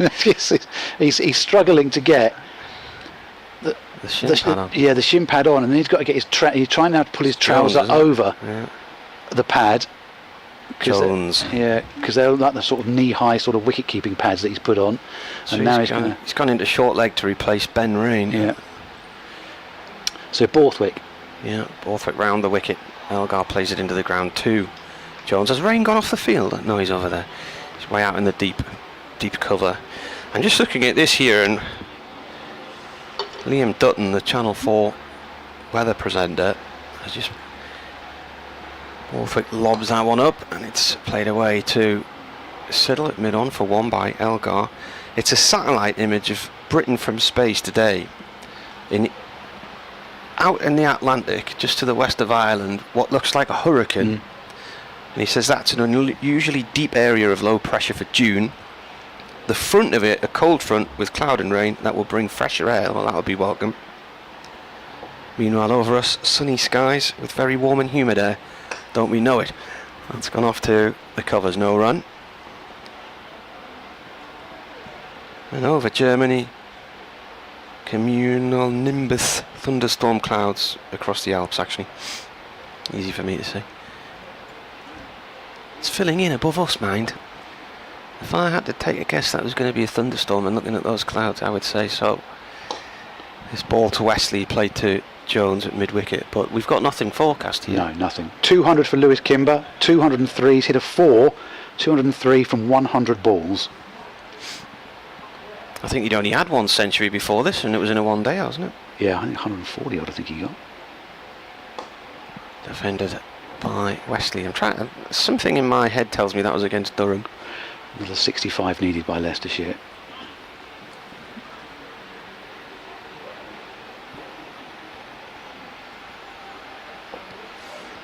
He's hit 17 sixes.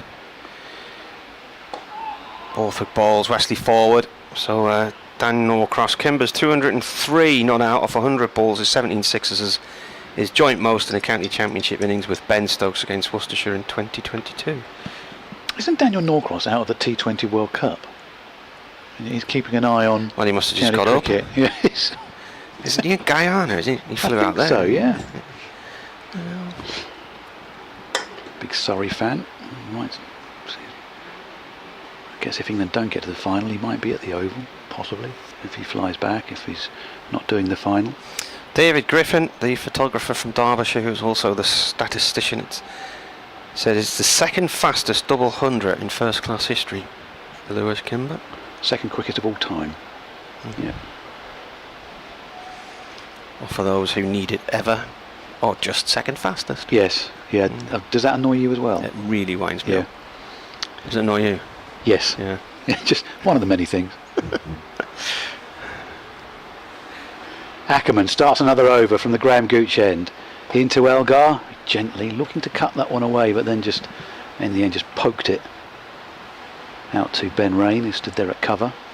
So Leicestershire started the day on 139 for 5 with a target of 464. You never know, I might be in for something here, yeah. Ackerman in to Elgar, opens the face of the bat, runs that one down to a vacant third, jogs through for a single, 103 for 2. Going to be a long time before the new ball's due here. We're only in the 48th over, so another 32 after this.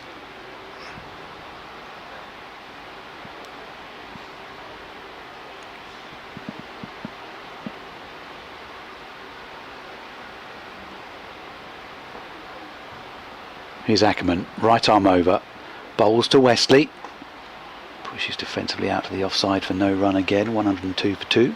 Lots of swifts flying around above us. I tell you what, you know, with these clouds over and the humidity level the way it is now, I'd get the quicks back on again. Ball might swing around a bit. Ackerman again. Wesley goes back onto his stumps, works that one into the onside for another well taken single. 104 for 2 in the 48th over. Yeah, 400 up for Leicestershire now, 404 for 7, need another 60. Well, Kimber's going to take the headlines, but good job Ben Cox is doing. Ackerman round the wicket into Elgar.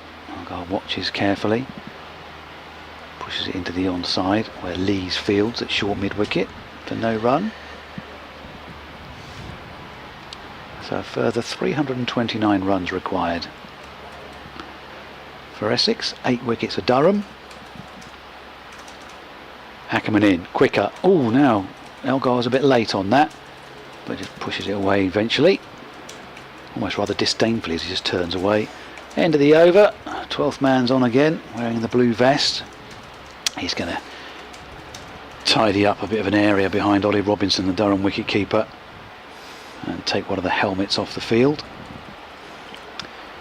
It's almost difficult not to do ball-by-ball commentary watching on the tech service of that Leicestershire game. Kimber's just hit another 6, that's 18 now. So that is the new county championship record. He has he? Yep. So 18 sixes and 24s. I looked at my watch at about 10 to 2 and thought, right, remember the 2 o'clock, and I've now just looked and it's 5 past 2. So it's always the one that gets you the first bulletin after lunch, if you're going to miss one, and it's because it's just 20 minutes into the action, isn't it, rather than the hour. Borthwick to bowl to Wesley here. Wesley forward, plays that safely on the offside, no run. So 108 runs in 6s for Kimber and 80 in 4s. So what's that, 25 runs in things which haven't been boundaries. Borthwick bowls. Wesley's gone for a big one and he pulls that out through deep mid-wicket for 4. The leader comes across to collect it, and a few people are waking up wondering what the noise is about. Do you mind? We're trying to sleep down here. I didn't expect this. I thought Essex would dig in, but I didn't expect it to be as lacking in entertainment as it has been today. When Essex tweeted the score at lunchtime, somebody replied, "This is absolutely boring," and then there was another response from an Essex supporter, what do you expect them to do? They're doing exactly what they need to do, and Durham have got to come up with ideas of how to break through this. And that's beat the outside edge of the bat and into the keeper's gloves.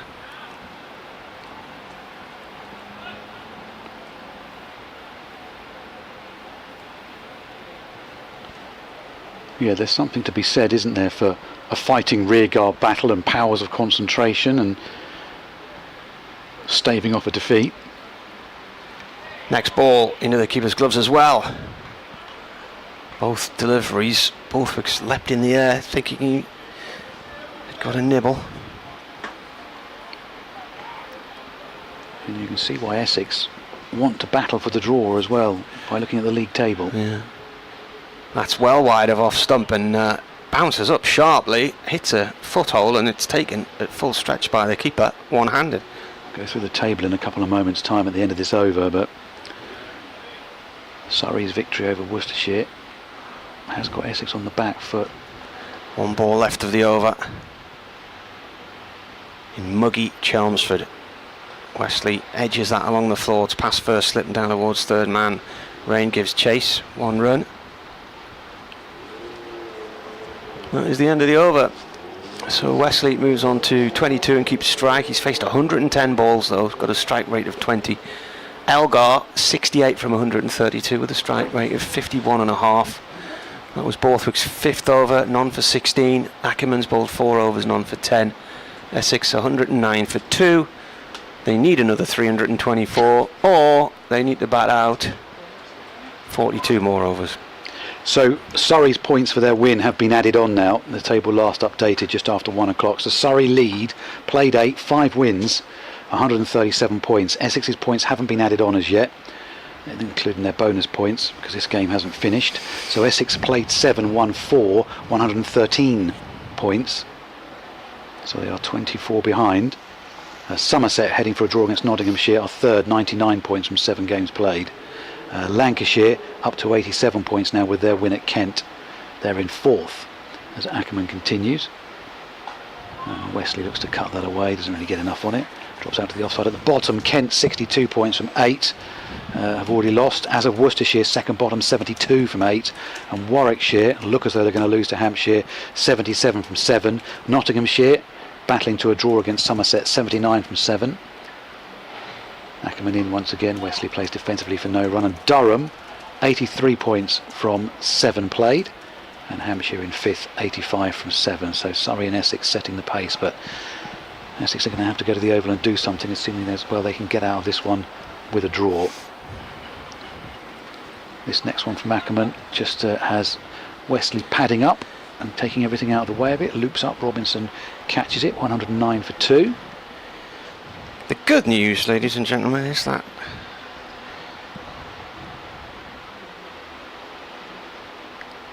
Ackerman edged away by Wesley this time. spins along the ground. And that'll go down to the deep third boundary for 4 runs, 113 for 2.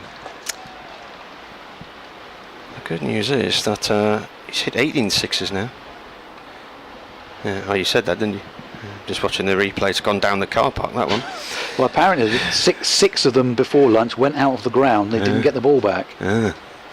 Someone may have to nick to the local sports shop at this rate. Yeah. I've just noticed at lunchtime on BBC Sounds, Mark Steele's in town. The new series has come out. Very, very funny. Fantastic. Great to see him He's back in to health Margate, as well. I think, so I'll be listening to that on the way home. Yeah, great to see him back to health as well. Yeah. Ackerman, ball back in hand, just been edged for 4, comes in, or Wesley covers up and almost pinned back on his stumps there, but gets an inside edge on it. There's no run. 113 for 2 is the score. Just another 50 required by Leicestershire now. He does a weekly podcast, which I can't tell you the name of, but it's on Spotify. Search Mark Steele, and it's questioning the meaning of life, and there's different comedy guests on each week. So Dan Norcross has cropped up on there. This next one from Ackerman has Wesley back on his stumps again.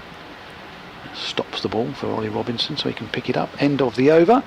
50 gone now in this Essex innings. 113 for 2, so they tentatively need just another 320 for victory. There's a signal to the pavilion gone up from Wesley, just waving his hand. He needs some help or needs some assistance or needs something. There's quite actually a nice breeze blowing in now. Now that's got the Skies sun filled in all around us. I'm actually watching the clouds bubbling above us there. You can see them swirling away. I wonder where it's all come from. Just the heat of the day rising into the atmosphere and meeting colder. Oh, well, it's that colder front coming in from the Atlantic, possibly, creating this above us. Borthwick starts a new over. Round the wicket he comes to Elgar. Elgar slams that into the right foot of Michael Jones at short leg. Yeah, his weekly podcast very good, Mark Steele. We saw him in Newcastle last year at the theatre. in the May time, I think it was. It was a brilliant show. In comes Borthwick again, and that's up in the air to top edge. Is it going to loop over Rain? Yeah. It has. The Rain at backward square leg, couldn't quite reach it. Elgar has a life on whatever he's on. 68 doesn't matter. Gone on to 70. I sent a brief email to the guys who were doing the live text feed on the BBC Sport website, just comparing Kimber to Wesley, and nothing derogatory about Wesley, because he's doing a job here, and it's a very different mindset, very different stage of the game. Like, Kimber had 192 from 94, and Wesley had 16 from 94. Yeah. More on that in a second. Borthwick again to Elgar, and that's hit the helmet, and they're appealing for a catch. I think that bounced. It did. That bounced. Clearly bounced. That bounced into the floor and then hit the helmet. Oh, the Durham players are convinced they've got him out here. No, they haven't. The umpires are coming to have a chat about it. Well, you and I are both convinced that bounced. Yeah. I think it'll be given not out, because the umpire would have been stood at square leg, but he stood at point. Didn't move, and then got called across by colleague. He's played that down into the ground. He's played it right in front of his front leg. Yeah. And smacked it into the air. Martin Saggers and Paul Pollard, the two umpires. Elgar just playfully goes to whack one of the fielders around the head with their helmet. There's a few hands on chins, but I think when they get back and looking at that, no, you weren't out. I thought in real time he'd hit it into the ground, and I couldn't understand what they were all celebrating for. And then when the umpires went to chat to each other, they were all high-fiving each other as if it was confirmation it was that. Borthwick again. Elgar turns that through the legs of Jones at short leg. I'm just thinking, why haven't they brought the physio out for a concussion check on Jones after the ball whacked him in the helmet that hard? Oh well. That's all a bit farcical. It'd be clear as day. Borthwick now right arm over to Wesley. Wesley plays the ball to point to Rain. No run. Yeah, so I sent an email to our colleagues on the BBC Sport text feed just comparing Wesley to Kimber and Paul. Won't mind me reading this out. It says, I once batted all 48 overs of a league game and only reached 50 in the final over. I have no understanding of Kimber's style of batting, says Paul, who works on the BBC Sport website. In comes the bowler again. That's played away towards point end of the over. So 116 for 2. Run rate is 2.3. It's gone up dramatically. 317 to win. 56 overs in theory left in the day. The reality is, at this rate, it'll be 40 and we'll all be going home. I did bat in a 20 over game once against Durham City for Whitburn, and I think I was into something like the 16th over, but I was only on 12. And then somebody shouted from the sidelines, was I going to get any runs? But I'd hardly had any strike, to be honest with you. The guy at the other end had got to about 70 in no time at all, because he was smashing the ball all over the place. Anyway, I was out LBW for 12. I just send a note back to Paul. Say, I hope your team thanks you for your efforts. He's a man made after my own. Did you remember to mention Wesley's first 4 came in his 76th ball? No, I didn't. Oh, no, that was the talking piece of the whole story. That. Leicestershire have lost a wicket. It's not Kimber though. It's Cox. LBW for 34. They still need another 49. They're 415 for 8. Ackerman round the wicket into Elgar. Plays defensively for no run. I played quite similarly during my club and school days, and would often hear the shout, "Hit out or get out." Yeah. I don't understand the modern game. There's space for all sorts. Ackerman to Elgar. Fuller, quicker, pushed out to the offside, where Rain fields. You can spot him in his white floppy hat, because as Beth was mentioning yesterday on commentary, it's got a yellowish, brownish, beige hue about it. It may have been around for a while. That sun hat of Ben Rain. Well, the cricketer have just totted up all of the records today at Sussex. Good. This next one, now it's spun past the outside edge of Elgar's bat, and it's hit Robinson in the grill of his helmet. So now they're going to have a concussion check for that. Yes, they are. They didn't for Jones getting smacked off the head a minute ago. What's going on? It's hit him in the grill. It's just spun past. Difficult for keepers standing up. But so a few of the records that Durham created at Worcester have now gone, because today Leicestershire's highest score before lunch in a county championship game. So Durham lose that one. Most runs in an over in the county championship. They didn't have that one. Highest score by a number 8 in county championship history. Most sixes in an innings in county championship history, and still going. So they've lost the most runs in the morning, and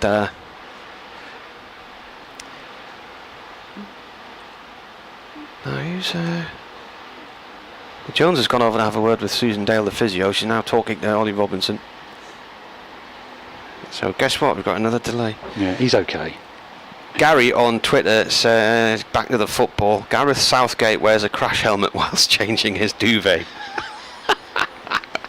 So he thinks he's an overly cautious approach to football.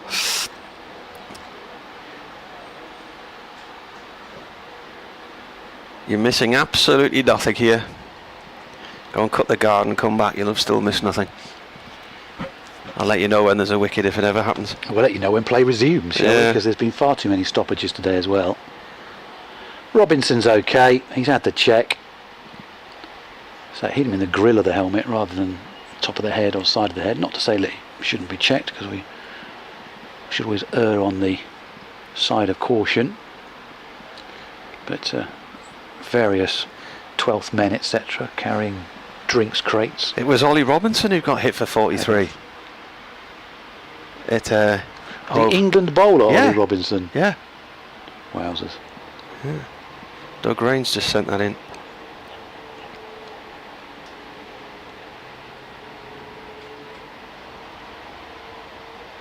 Well, whatever happens in that game, it will be one to say you were there. Like you said, they may get close Leicestershire and still lose. Got a message from my colleague Dom to read out.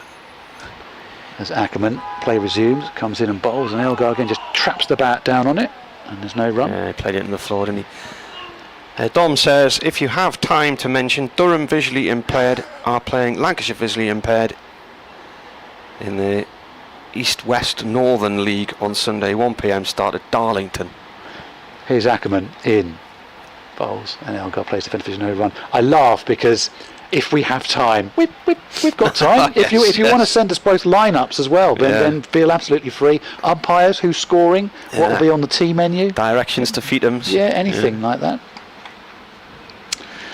So Durham visually impaired against Lancashire on Sunday at 1 at Darlow. This next one has Elgar off the back foot, forcing out to the offside for a single, 117 for 2. So that ground then would be out the back of the old Feetham's football stadium, would it? You have to walk.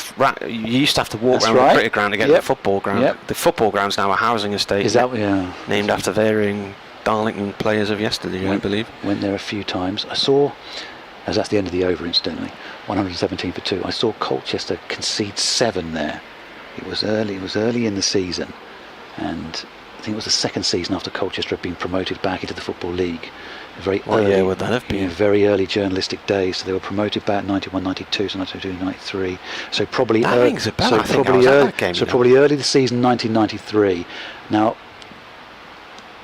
they conceded 7. It was either 7-1 or it was 7-3. And Darlington, I think, either hadn't for 7-1. I think Darlington had only scored 7 goals all season, and so doubled their count on that night. Borthwick round the wicket to Elgar. He plays this out through deep mid wicket for 1. Used to watch Darlington an awful lot back in the day when they were at Feetham's. Whenever Sunderland weren't playing, we'd be down there. Second team, my dad scouted for them for a while actually. I thought Feetham's was a cracking little football ground, and then they built that new stand, and the drainage never was quite the same after that, and the pitch became a bit of a sort of sandy quagmire. And then they built that brand new stadium out of town, which was the biggest of white elephants. Borthwick bowls and cut off the back foot by Wesley out to the covers for 1. Yep, got it. So this was November the 2nd, 1993. It was a Tuesday night. I remember it because I went all the way up to Darlington. Then I was on an early shift during my freelance days. The very next morning. So you just drove back and basically went straight to work. Yeah. I probably would have been there if it was a Tuesday night then, because we went to a lot of midweek matches. Ball flick round the wicket to Elgar. Elgar plays this up to Beddingham at mid-off, no run there. Yeah, Robbie Painter scored twice, Gary Chapman scored twice, Robbie Lee Painter. Ellison scored twice, Colchester lost 7-3. Alan Dickens, the former West Ham midfielder, Steve McGavin and Mark Kinsella scored for Colchester. Darlington, I think, had only scored 7 league goals all season and doubled it in a single night. Ball flick bowls, pulled by Elgar out through deep mid-wicket for 4. A rare boundary. 1,299 inside Feethams that night. Who were royally entertained. And good old days, a 7:30 kickoff Yeah. on a Tuesday night. Remember, I had some good chips that night. And then watched Colchester running back to their goal for most of the evening. Spent most of the night on the telephone when you used the old phone, the old landline phone to report. Next ball is pushed up to Beddingham for 1 by Elgar. Beddingham at mid-off.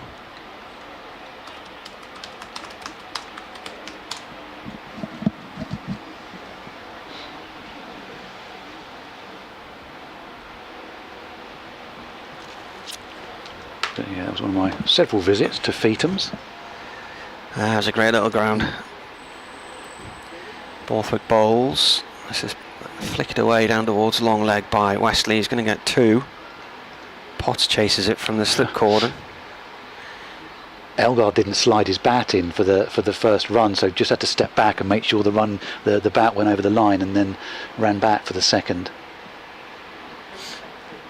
Another game at Feethams. Probably, I'm trying to think, the season Colchester stayed up, and it was they or Darlington who were going to go down when only one team went down, and Colchester went up there and won. Now, was it 2-1 or was it 1-0? A quick look. The scores, they won. This is exciting. They won 2-1. I think Mario Walsh scored the winner. Darlington went down that season, came straight back the next season under Brian Little. Yep. And Colchester went down the season Darlington came up, and then Colchester took 2 years to get back. They had bigger crowds when they were down a division than they did in the league. Ackerman in, outside edge from Elgar, runs along the ground into first slip's hands. Well, I guess winning games. Yeah. Yep. And in those days, But I Darlington, mean, they were getting probably double what they'd had in the Football League for quite a few years. and in those days, in what was then the GM Vauxhall Conference, Colchester and Darlington, when they were in it, would have been probably one of only 2 full-time sides, as Elgar placed defensively for no run again, 126 for 2. So they had 2 memorable visits to Feethams I had. Now I did experience the Reynolds Arena on a couple of occasions. The first time when they'd forgotten to build the press area, and we were in one of the executive suites for the evening. Ackerman in, played defensively out to the offside for no run, but no one had I told went the there and commentated on a pre-season friendly. There was a proper press box there when we were there. That was early in its life cycle. we were shifted out into one of the executive suites, but no one had told the catering staff it's just the press, you don't need to cater for them. Very nice meal we had that evening. Here's Ackerman in, that's pushed out to the offside for no run, 126 for 2. I was there when it was being built and they were finishing it off, and I went to see George Reynolds, and he was giving me a guided tour of the stadium. They were just putting the last bits of... Ackerman in. Oh, that spins past the outside of Elgar's bat through to Robinson. Yeah, they were just putting the last bits together for the final executive box, and watching them use these nail guns and fire straight into solid steel beams was some power in the kit they had. Ackerman quicker, and Elgar plays defensively out for no run. They had an escalator in the stadium, which I thought was a good idea. First time I'd seen an escalator at a football ground. Was it marble, wasn't it? Yeah, it was all marble everywhere. It, yeah. And up in the director's lounge, it was all this sort of elephant statues, gold-plated, sort of golden elephant statues, and sort of a tie design to it all. It was rather ostentatious and a bit over the top. Seeing as we're being so royally entertained here, and another story Parkinson's coming in the ball, another story about the Reynolds Arena. A BBC Essex commentator and friend of mine, summariser Paul Clark, former Southend player and manager, Leyton Orient, Cambridge United coach, former Brighton player as well, and Tommy Taylor was about to get the Darlington management job, and he wanted Paul to go up to the North East and be his assistant. And Paul tells the story, he went up there and met George Reynolds, and George Reynolds gave him a tour of the stadium, and he was pointing, he said, what do you notice about all the doors and all the window frames and everything? And Paul was like, well, I don't really know. He said, look at the screws. He made the workmen, all the screw heads all lined up everywhere, around the door frames, around the window frames, everywhere. Anything that had a screw head, they all lined up. That was how precise he wanted it. And Paul didn't take the job, but he tells that story. If you're that fussy over that, maybe I won't be here very long, probably. Parkinson replacing Borthwick, then the first ball, left arm round, defended by Wesley. So the football club Darlington, are they playing at the rugby club still? Yeah. Yep. And Mowden Park Rugby Club play at the football club. Oof. Parkinson in, Wesley off the back foot out through the covers to Lees, one run. In front of crowds of? Not many. Right. I'm sure they used to have a car boot sale on a Sunday, which was more popular. It's a pity, because it was a lovely ground. Yes. They were never ever going to fill it, and it was just a pipe dream, really. I think probably the biggest crowd they had was 10,000 for a game against Hartlepool that I was at when Hartlepool took them apart. And that was the start of Darlow's downfall, really. As this is played away off the back foot by Elgar, and he cuts it hard up towards wide, long off for 4. Yeah, whoever won that game was going to go up automatically. I think it was towards the end of the season, and Hartlepool came and won, and they went up into the 3rd division. Darlow got sucked into the playoffs and lost in the playoffs, and then they never really recovered from that and just went on a downward spiral through the league and out into non-league. Elgar shapes up and plays this one down towards 3rd man. It's got a bit of pace on it. It's been chased by Potts. He'll run 2. He's quietly going about his business as he moves on to 84 from 154. Wesley is on 30 from 122. Essex 133 for 2. Need another 300 to win. And there's 52.2 overs left in the game scheduled, but as things stand, it'll be handshakes later on, unless Durham can break this partnership and we see some action. That's an inside edge from Elgar as he goes forward to a ball pitching outside of off stump from Parkinson, and it shoots away past short leg out towards mid wicket for 1.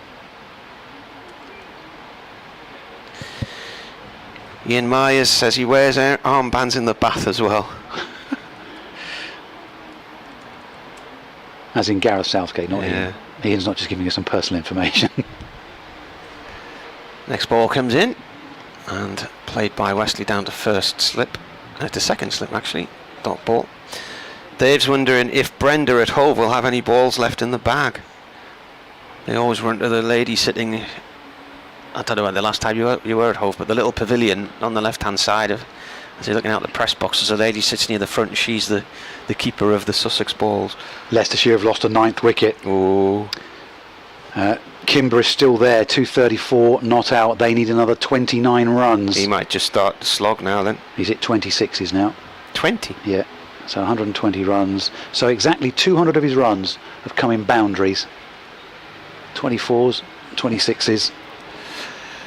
Christopher White says, if we're going to chat scoring rates, I once carried my bat in a Lincolnshire Sunday Cricket League game for 4 not out of 125-ish balls. One scoring shot was a thick outside edge for 4 in the 22nd over. Take it.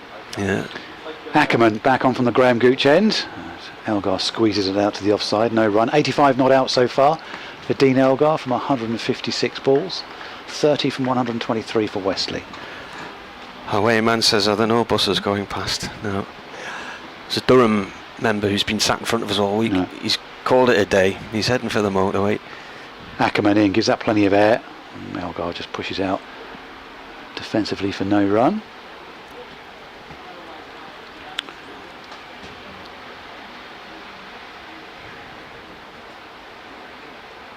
Another pause in play while they take the man out of mid-wicket. and put him into slip and move slip, who's got the helmet on, as Jones, to silly mid off. 134 for 2, but it all feels like window dressing at the moment. Here's Ackerman in, and Elgar pushes into the onside where the man's just been taken out at short mid wicket, and they come through for a single. 135 for 2. I honestly have to say, in my heart of hearts, I didn't expect to see a game like this today. Especially after all the wickets fell yesterday. Yep. This was, I said in my pre-match burble this morning, I thought it was probably 70-30 in Durham's favour, and the draw wasn't really anything to think about. But Here's Ackerman over the wicket to Wesley. Doesn't roll up his body off his bat. there have been matches in recent years when Durham haven't been able to get teams out on the final day after being in a position of strength. It happened. Leicestershire came up with Durham 2 years ago. Leicestershire did the same thing at Leicester last year.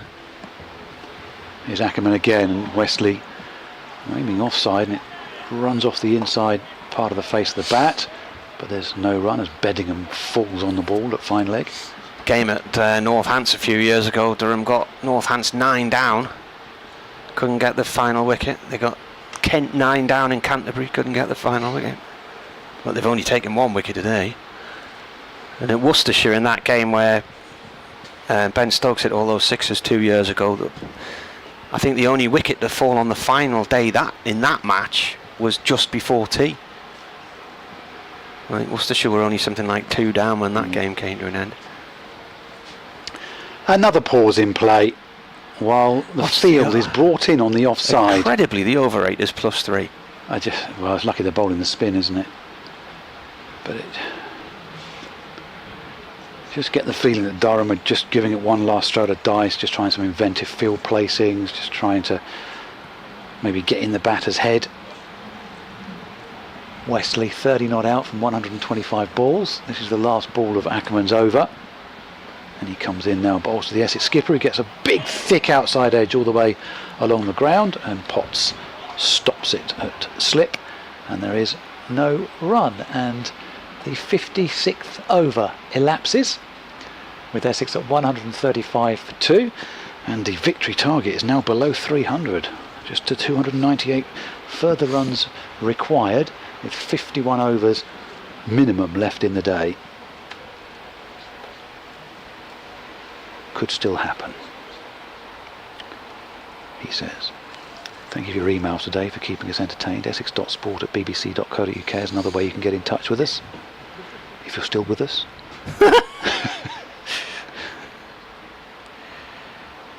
442 for 9. Kimber's just hit another 6. We've had 3 very good days of cricket. There's only 4 wickets fell on day 1, but yesterday lots of stuff going on. The day before was quite a good day, and this is like watching another match entirely. It's as if this game has been dumped in a totally different environment from a spaceship. Different conditions, different wicket. Leicestershire need 22 more runs. They're not going to get there. Kimber 240 not out now, 21 sixes. They'll lose by 1 run. Parkinson bowling to Elgar. Elgar plays a full toss up to our end of the ground for 4.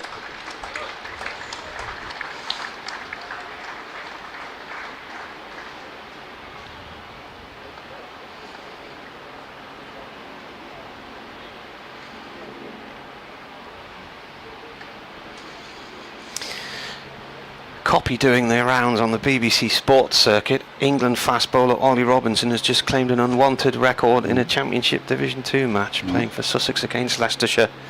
In a single over, he conceded 43 runs. I think he probably woke up this morning thinking, 5 down, a few cheap wickets on offering, a few Leicestershire tail-enders. Get it done before lunch. Yeah, feet have up. The afternoon off. Lewis Enjoy the Kimber sun. scored 8 boundaries across 9 balls. 3 no balls in the over. Parkinson in, turned by Elgar to mid-wicket, no run there. It says this is comfortably the most runs conceded in one over of English first-class cricket, passing the 38 by Alex Tudor for Surrey in 1998. And then it finishes, Robinson is hoping to play a significant role for England this summer. Parkinson bowls, pulled by Elgar, out towards deep mid-wicket and stopped by... No, it's not. No. He's missed it. Lees has missed it on the boundary. It's hit the woodwork behind him. He doesn't know where the ball's gone now. Partnership of 100 runs has come in 2 weeks and 3 days.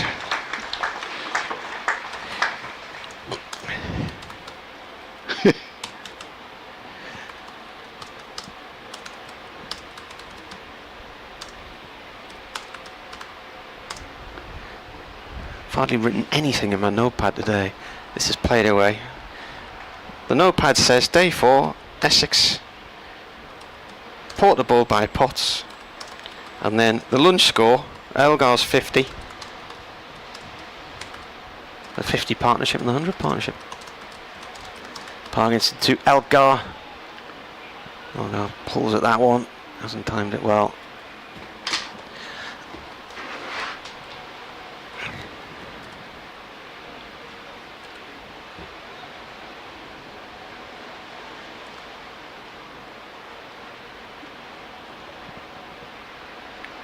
Next ball played out into the covers by Elgar. Did you write down how many balls it was for the 100 partnership? I didn't. No. I do apologise. 249. I may have been somewhat distracted. End of the over, for what it's worth.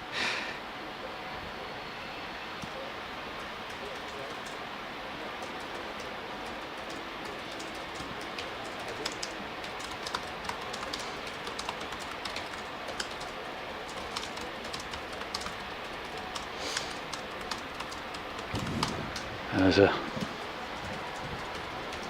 massive meeting going on at the Graham Gooch end as to just how Durham are going to make a breakthrough here. As you rightly pointed out, Martin, about 5 hours ago, that the only man out today is the night watchman, Jamie Porter. That's the only success that Durham have had.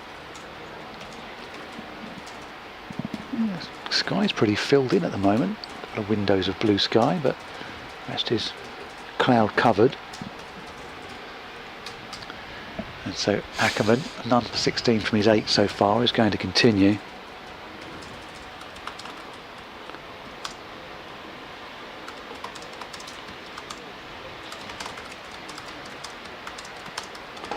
Wesley plays into the onside for no run.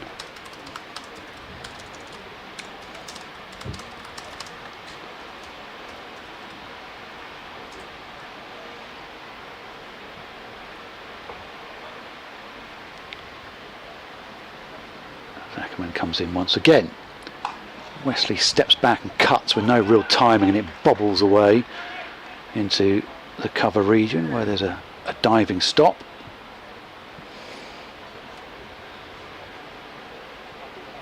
And there is no run. This next one is left alone. And there's no run again.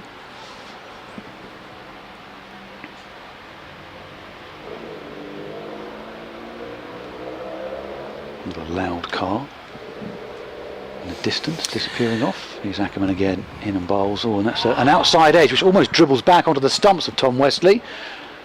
Just about avoids his off stump. There's no run.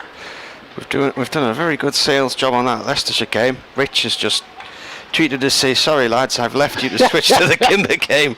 He's hit another 6 as I connected.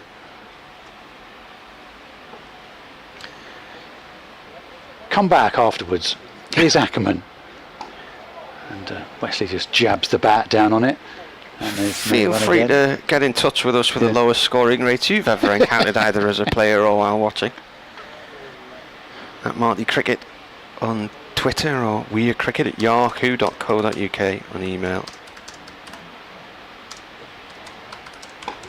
Wesley plays that one away into the onside, just to the left of Jones at short leg, and they come through for a signal which denies Ackerman his maiden, 144.42. A further 289 runs required by Essex, with 49 overs minimum remaining in the day. Stephen Rains emailed. He says, Tony Shields, who I know very well, formerly of Whitburn, he's the groundsman at Whitburn now, while batting for Marsden against Southampton, scored 4 not out from an edge through the slips in at least 100 overs. Marsden batted 109 overs in protest about the toss. Southampton never got to bat.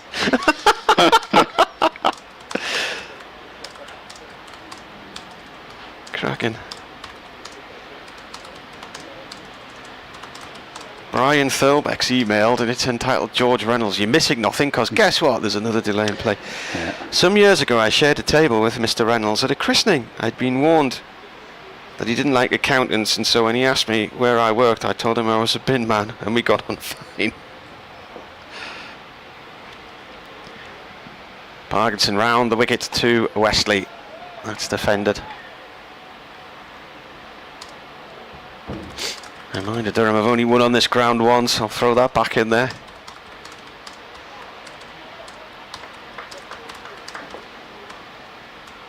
Coughlin's back on as a 12th man at mid-on, and the ball is slammed by Wesley off the back foot at Michael Jones, who's hurt his right hand, fielding at short mid-wicket.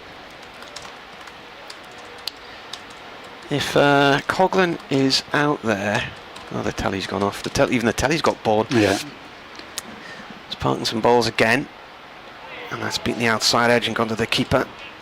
You can just stretch across and just flick that back on, Martin. That'd be handy, so we can actually see the scoreboard without having to crane our necks out of the window and around the corner. Yeah, they actually have a camera pointing at the scoreboard onto a screen for us. Parkinson in again, bowls quicker that time. It's gone off the point.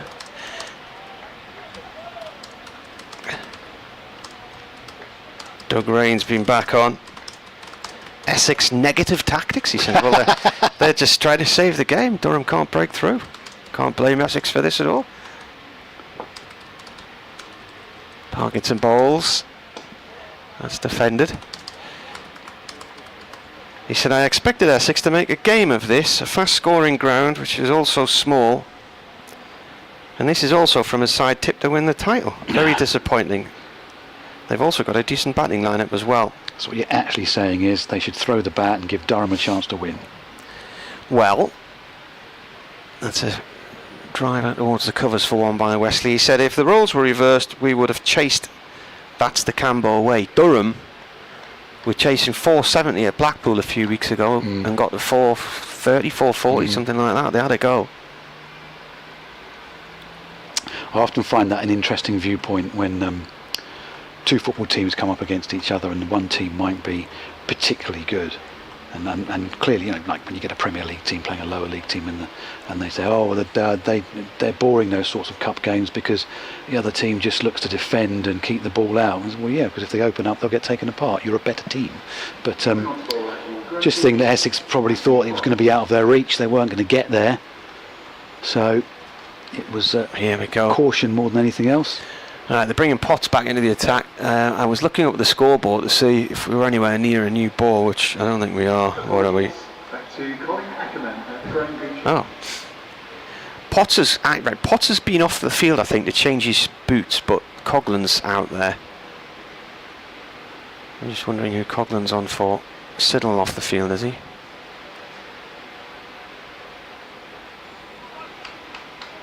Somebody else was off the field for Coughlin. Where's Beddingham? Is he on the field or not?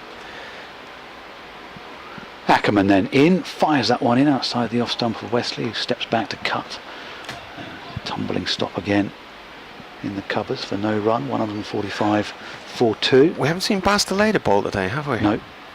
He is on the field, I think. He's down to our right. Leicestershire have lost.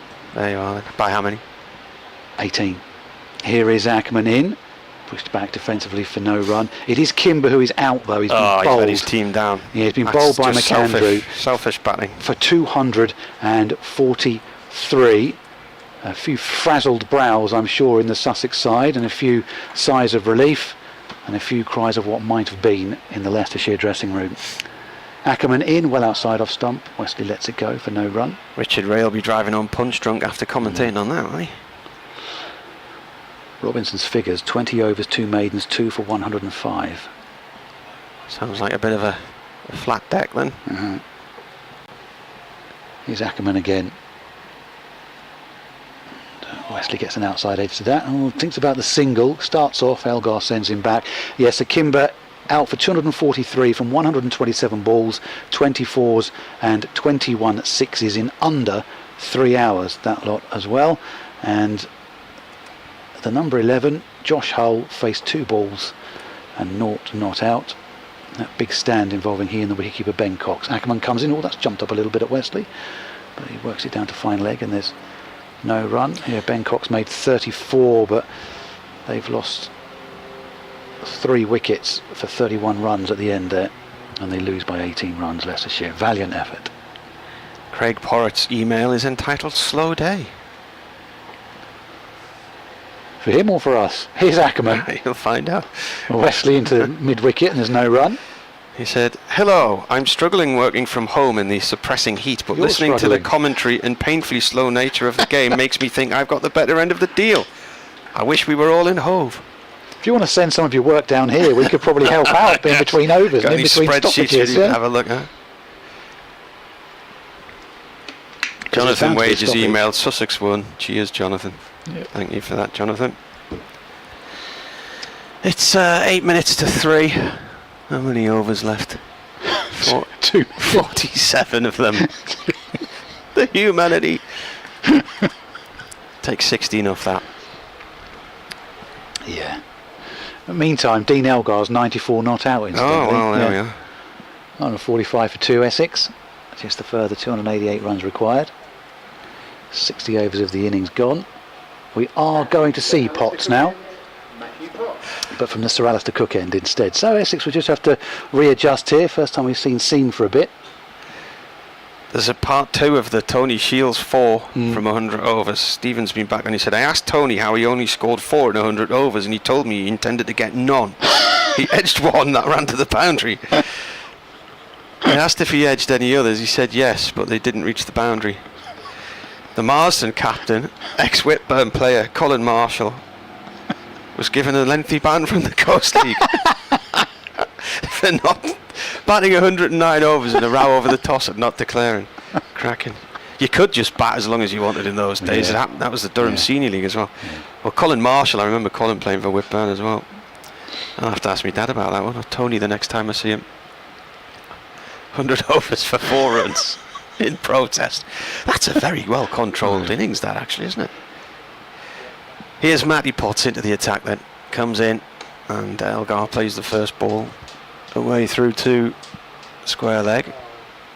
Moves on to 95. At least Elgar's getting something out of the day. Somebody's trying to ring me, I don't know who that is. Nottinghamshire 344 for 2 leads Somerset by 234 runs. Back to our list of possibilities. I've got this on my match notes. Elgar's next 100 is his 50th. Okay. So yeah, I'm excited now. You see? Yeah, suddenly it's all to play for. Another stop in play.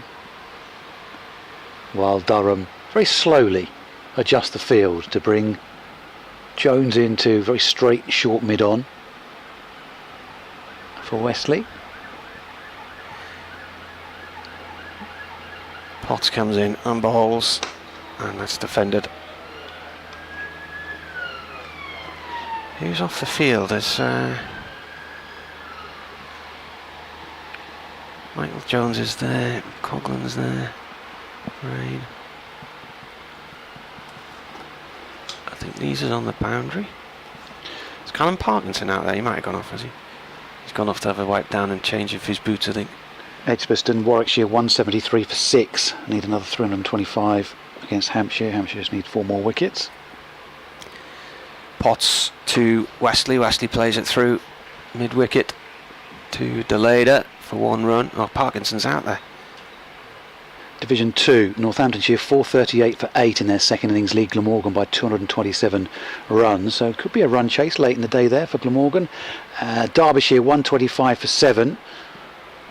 in pursuit, he says, in inverted commas, of a further 272 for victory. Middlesex just need 3 more wickets for a win at Lords.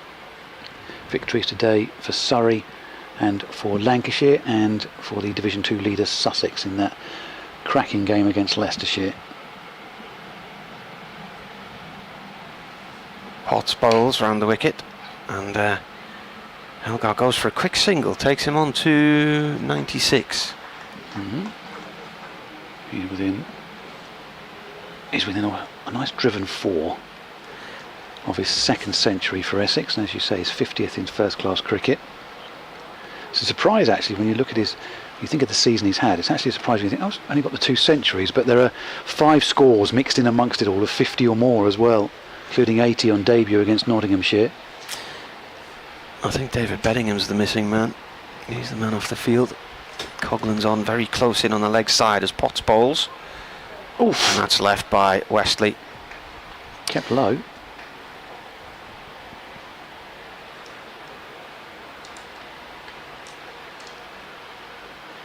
Damo says anyone thinking that enforcing the follow-on could have been beneficial. Well, Durham having taken wickets, having not forced the follow-on and had rest.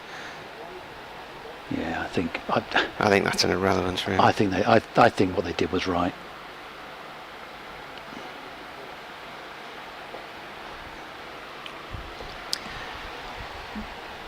Potts bowls.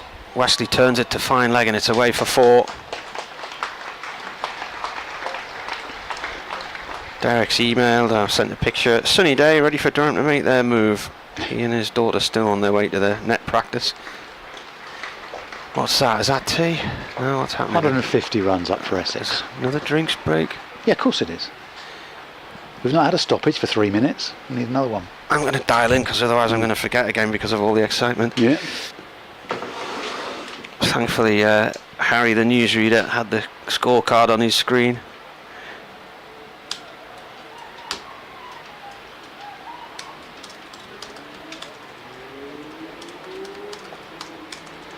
So off goes Martin. He's going to just dial in just to make sure he's ready.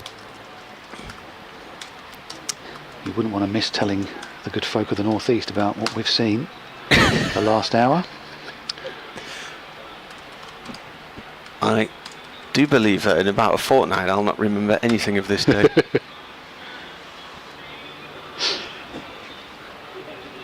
We had a day like this last year against Kent. I think it was 500 against 500 or something. So last day, the game just died a death. You do get that sometimes, but there was plenty in the game at the start of play today. I have to say, like you, I didn't see this outcome. I haven't heard this for years. You hear that? That's just the way it is. Yeah. Who sang that again? It was something and the. Is it Bruce Hornby in the Range? Bruce Hornsby in the Range, that was it. Yeah. It was a good album, that, actually. I bought it for 6 dirhams in Dubai. There was this company over there used to just sell any album that got put on the market. There was no copyright laws over there, and they basically, you could buy an album for £1. So every time I went to Dubai, I used to buy about 40 cassette tapes. And if you bought 10, you got a free cassette tape holder. So there was method in the madness. The umpire's taking a long swig on that water bottle, probably wishing there was something a bit stronger in it. Durham having a chat about how they can try and do something about the predicament they're in right now. They see what they should be doing now, and the Mr. Tricky, the commercial department, should have sold advertising rights to the drinks break sponsored by.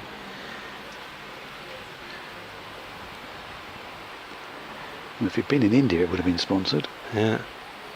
If you stand still long enough, you'll end up sponsored in Indian cricket. Oh, what's that? Working that out. That's 14 overs to go to tea. Yeah. Wow.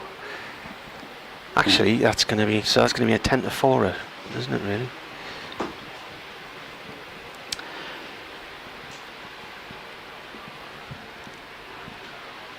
Right, the drinks break is over.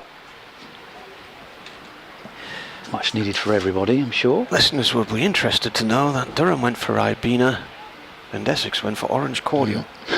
cordial.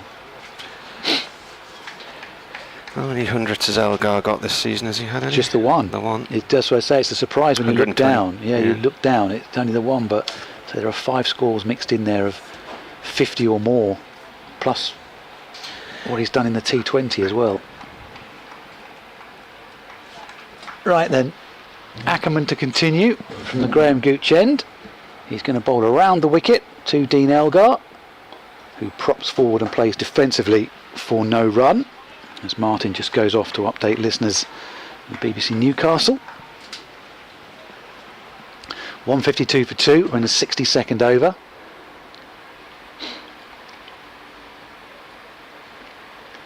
Ackerman again, flicked away by Elgar.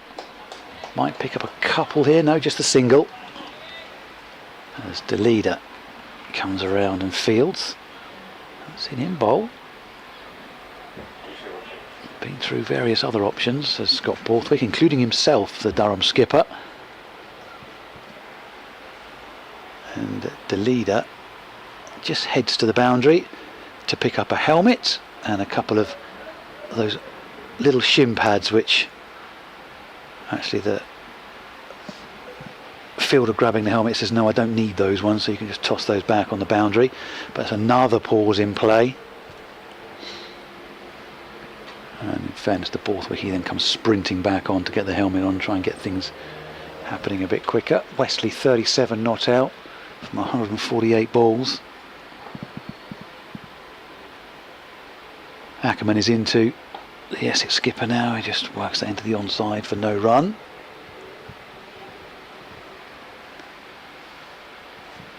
A lot of the cloud that Martin was describing earlier on has dissipated. Bright blue sky directly above the ground. Bit of cloud around and about, but most of it's blown across. So Ackerman's in again. Well, tosses that one up and it goes past the outside edge of Wesley's bat. Through to Robinson, but there's not a touch on it. And there's no run.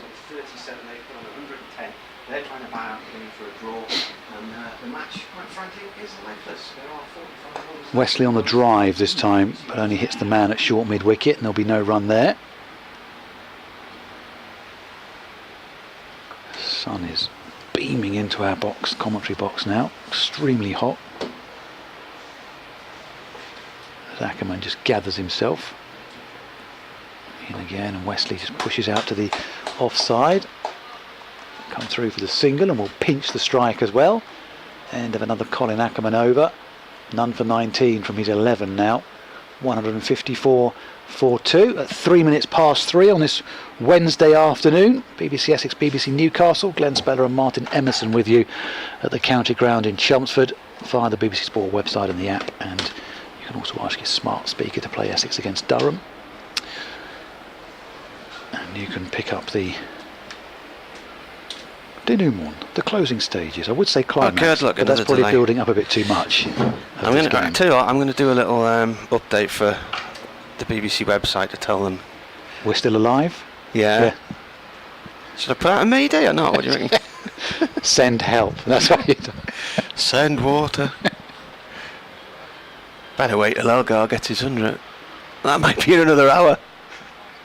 He's on 97 now. I say he's not on strike either. Oh, Wesley no. pinched the strike. Oh. Spoiled it all.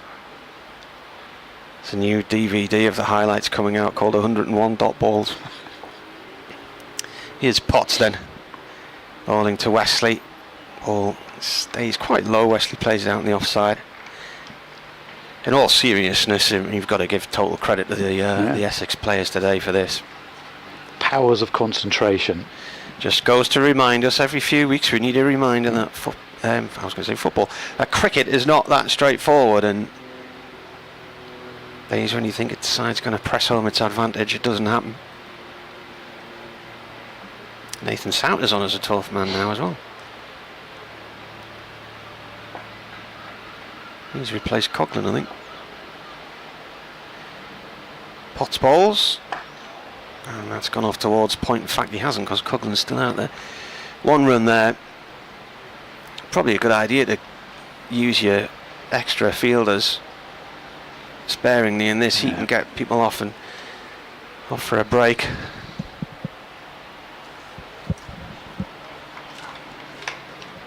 Michael Jones looks like he's trying to stretch his ribs out there, left hand side. Potts back to his mark, retrieves the ball from Peter Siddle.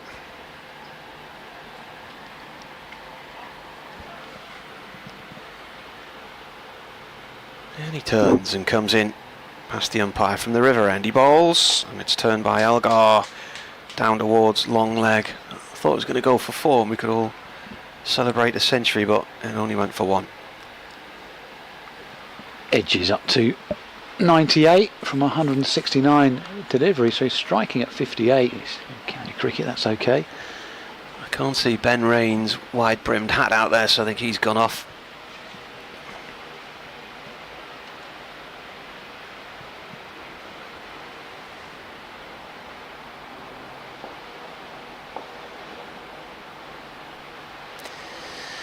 Potts to Wesley. Wesley firmly behind that one, plays it to the cover area, no run.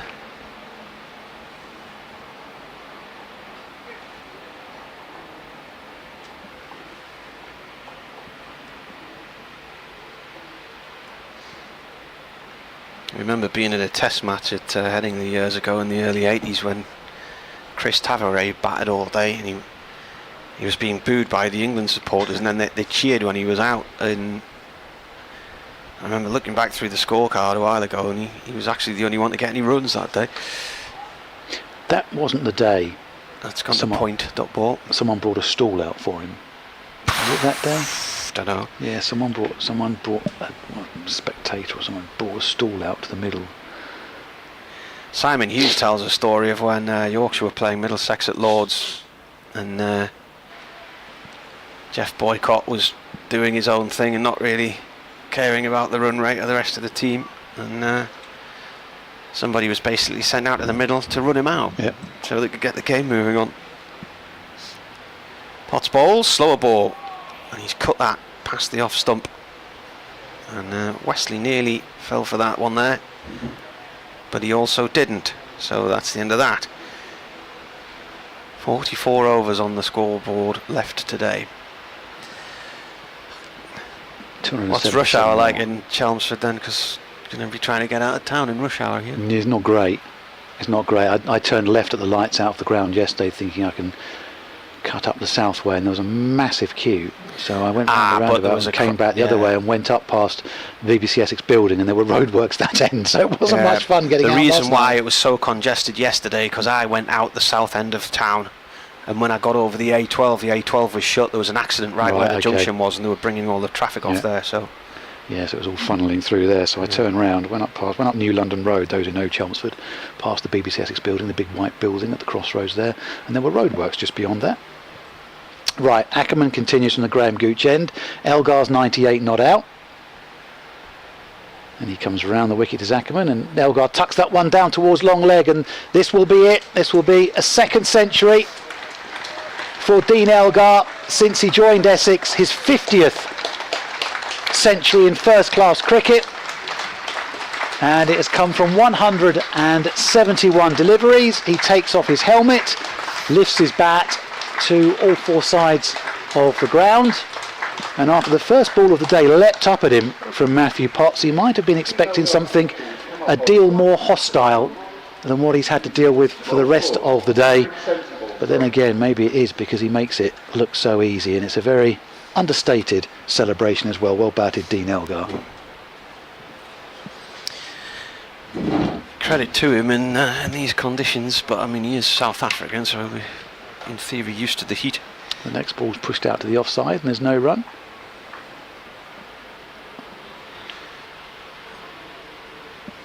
.171 balls, 12 fours. Ackerman into Elgar once again, and he won't give it away either. And to the onside, and there's no run there.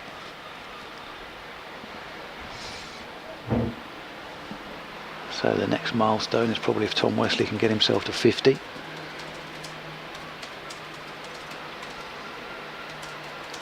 As here is Ackerman round the wicket to Elgar, props forward. That's just sort of smothers the ball when he leans forward. Now to the offside, and there is no run.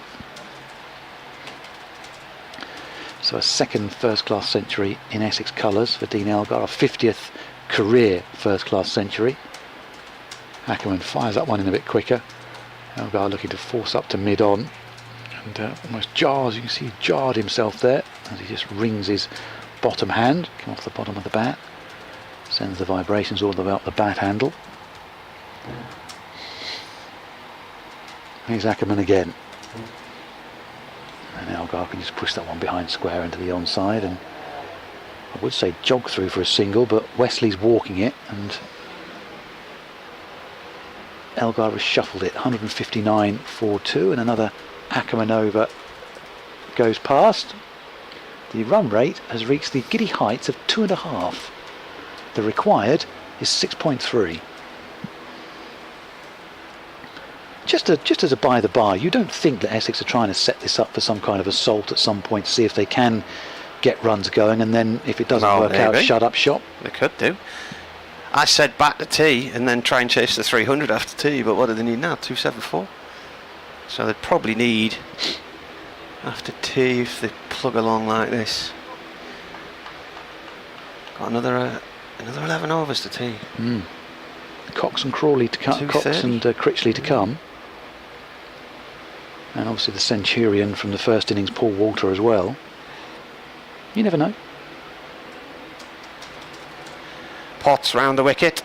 That's gone off to point, no run there.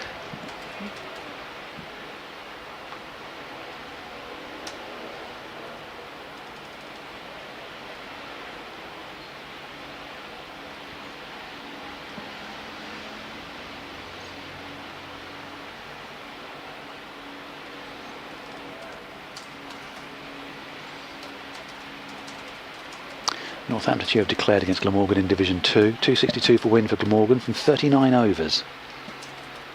It's almost like a old Sunday League game, though. Potts bowls. Elgar plays it to Coughlin in the covers, no run.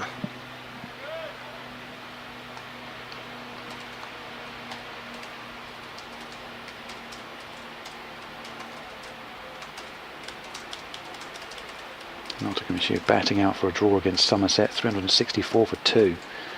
In their second innings, they now lead by 254 runs. And Derbyshire 132 for 7. Still need another 265 to beat Middlesex, but it looks like they're fighting to save that game as well. Oh, attempted cut from Elgar to a ball just wide of off stump from Potts, and he's played and missed at that one, trying an uppercut.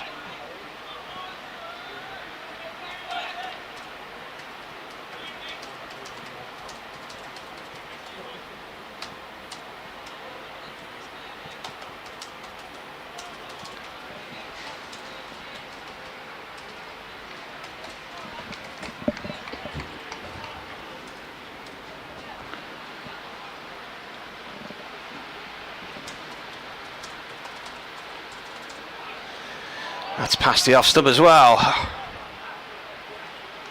Well, it's rapid stuff from Potts. He's building up a bit of a head of steam here, giving it a go. 2 for 32 in his 16th. So he's bowled really well, bowled well in the first innings as well. He's trying.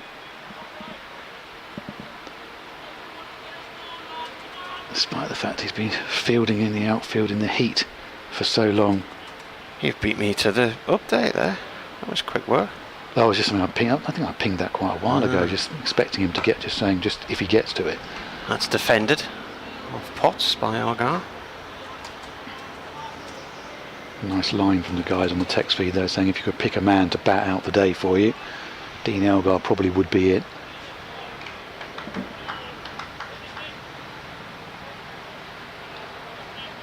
So Durham and yourself will be hitting the road a little bit later on this evening. Get back for 10 hopefully. This is all in a straight line.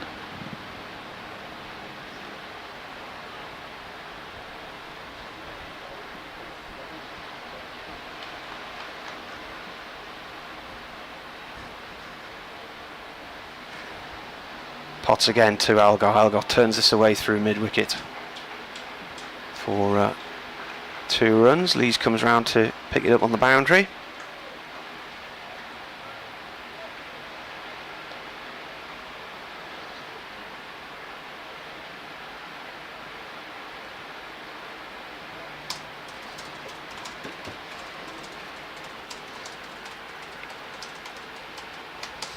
How many overs are left? 42 overs to go.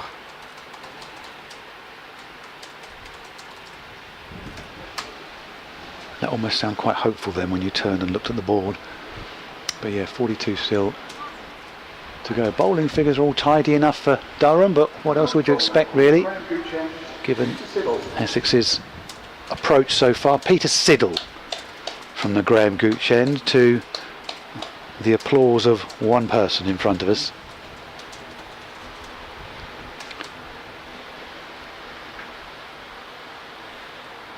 So a retaking of the guard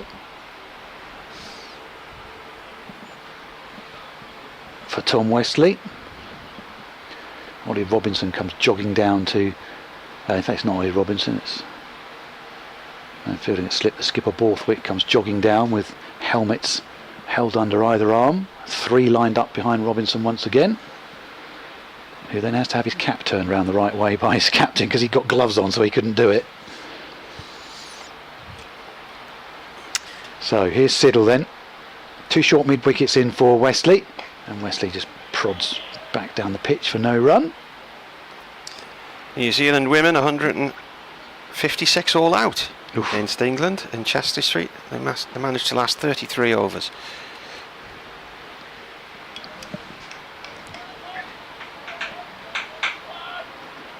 So not much of a chase for England then. You would expect them to get over the line. Siddle comes roaring in and bowls to Westley, and Westley whips that straight into the hands along the ground of Potts, one of the 2 short mid wickets there.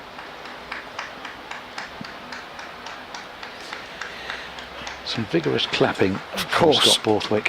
When I get back to the car, it's going to be like a greenhouse. Of course it is. All the water that I've stored in the boot will have probably melted away by Reached boiling point. now. Yeah, or exploded. Yeah. Siddle receives the ball from Ben Rain, who's still up there at mid-on. Pause in play while Robinson is invited to stand up to Siddle now. And she did after the first couple of balls of this over. It's only his 5th over in this innings, Siddle as well. Comes charging in, bowls to Westley. Again whips it along the ground into the hands of Potts for no run. We haven't heard from Mia Katie today, have we? She was captive audience in bed with COVID yesterday.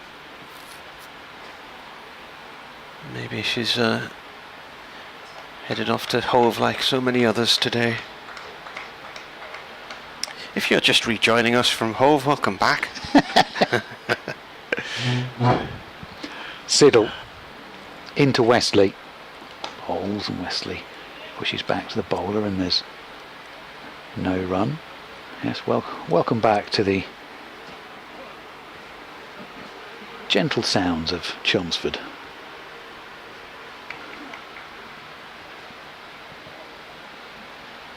Looks like a mower or something in the background. Doing the verges It's that around fan, the isn't it? Oh, it is, isn't it? Yeah. And maybe that's struggling as well now. Yeah. That may have hit overdrive. Siddle in. Westley lets that go. Nicely taken by Robinson. Sharp take, standing up, around about shoulder height. Is that fan actually providing any assistance to us at all, do you think, or not? I don't think it is now. If you put your if you stretch your hand right Yeah. over the back desk, you can just about feel a breeze.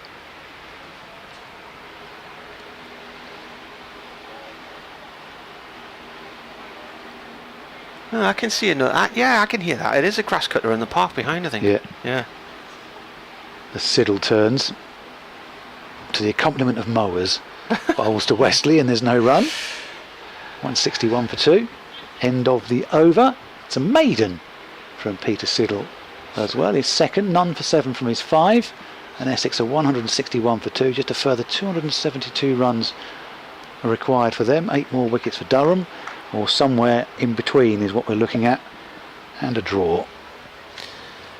Sound of the suburbs, mowers in. Oh, we had that. Oh, we had that on Saturday afternoon at mine. What, the We song? had- we had a sharp shower. It lasted about 20 minutes. Absolute deluge of rain.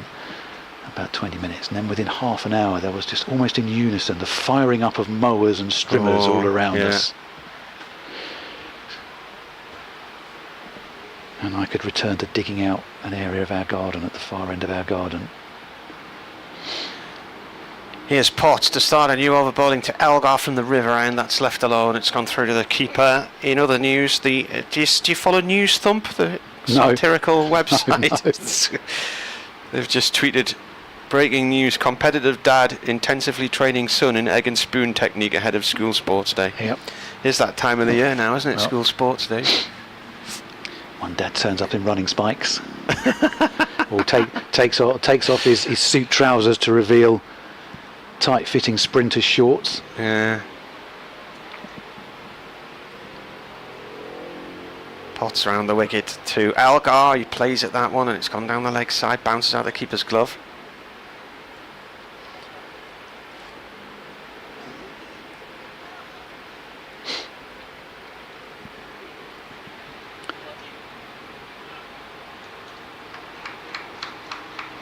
Would daughters like you to get involved at sports day?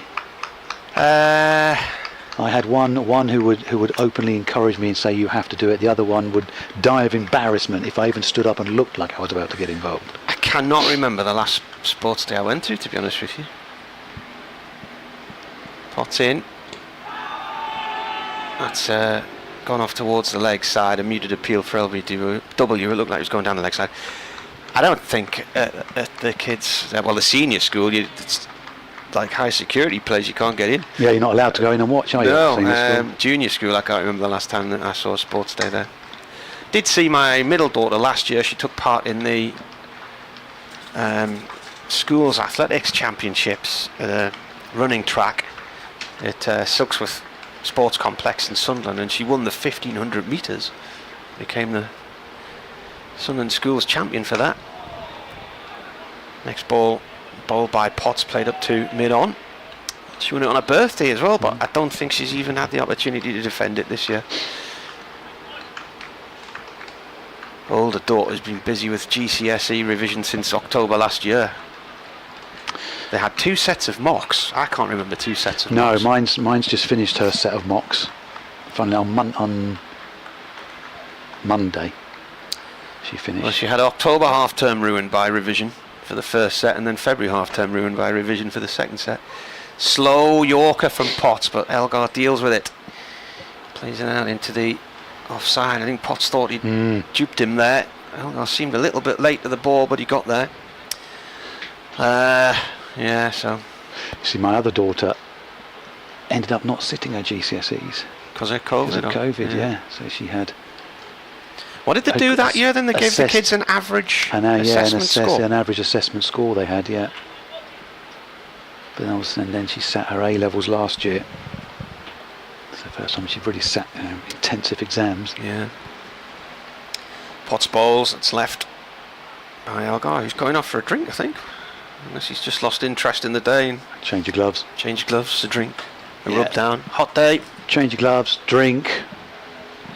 Dinner plans. Yeah. What's on telly at the moment. Yeah. Can you record me Homes Under the Hammer? That sort of thing. Is that still on, is it? Well, every channel I flick on seems to have Homes Under the Hammer or Escape to the Country on these days. Well, every time I flick through, it's somebody trying to buy a house in the sun. There's nothing else on the telly these days. So it passes for entertainment. Watch someone else buy a house.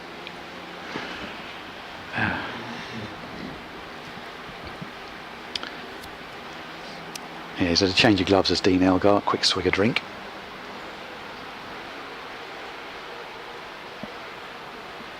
Another pause in play.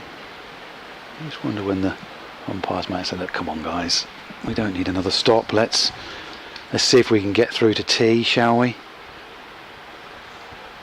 Oh boy, yeah, there's definitely mowing going on. There's a smell of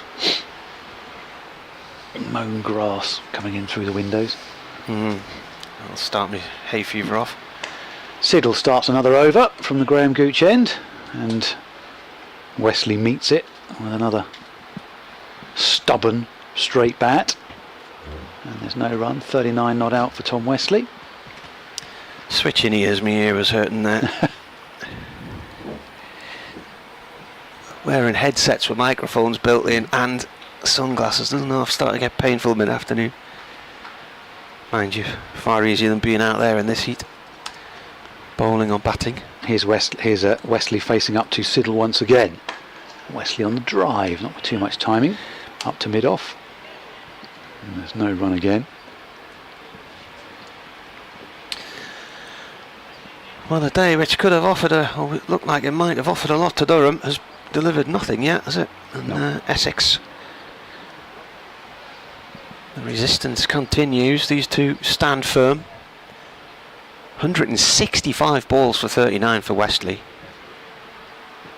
I think his biggest challenge is not falling asleep here.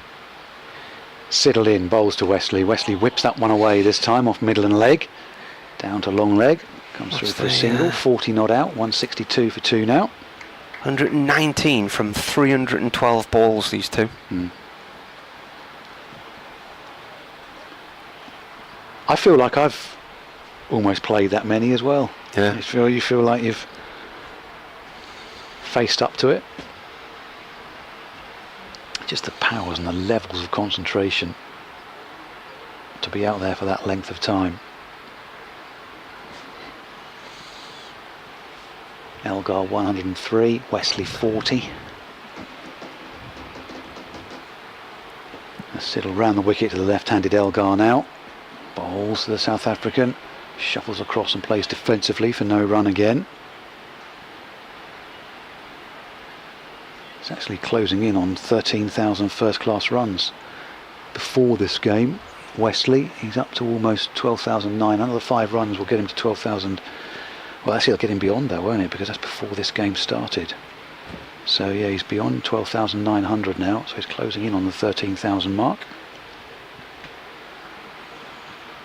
35 years of age now, Wesley. He's watching on as Elgar faces Siddle. Plays that straight to short mid-wicket for no run. Oh, I tell you what, any England fans who were bored last night, good luck with this today.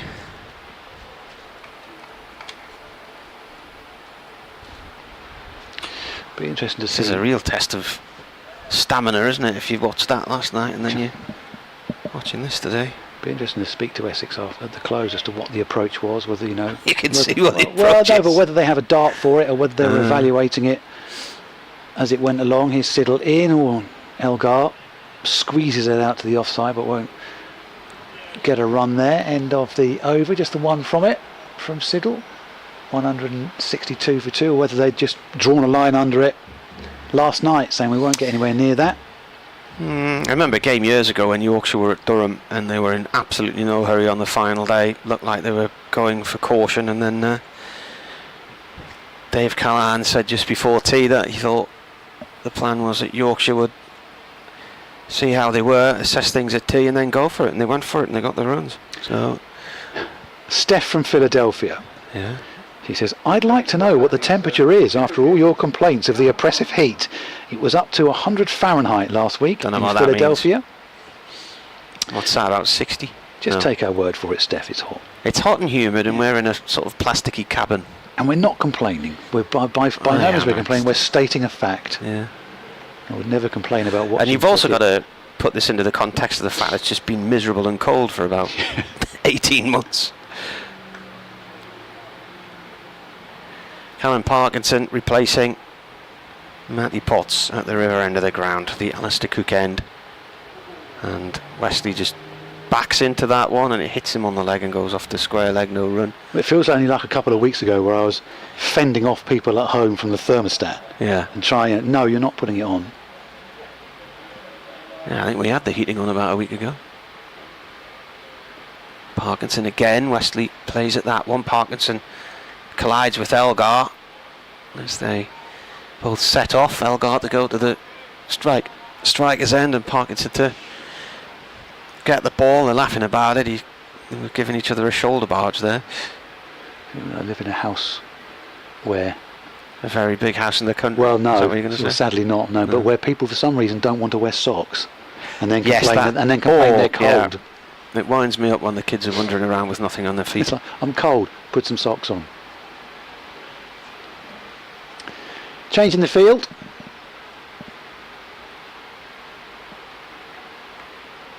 taking a man out slip, putting him in at mid-wicket. In comes Parkinson, left arm over. Oh, it's pushed by Elgar. It's just out the grasp of Michael Jones at short leg. Goes across the square to square leg. Jones is lying on his back in disappointment there.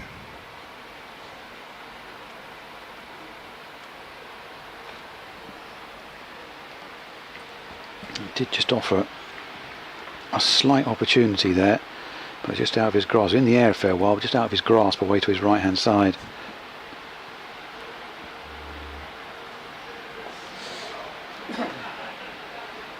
Wesley on strike as Parkinson bowls and basically traps that with his left foot there, or tries to, and it's rolled out onto the offside, no run.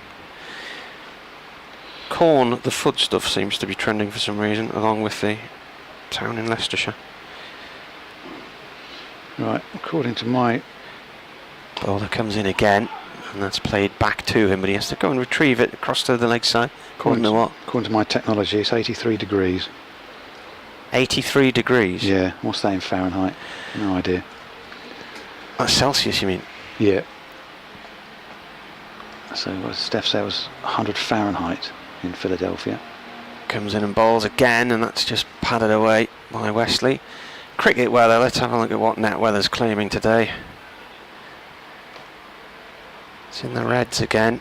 End of the over, by the way. Essex at the moment, according to net weather, is 28 degrees, feels like 31. Storm risk 20%, cloud cover 55%, yeah. The wind coming up from the southeast. And in the next few minutes we'll be getting, a bit later on, it'll be 100% cloud cover. You know, I could do with a little weak weather front now, just a little bit of cooling rain for 10 minutes. It could come during tea and then go again, you know. Are we near tea? 6 overs to go. Another long conversation at the far end, the Graham Gooch end. So that's 20 minutes, isn't it? 6 overs. Well, unless there's another stoppage. There'll be 3 between now and then. Siddle just bending the back before he gets ready. Steps into it and then wants another adjustment in the field. He's not happy about something, Peter Siddle. Yeah. Fielder, who was a short fine leg, was still wearing a helmet, and Jones says, no, I don't want the helmet on, so tosses it back to Robinson. So there's a pause, but Siddle is now ready, and he's in and bowls to Elgar. Out to the offside, there's no run there. Wesley is sent back. 164 for 2. We're in the 70th over now of this Essex second innings. Talking to the guy from Durham who was sitting outside, who left a couple of hours ago now, didn't he? He was worried this morning that 4-3-3 was not too big a target in modern cricket, and cited Durham's run chase at Blackpool a few weeks ago, which they didn't pull off, but they got close. Siddle into Elgar, into mid-wicket, and there's no run. So I was thinking more along the lines of a Durham win this morning, with an outside chance of an Essex win, then the draw didn't really feature. And we have seen an entirely different day to what I imagined might unfold.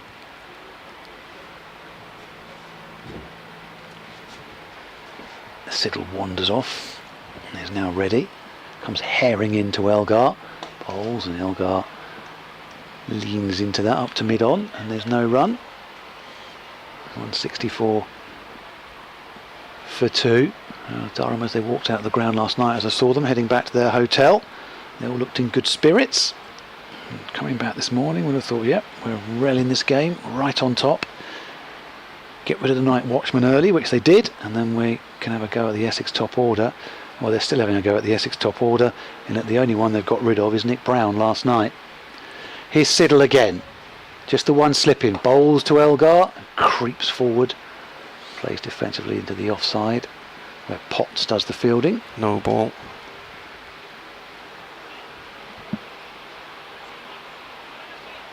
.166 for 2. the score. 267 required now.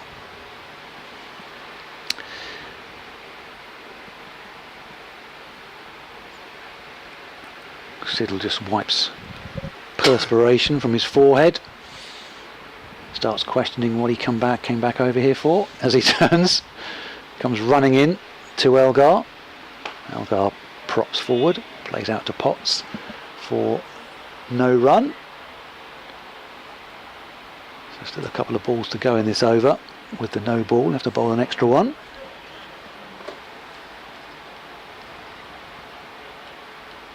And then we'll be 5 overs before tea. That'll leave us a minimum of 32 in the day. Can shake hands at 5 if everyone decides it's going to be a draw.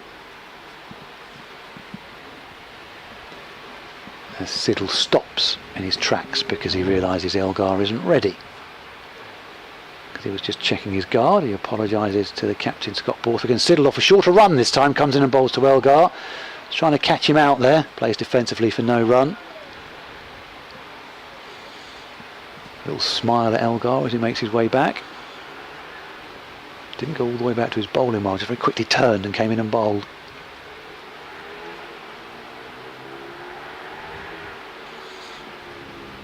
Siddle again off a slightly shorter run, comes into Elgar, goes right back on his stumps and plays defensively for no run. That is the end of the over. 3 dot balls and a no ball, and 3 dot balls to finish as well. 166 for 2, 5 overs to go until tea.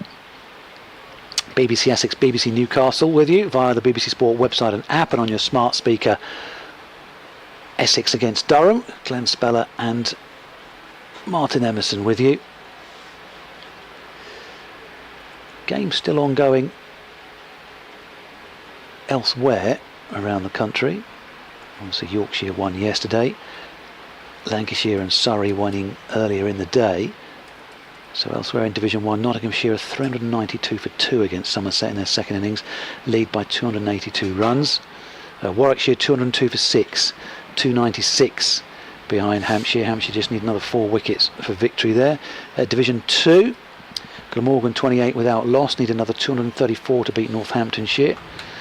Derbyshire 144 for 7, they need a unlikely 244 more to win. Middlesex just need 3 more wickets, and Sussex beating Leicestershire earlier today as well in that dramatic game where Lewis Kimber almost got Leicestershire over the line. Callum Parkinson's back on. Jogs in and bowls. Dot ball, he did bowl the last over from this end as well. It seems so long ago. Is it Wednesday? So hand claps. Peter Siddle seems to be hand clapping towards some Essex supporters in the stand in the corner, I think. Defended by Wesley, loops in.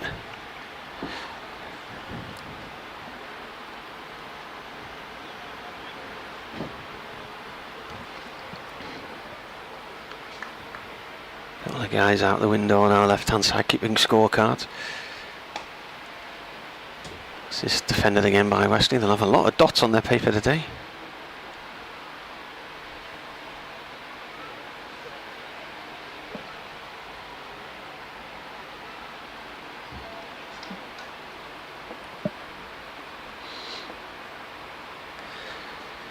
Parkinson to Wesley. It's defended. And all length balls he's able to just come forward to.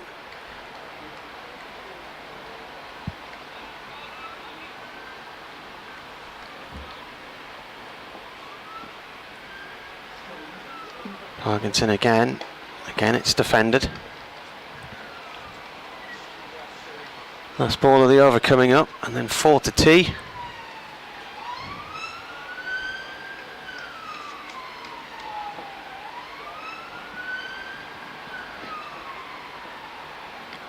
And that's playing off the legs and out towards square leg for 1 by Wesley, so he'll keep strike. He's now on 42 from 177 balls. Oh, they got, yeah, it's the final day of the match, isn't it? Tea's come along, forgot about that. Hooray! We have a break. Right, T, where are they? 167 for 2. I forgot that T is fixed at 20 to 4 on the final day. So 36 overs remaining in theory after they resume playing.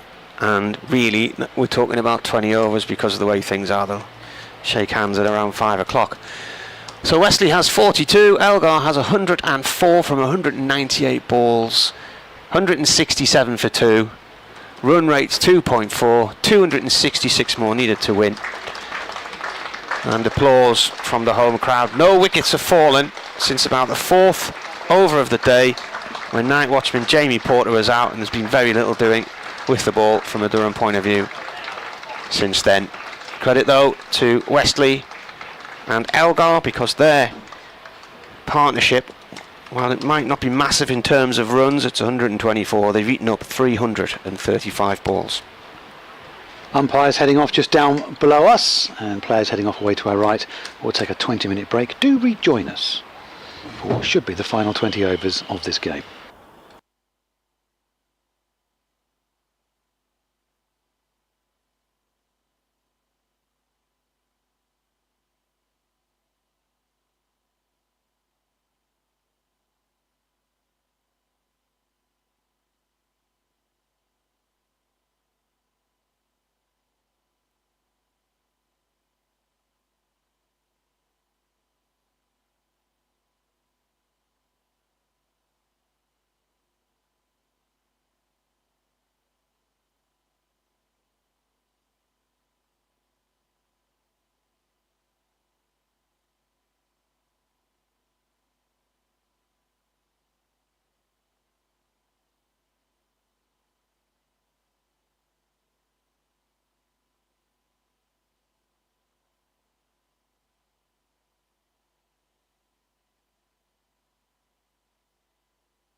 Taking to the field are visitors from Durham, led by captain Scott Borthwick.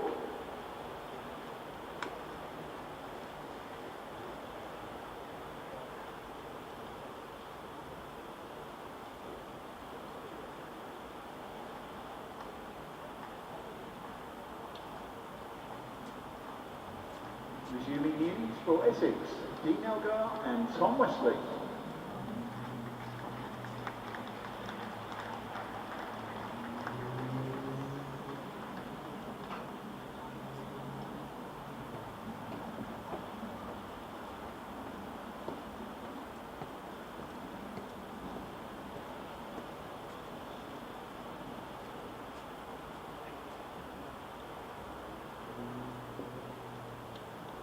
They've gone absolutely nowhere, unfortunately. Excellent work from Dean Elgar and Tom Wesley. Batted nearly all day for a partnership. Tom Wesley will be on straight, facing Baz the leader following up the Graham Guchen. There are 36 overs left in the match, but when it gets to the final 16, the sides can shake hands on the draw. So it looks like a disappointing end. Welcome back to Chelmsford for the final session on this fourth and final day of this county championship match between Essex and Durham. Essex 167 for 2. It's heading for a draw unless something, I was going to say pretty dramatic, but extremely dramatic happens here.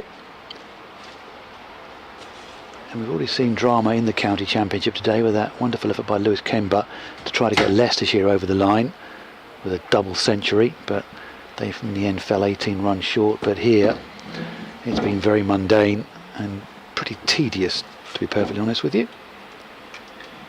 And we're heading for a draw, and it is going to be past the leader, who's going to come in from the Graham Guchen. First time we've seen him bowl, and the first ball is pushed away defensively by the Essex captain Tom Wesley. He's 42 not out, but there's no run there. I'm starting to think this might be a draw. You're only starting to think? What do you think now? At which point did you start to think? Probably after Tom Wesley had been in for about 10 minutes. Yeah. The leader in, bowls to Wesley. 2 short mid wickets in, whipped away by Wesley. A square leg. There is a man on the boundary, so just a single taken. 168 for 2. Wesley goes to 43. Away man on Twitter, Elgar composing a good innings. Yeah. Could argue he's added another string to his bow. Boom, boom, all the rest of them. Chris says, boring Essex yet again against Durham this season. Have a heart, Chris. Have a heart. Change in the field as Elgar comes in to strike. The left-hander. Umpire does change sides this time. The leader into the Centurion and work down to fine leg. Paul Coghlan, the replacement substitute fielder, comes in and they go through for another single. 105 to Elgar, 169 for 2 Essex. Angus from somewhere near Perth messaged us this morning to say he was going up a mountain in Scotland, and then he messaged at the top. He's now back down safely, he says. He says, this game's turned out to be a little more interesting than I expected. Finally got a signal again, last over before tea. At least hopefully I'll be able to listen to you on the road, because I've got a 4-hour drive to get home. Here's the leader into Wesley, and Wesley lets that one go through outside off stump. Through to Robinson, 168 for 2. Says Pity Potts hasn't managed any of his magic today. Looking forward to next Sunday. I might even get down for a day or two. Keep up the good work, says Angus in Scotland. Even if there's a wicket now, I think even if this partnership's broken now, there's not enough time left in this game. I think the realistic thing we're looking at now is 20 overs. Yep. And then that's that. Here's the leader again in. Wesley tries to pull that one away. There's a toe end on it and it dribbles back up the pitch for no run.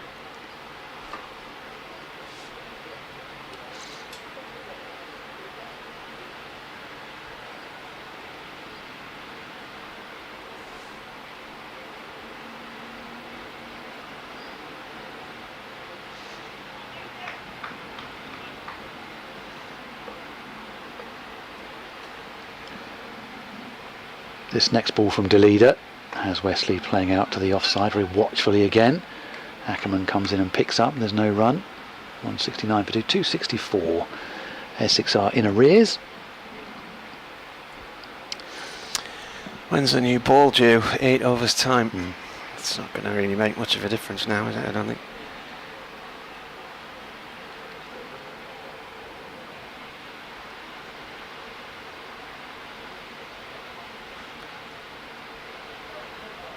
Ackerman going to have a ball here from the river end of the ground. Looks like it. Alistair Cook end after tea, Colin Ackerman. Bit of spin from Ackerman then.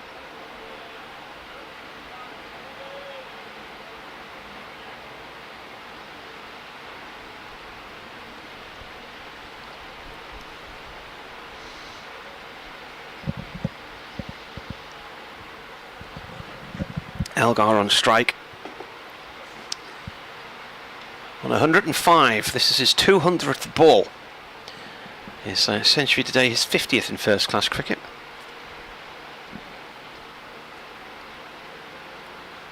Two slips in place. Ackerman right arm round the wicket. And that's turned by Elgar to square leg on the boundary to Parkinson for 1 run. Ackerman did hold the world record for wickets taken in a T20. He got 7 against Warwickshire for Leicestershire, but that's since been broken.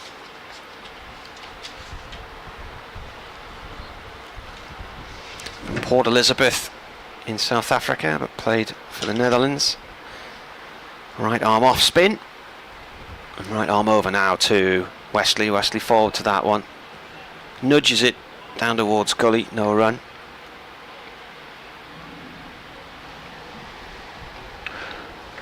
Somerset heading for a draw up at Nottinghamshire, and our friend Anthony Gibson covers Somerset, will be heading down the road.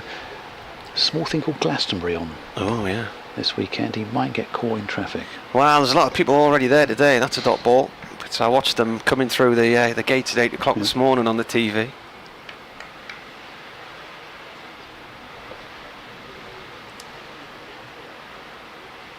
Next ball. Played in a miss, gone through to the keeper. Colin Patterson, the entertainment reporter, was doing a piece this morning, and there was a bit of Emily Evis, and then he was interviewing some punters, and everybody he interviewed live, he said, you're live on TV, no swearing. Ball defended again. They reckon there's going to be 200,000 there. It's just an enormous amount there. I can watch Glastonbury quite happy on the telly, knowing I can go to my clean toilet and in the luxury of my living room, if you want to describe it as luxurious. I come in again. Oh, it's squirted through and goes to first slip. I would watch the replay, but it's frozen again. Right. I think even that's given up with the heat. Yeah, let's have a look. But we watched Glastonbury at home last year and saw the crowds for Elton John and thought, maybe that's not for us. He played and missed at that. He hit the keeper's pad and rolled the first slip. I don't think I could do the filth, the mud, the toilets. Whereas the one music festival we generally tend to veer towards is very family friendly. The toilets are cleaned constantly. Nice real ales on offer. There's showers. That's the latest starting you over here from the Graham Gooch end.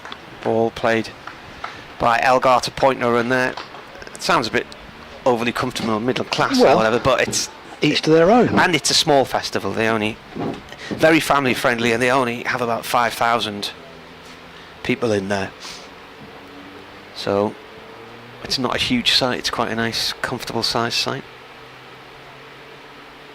Here's the leader then, round the wicket to the left-handed Elgar. Bowls. Elgar drives up to mid-on, comes through for a single, 171 for 2. He wants to get every single run that's on offer. 107 he moves to.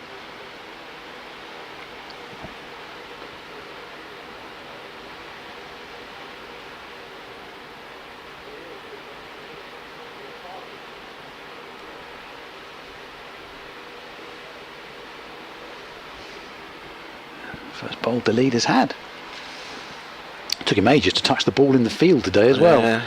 As he's in and bowls to Wesley, plays out to the offside for no run. Wesley 43 not out from 188 balls. He only bowled 4 overs in the first innings. He's just been to the World Cup with the Netherlands.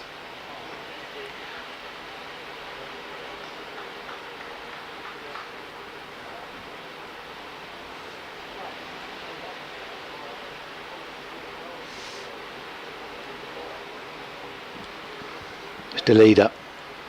And to Wesley, that's a bouncer, that's almost tennis ball bounce. Wesley doesn't even need to duck there.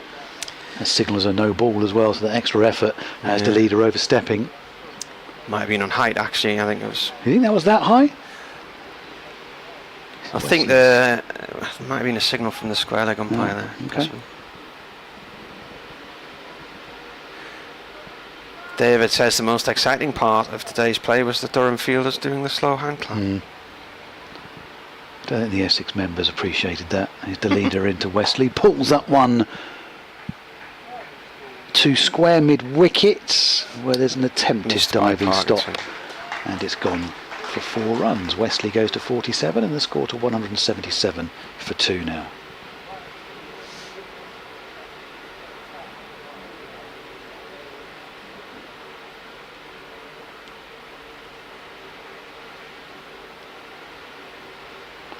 Wesley edging towards a half century, which if he gets there would be his 59th. In first class cricket he averages just under 36. As De Leader comes into the Essex captain once again, who traps the bat down on that attempted Yorker from De Leader, and there's no run. It's fielded at mid-wicket.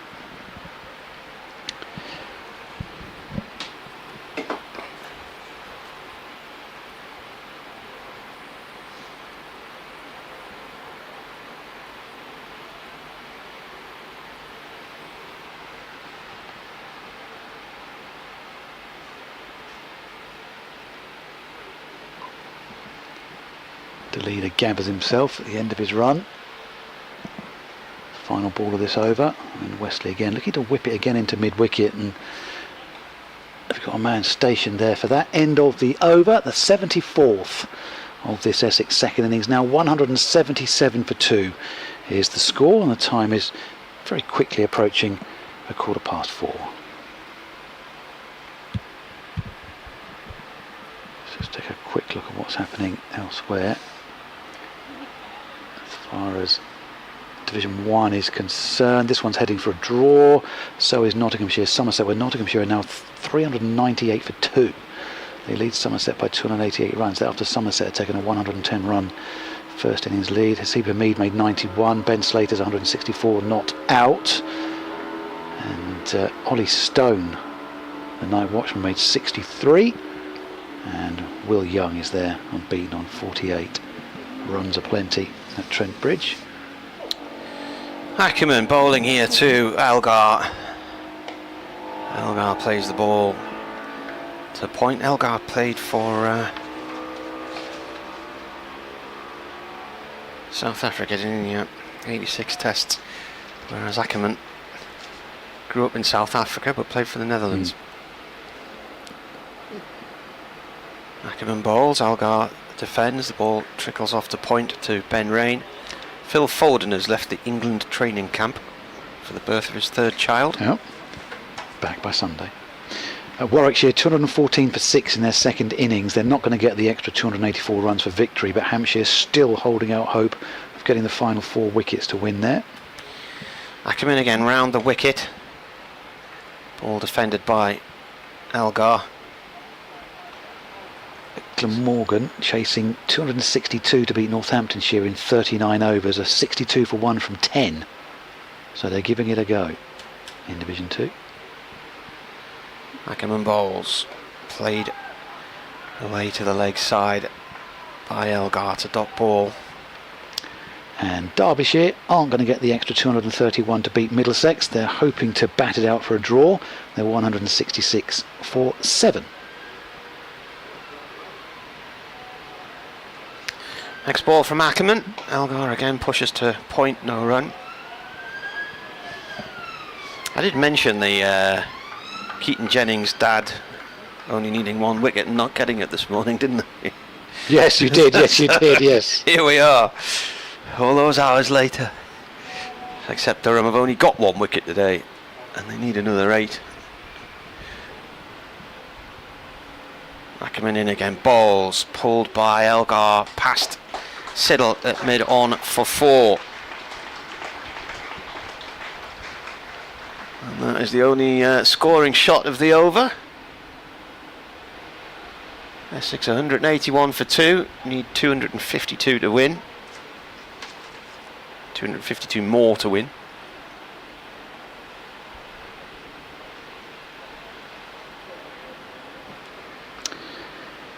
Twelfth man's on again to toss on another helmet to the Durham skipper Scott Borthwick.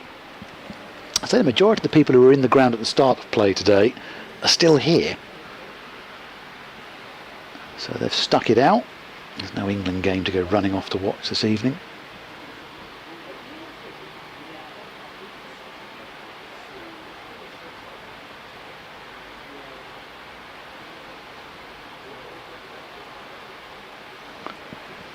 So the leader just sweeps some hair away from his forehead, but not yet ready because Robinson's got his gloves off while he lines up the 3 helmets behind him.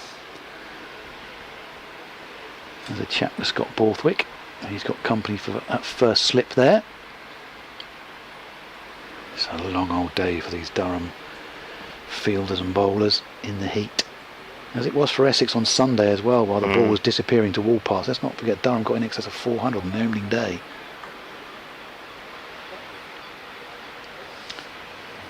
So another pause in play. You do wonder why. The lead is looking away to his right. Rain's doing something with the ball. New ball's due in 5 overs.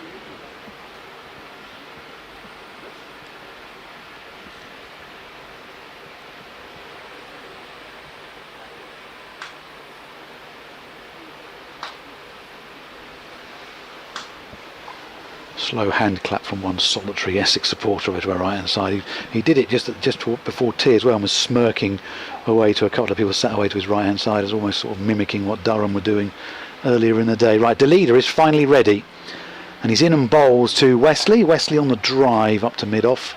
There'll be no run there. 181 for 2. You do just wonder why Durham didn't turn to the leader a little bit earlier on in the day, just try all the options.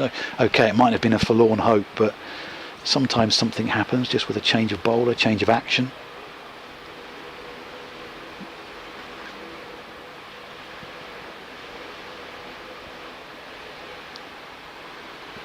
The leader again, bowling to the Essex captain Wesley, 47 not out, well wide of off stump. Through to Robinson for no run again. So we're both back on Sunday. I'll be at the Oval for the opening day of Surrey against Essex, and you'll be up back in the northeast for the opening day of Durham against Worcestershire. Worcestershire have been hammered by Surrey, and it looks like it might be a long summer for them in terms of survival in Division 1.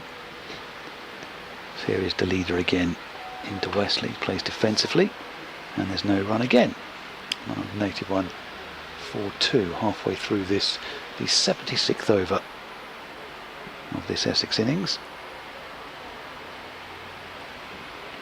How are Durham getting on in the T20, by the way? That's not a sore subject to bring up, is it? Probably mid-table. Right. The first 2 matches were awful. They got bowled out for 75 at Lancashire, which was their lowest score in a T20. The leader in, bowls to Wesley, lets that go through, there's no run.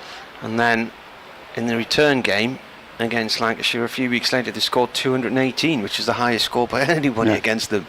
And they won that one by 2 runs. And then they won the other night by 3 runs against Yorkshire. Won at Leicester. Won at Warwickshire, but then lost at home to Leicestershire. Lost at home to Warwickshire. So it's a bit of a mixed bag. 8 matches, 3 wins or something. So still in it. Here's the leader in. Wesley forcing up to mid on. There's no run. Essex have won 5 and lost 3. Let's work it out. They've beaten Leicestershire and Warwickshire away and Yorkshire and Lancashire at home, so that's 4 wins. So Essex opened up with a couple of defeats on their little southwest tour of Gloucestershire and Somerset. Then they won 3. Then they got beaten comfortably by Sussex here. And then they've won their last couple. They beat Hampshire here, and then went over the bridge and beat Kent. As the leader is in. Bowles and Wesley just with soft hands guides that one down to the deep third boundary, picks up 4 runs 50. and goes to a half century as well for the Essex skipper. That's his 59th half century in first class cricket, and it's come off 198 balls and 6 fours, and has taken 4 minutes short of 4 hours. And his first boundary was his 76th delivery. Yes. Durham are 5th in the North group, so they've played 8, they've got 9 points. There was one match washed out at Notts, so they've won 4, lost 3. So the next game is against Worcestershire, who are now bottom, so that's a week on Friday, and then on the Sunday they're in Northampton. Yeah, so Essex have got the return against Kent coming up after they've played Surrey. They've played Middlesex twice and beaten them twice. Middlesex who have had some miserable times in the T20 in recent years. Ackerman bowling here to Elgar. Elgar watches that go through into the keeper's gloves. Durham last gone out the group in 2018 and lost at home to Sussex. They've been in 2 finals days, 1 final, not won it. This is defended by Elgar. They're one of 5 teams who haven't won it, and they're one of 4 teams yet to get to 100 victories. They're in the 90s now.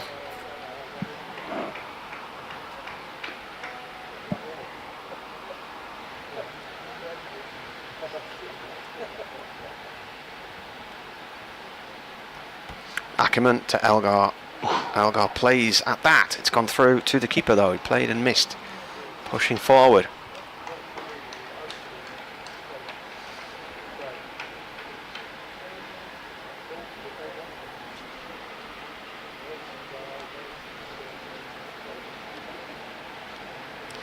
Comes the bowler again. That's gone to point, no run there.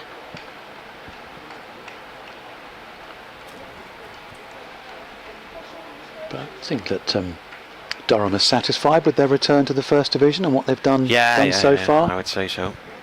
Just the 1 defeat so Yeah. far.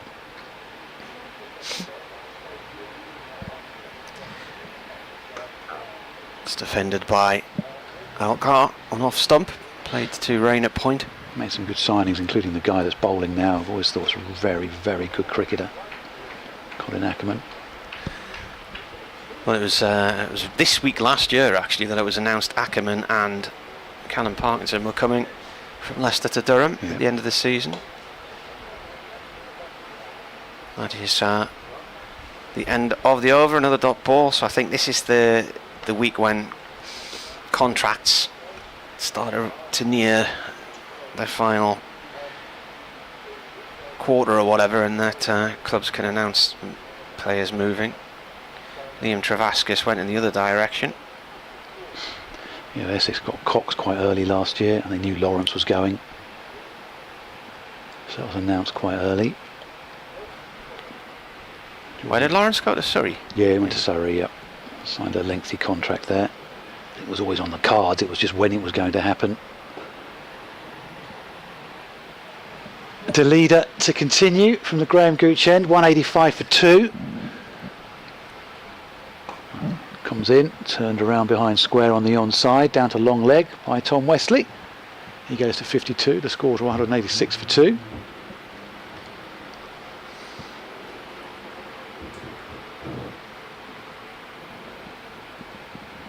Umpire comes strolling across. Do wonder why he's doing that at this stage. Maybe it's the sun, I don't know, but he's at this stage in the day moving from one side to the other.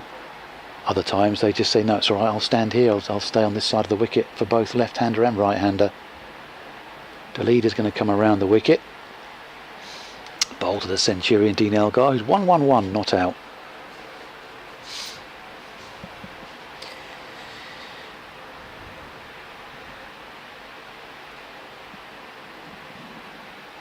Dear me. And cover comes, Scott Borthwick comes strolling across as though he's out walking the dog on a Sunday afternoon, and stations himself at a very straight mid-wicket, almost at a short mid-on, and that's worked out to mid-wicket, where Potts picks the ball up from Elgar and there's no run.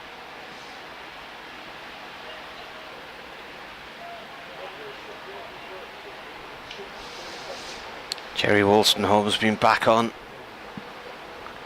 So I like the little chat about the Glastonbury Festival. Just thought I would add to it in support of your comments. My daughter, who lives in Lottersham, within 3 miles of the site.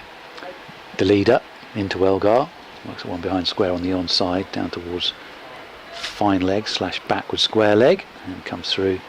Well, I was going to say for a single, but it's taken a nicely judged second as well, as Coghlan seemed to hold onto the ball for an age. 188 for 2. So Lottersham is within 3 miles of the site. She was in the festival some years ago in the drama element, and she said to me only yesterday, "Dad, if they offered me £1 million, I would not appear there again." She thought it was horrible, the toilets and the showers in particular, and she was in the VIP area. She spent the whole time sleeping in the van and could not wait to get home. So I understand you'd rather spend time watching it from the luxury of your own home. The leader in. Oh, struck on the pad this time, Elgar, who hops a little bit in the crease. Inside edge onto the pad, I think. Half-hearted shout for LBW, but very quickly quietened down when they realise it's hit the bat, and Elgar's now examining a piece of the bat as well. He says this game's drifting to a draw now. I suppose all credit to Essex for fending off a potentially disastrous situation. Regards, Jerry in Blackpool. Thanks for the email, Jerry. wearecricket@yahoo.co.uk if you want to get in touch. I know people who go to Glastonbury year after year after year and absolutely love it. The leader in, and angled away nicely by Elgar there, just riding it away to backward point. Come through for a couple of runs, 190 for 2. He goes to 115. Good commitment out there though in the deep to cut off the boundary. There was a few years ago, 2016 it was, Durham were playing Taunton in a championship match at Taunton against Somerset. This next one is played away defensively for no run to Borthwick, who's at that straight short mid-on position. End of the over, and Essex are 190 for 2 with 78 overs gone now. Minimum remaining says 29. Anyway, on the Friday, Isabel Duncan was doing the game with us, and she said, "Do you fancy coming up to Cheddar to the cider barn?" So I said, "Well, what is the cider barn at Cheddar?" She said, "Well, there's a gig on tonight." So we went up, and it's this big barn on a hillside. It was just like something out of what you'd see in an American town in the Midwest or whatever, you know, people in there dancing and whatever. But it had fantastic views all the way back down the valley, right the way down to Glastonbury Tor. And it was a beautiful summer's evening, and it transpired that she was friends with the lead singer of the band, who was David Jagger, Mick Jagger's brother. So we had a little chat with them during the interval, and a thing I never imagined I would ever hear in my life. He asked me where I was from, and I said Sunderland, and he said, "Oh, our family are all Hartlepool supporters." I was like, "What?" Ackerman bowls, defended by Wesley on the off stump, and apparently I think their grand came from Hartlepool originally or something like that. So there you go.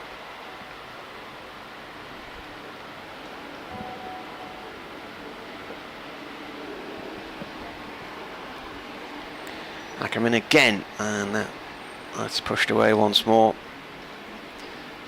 by Wesley. How many overs of this have we got left?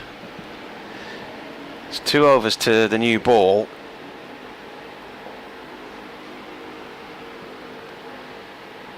Comes in again and turned away through square leg for 1. So where are we now? This is the 20 minimum overs left, 28, so 12 overs to go. Oh, it's 4:30, isn't it? Can they shake hands at 5, or do we have to have the 20 overs? Well, you're meant to be. Or if you're going into the final hour. The final hour is 16 overs, so then shake hands then. You could shake hands earlier if one team's batting and the other one hasn't started its second innings. Okay, yeah, so if they could declare. Yeah. That's played out, the covers, no run. So really, as soon as the last 16 overs are due, I mean, they might not get the new ball. They might decide not to bother and just keep the spinners on. I don't know. Ackerman again bowling. That's beaten the outside edge of the bat and gone to the off stump, and then into the keeper's hands.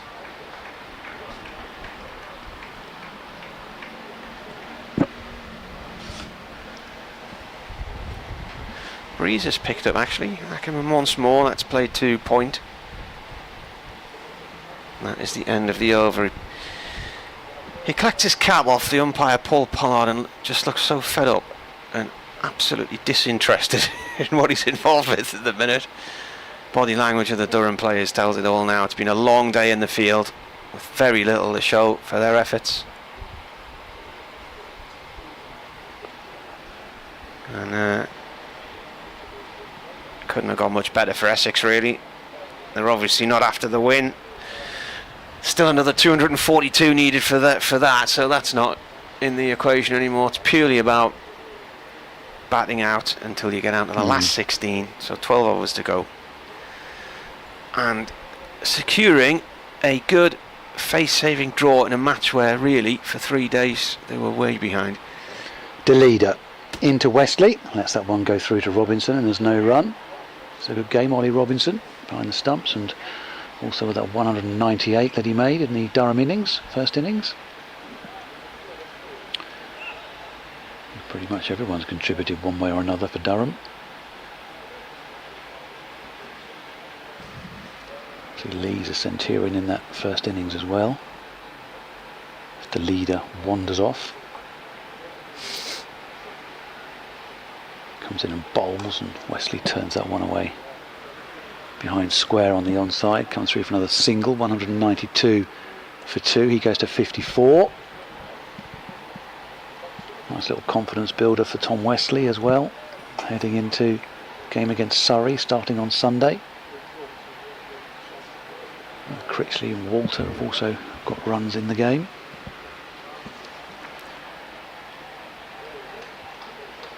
Interested to see whether Essex make any changes for that game against Surrey down at the Oval as well. There's no sign of Sam Cook at the moment. As here is the leader again. Comes and bowls to Elgar, pushes out to the offside for no run. Slightly evades Alex Lees away to his left hand side, so he lets it go up to mid off where Ben Rain picks it up.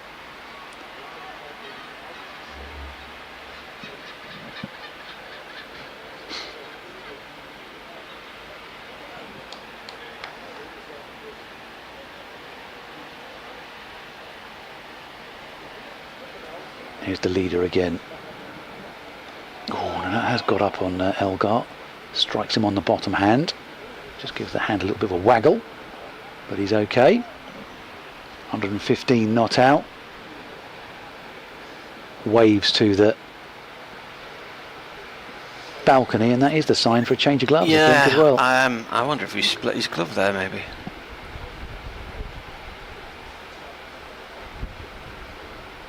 And he's ready again as the leader comes herring in, and Elgar just turns that one in front of square on the onside. Paul Coghlan, the replacement fielder, comes in, throws the ball back. 193 for 2. That is the end of the over, and a stand of 150 now between Elgar and Wesley. It's taken 389 balls and 250 minutes to get to that mark as well.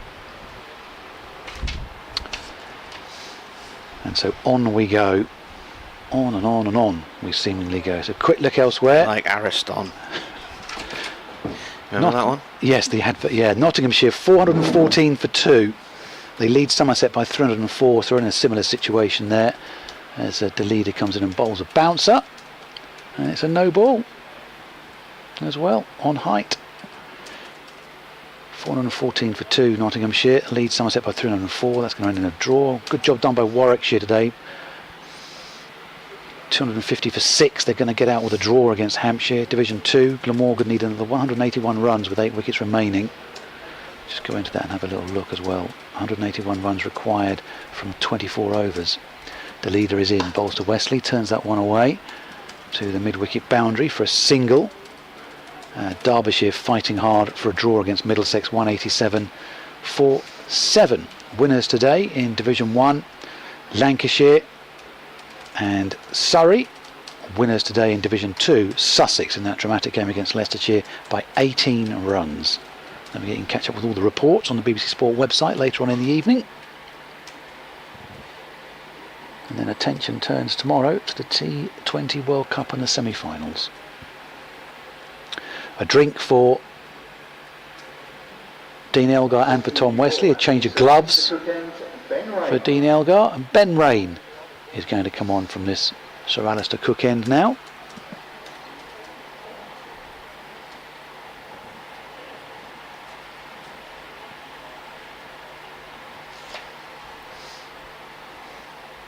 Matt Potts and Paul Coghlan have got their arms around each other. It's almost commiserating with each other that they've not been able to. Well, Coghlan's obviously the substitute fielder, but they haven't been able to wheedle out a couple of Essex wickets to maybe open the door for themselves. But Durham continue to take their time over their field settings. You may as well let the rush hour get over now.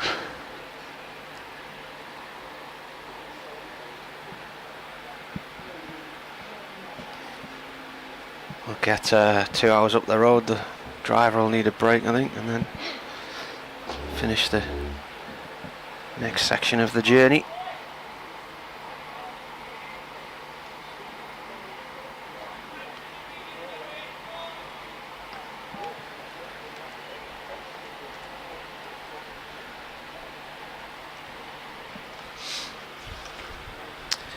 So Ben Rain has a new ball in his hand.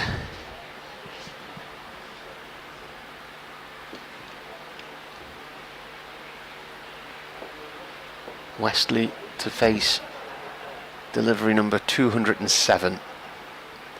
Rain right arm over. Played to Lees, short extra cover. Elgar's faced 225 for his 116. Wesley has 55. The guys have got up the quotes now from Lewis Kimber on the BBC Sport live text feed after his amazing feat today. 243 off 127 balls, 21 sixes. But his side still lost to Sussex by 18 runs.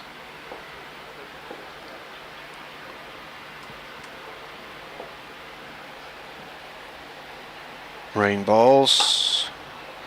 Ball played by Wesley into the floor and up to Michael Jones at Silly Midon.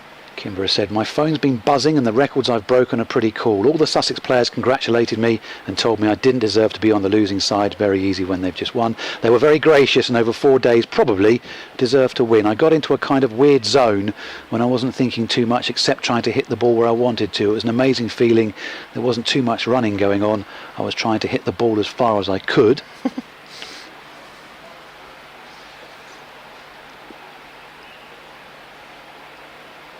Oh, playing a miss there from Wesley. And there's a polite inquiry here. There's a couple of the players seem to believe they heard something there.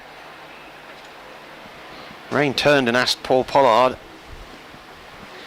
if that was out, and Michael Jones thought he'd heard something at Silly Midon, and I think there was a bit of a reaction from Ollie Robinson and Scott Borthwick in the slips in the keeper position.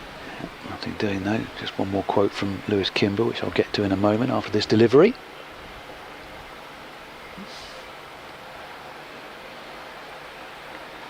Rain balls again. That's gone down the leg side, bounces out the keeper's glove. Kimber added, "I'd look to talk more, but I want to go and listen to the Essex Durham game." Why wouldn't you? Yeah.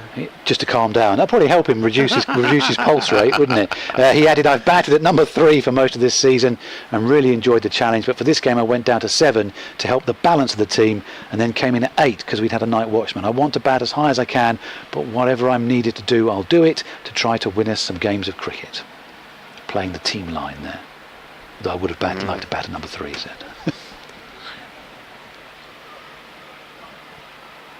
Rain balls, defended by Wesley up to Potts. It goes at mid-on.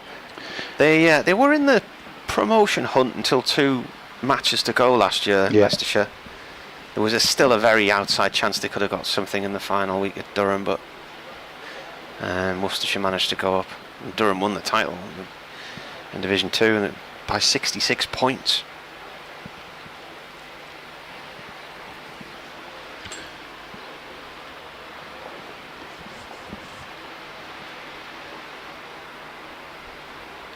Rain bowls. Ball goes off towards point for 1 from Wesley. And Somerset have properly thrown in the towel now because their wicketkeeper Tom Banton's come on. It says on the text feed to bowl some part-time off spin. Surely that's part-time off spin with the wicketkeeper coming on. Dave Bracegirdle. Yeah, Dave Bracegirdle's commentary on Banton's 4th ball. It is slammed into the middle of next week by Will Young. So yeah, new ball incidentally has been taken by Durham. Well, say it's available. Well, they took it a couple of overs. Yeah, I was going to say they took it, and then well, we 1 did- over ago. That was the first over with it. we did wonder whether they bother or not, but Yeah. they have decided to do so. It's something to do, get a new ball out of its wrapper. Matthew Potts. The problem here is, and I mean, they may not get a wicket, but if they got 1 or 2, I still can't see them getting all of them. There's just not enough time left in the game now, and it's just totally changing its nature, this match. Matthew Potts is going to come on from the Graham Gooch end. He's looked the more likely for Durham today. A bit of raw pace. I thought this would be a far more exciting day than it has turned out to be. Didn't we all? I thought Essex might have been interested, but they haven't been, have they? I imagine if I asked them something along those lines, it would probably be cricket can't always be bash boom, and they didn't want to open the door for Durham. And they'll probably say it's not the case, but I'm sure they will have had one eye on what was happening with Surrey and the fact that Surrey were inevitably going to win, so they wanted to be in touch and not losing the game here when they go to the Oval. Here's Potts then, in and bowls, and Wesley shoulders, arms. They have put 2 slips in now of Durham. Chris says Essex are boring again like they were up at Durham. Awful stuff. They're doing a job though.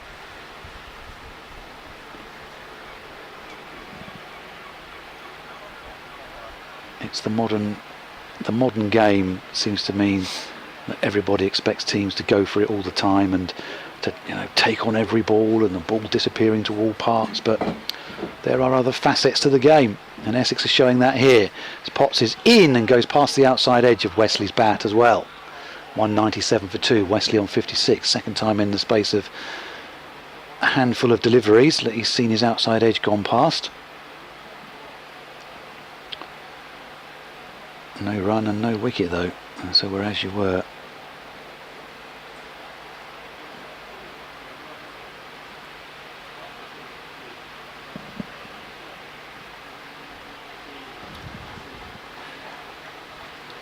Here is Potts now, turning again. Bowls to Wesley, that's very wide of off stump, and Wesley stretches out but knows he doesn't have to play at that. Through to Robinson again. Just coming up to 10 to 5.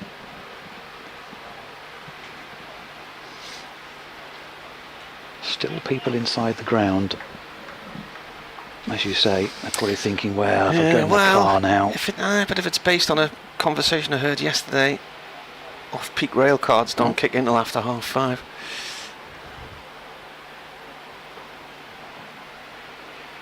This next one from Potts to Wesley, as Wesley playing defensively out to the offside for no run. 197 for 2. The breeze picks up and blows my scorecard off into the floor.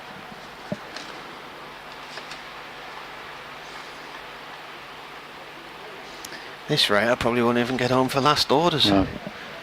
Came back from a match last week. It might have been a T20 or something, and everything was shut all around our way. All the pubs were closed. didn't think pubs closed these days. No, I was amazed. Pots into Wesley. Oh, now Wesley's played and missed at that one as well. He acts as though he pulled the bat inside the line, but the ball was long thudding into Robinson's gloves before he did that. My only thought, I didn't make inquiries about it, was maybe there'd been a power cut and everybody had shut up shop because there was nobody left. But the garage was shut, the three pubs nearby were all closed.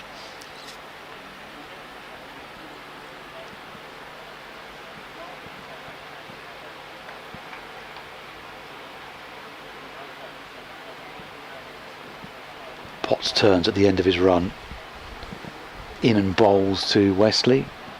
So off the inside face of the bat. To the onside. Picks up a single. 198 for 2. He goes to 57. And another over elapses. Elgar and Wesley wander down the pitch. Wesley takes his helmet off. Hot work for the batters. Hot work for the fielders. Arguably hotter work for the bowlers. I think there's 9 overs left of this match. I don't think they can shake hands until it is officially the final hour, and the final hour comes with 16 overs of the game remaining.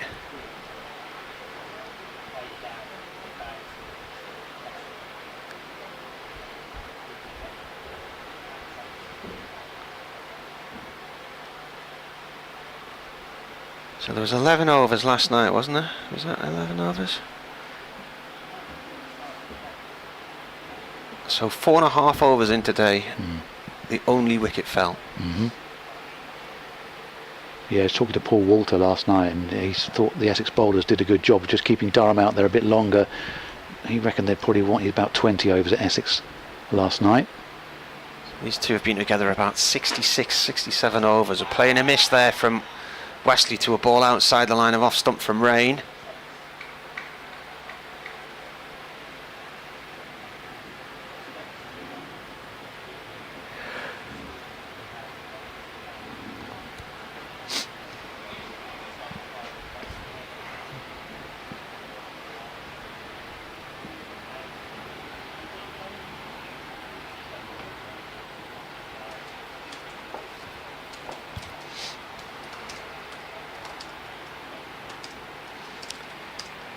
Rain bowls. This has gone off towards square leg, fielded by Coughlin. It's Thursday tomorrow, isn't it? All day, yeah. Yeah. It's my daughter's prom tomorrow night. Hiring or buying a dress? Oh, they've bought one. Yeah. Yeah, we ended up down that road. Given that I now think she's probably as tall as she's likely to be, hopefully this dress will be usable for years to come. And mate of mine was telling me when it was his daughter's prom a few years ago, it cost him about $5,000. I was, what on earth? But it was quite an extravagant bash as Rain bowls. This has gone off down towards long leg for 1. That's the 200 up for Essex.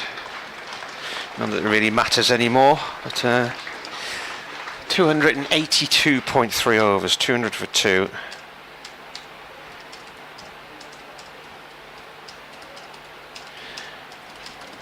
Yeah, I can't remember how his daughter's dress cost an absolute arm and a leg. The shoes were an arm and a leg as well. But then a plan was hatched. Why don't all the other kids come to their house for a meal first? And that turned into a huge event. And then there was a stretch limo chucked in for good measure as well. No. Rain bowls to Wesley dot ball. I just thought, how could it have got that much? But apparently the drink and the food was quite a lot. But I mean, one good thing about this tomorrow is that the actual venue's about half a mile from our house, so don't need any cars or anything. No.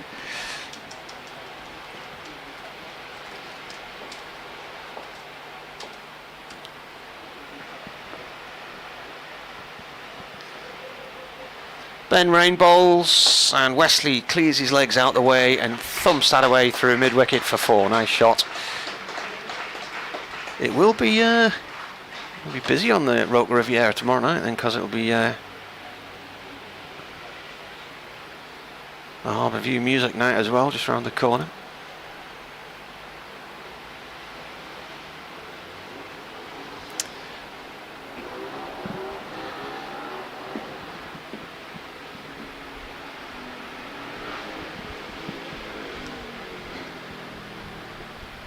Breeze is just picking up, but it's a really warm wind.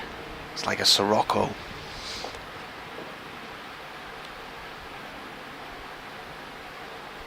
Rain to Wesley. Wesley defends. Ball goes short on the leg side to Deleda. That is the end of that. 8 overs left, I reckon, half an hour. Yep. If they stuck the spinners on.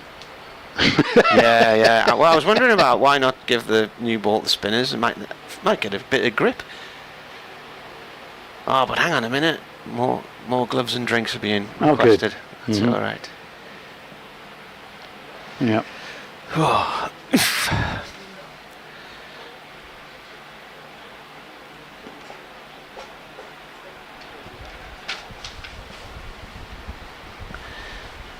Davey says, I think Ollie Robinson's back and hamstrings will be tweaking a bit in the morning. He hasn't been off the field for much of this game. Have you any idea how many overs he's been on the field? Well,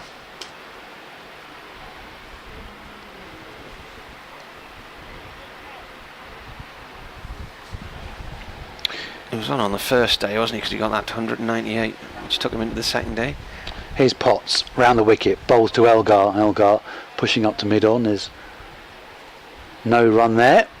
204 for 2. Oh, asking questions about maths there, man. Right, he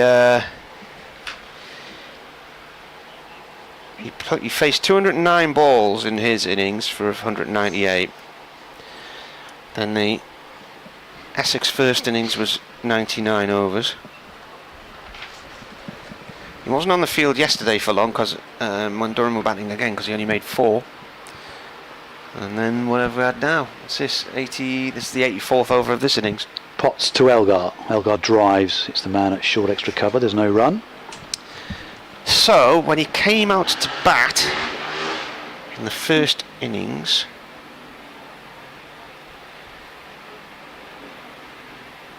it was the start of the 40th over. And when he was out, it was the end of the 111th.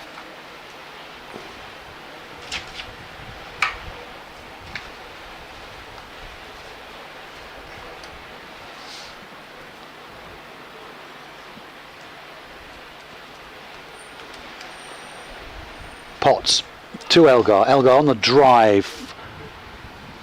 Man on the cover boundary. Square cover. Cuts off the boundary. But they still pick up a single. 205 for 2. And Elgar goes up to 180. Still striking at just over 50. People would scoff and laugh at that these days, but job has been done by Essex here.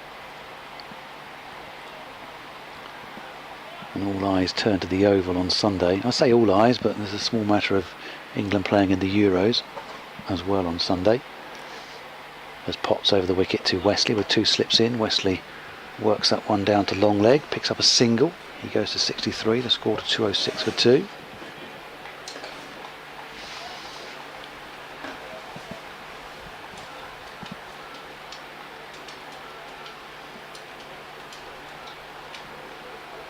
T20 World Cup final is on Saturday. Were England to get there, Kennington Oval in Bridgetown. Do India not already know that they're there? They seem to know absolutely everything else in this tournament. Yeah. Where they'd be playing, what time they'd be playing. Here's Potts into Elgar. Elgar driving up to mid-on, calls through for the single. There's a tumbling stop, but the ball is left behind by the tumbling fielder, so the single was pretty comfortable in the end. 207 for 2.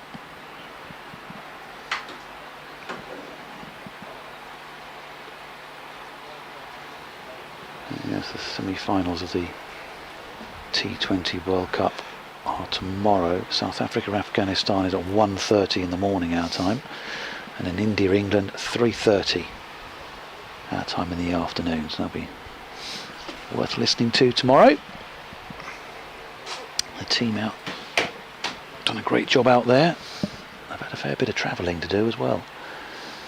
As Potts comes in and Wesley plays defensively out to the offside. Mind you, a couple of places in the USA and around the Caribbean, not too bad places to travel to. In the rain. There's been a fair bit of that around. At least it's hasn't there? warm rain. Almost did for England at one point, didn't it? Desperate to get on the field against Namibia. And they managed to get a shortened game in there and bludgeon their way to a victory. And that massive win against the USA after they'd lost to South Africa. And they got themselves over the line into the semi-finals. Then Afghanistan with that upset beat Bangladesh to oust Australia to get themselves into the semi-finals to play South Africa. Another long stoppage in play here. How many times have we said that today? What's Ollie Robinson doing here? He's getting a helmet. So there's still 7 overs to go here. 23 in theory.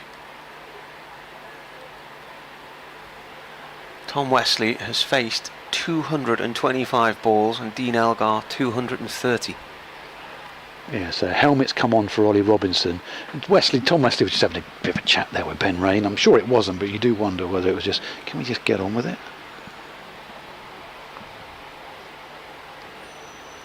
But Durham professional to the very end here.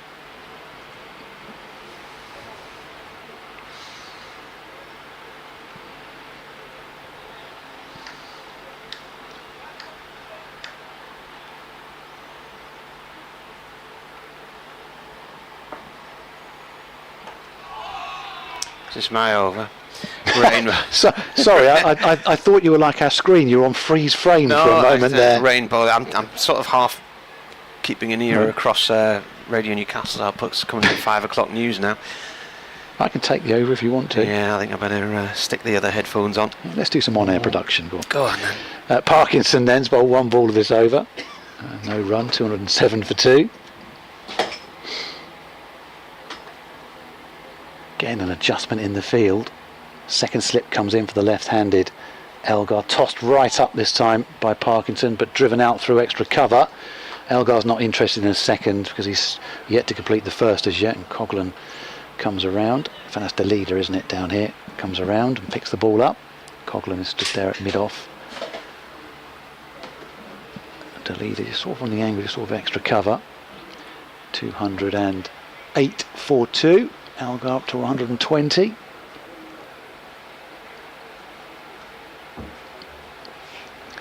Parkinson over the wicket to Wesley, and Wesley just thrusts the front pad at that and kicks it away. Just don't often see that these days, particularly with DRS. You take your life in your own hands, but even where there isn't DRS, you take your life in your own hands because umpires will be influenced by what they see elsewhere and directives that they're given. Parkinson round the wicket this time to Wesley, slower and gives up lots of flight. Pushed away to the offside and there's no run. So Essex are 225 runs short of their victory target. They won't be getting there.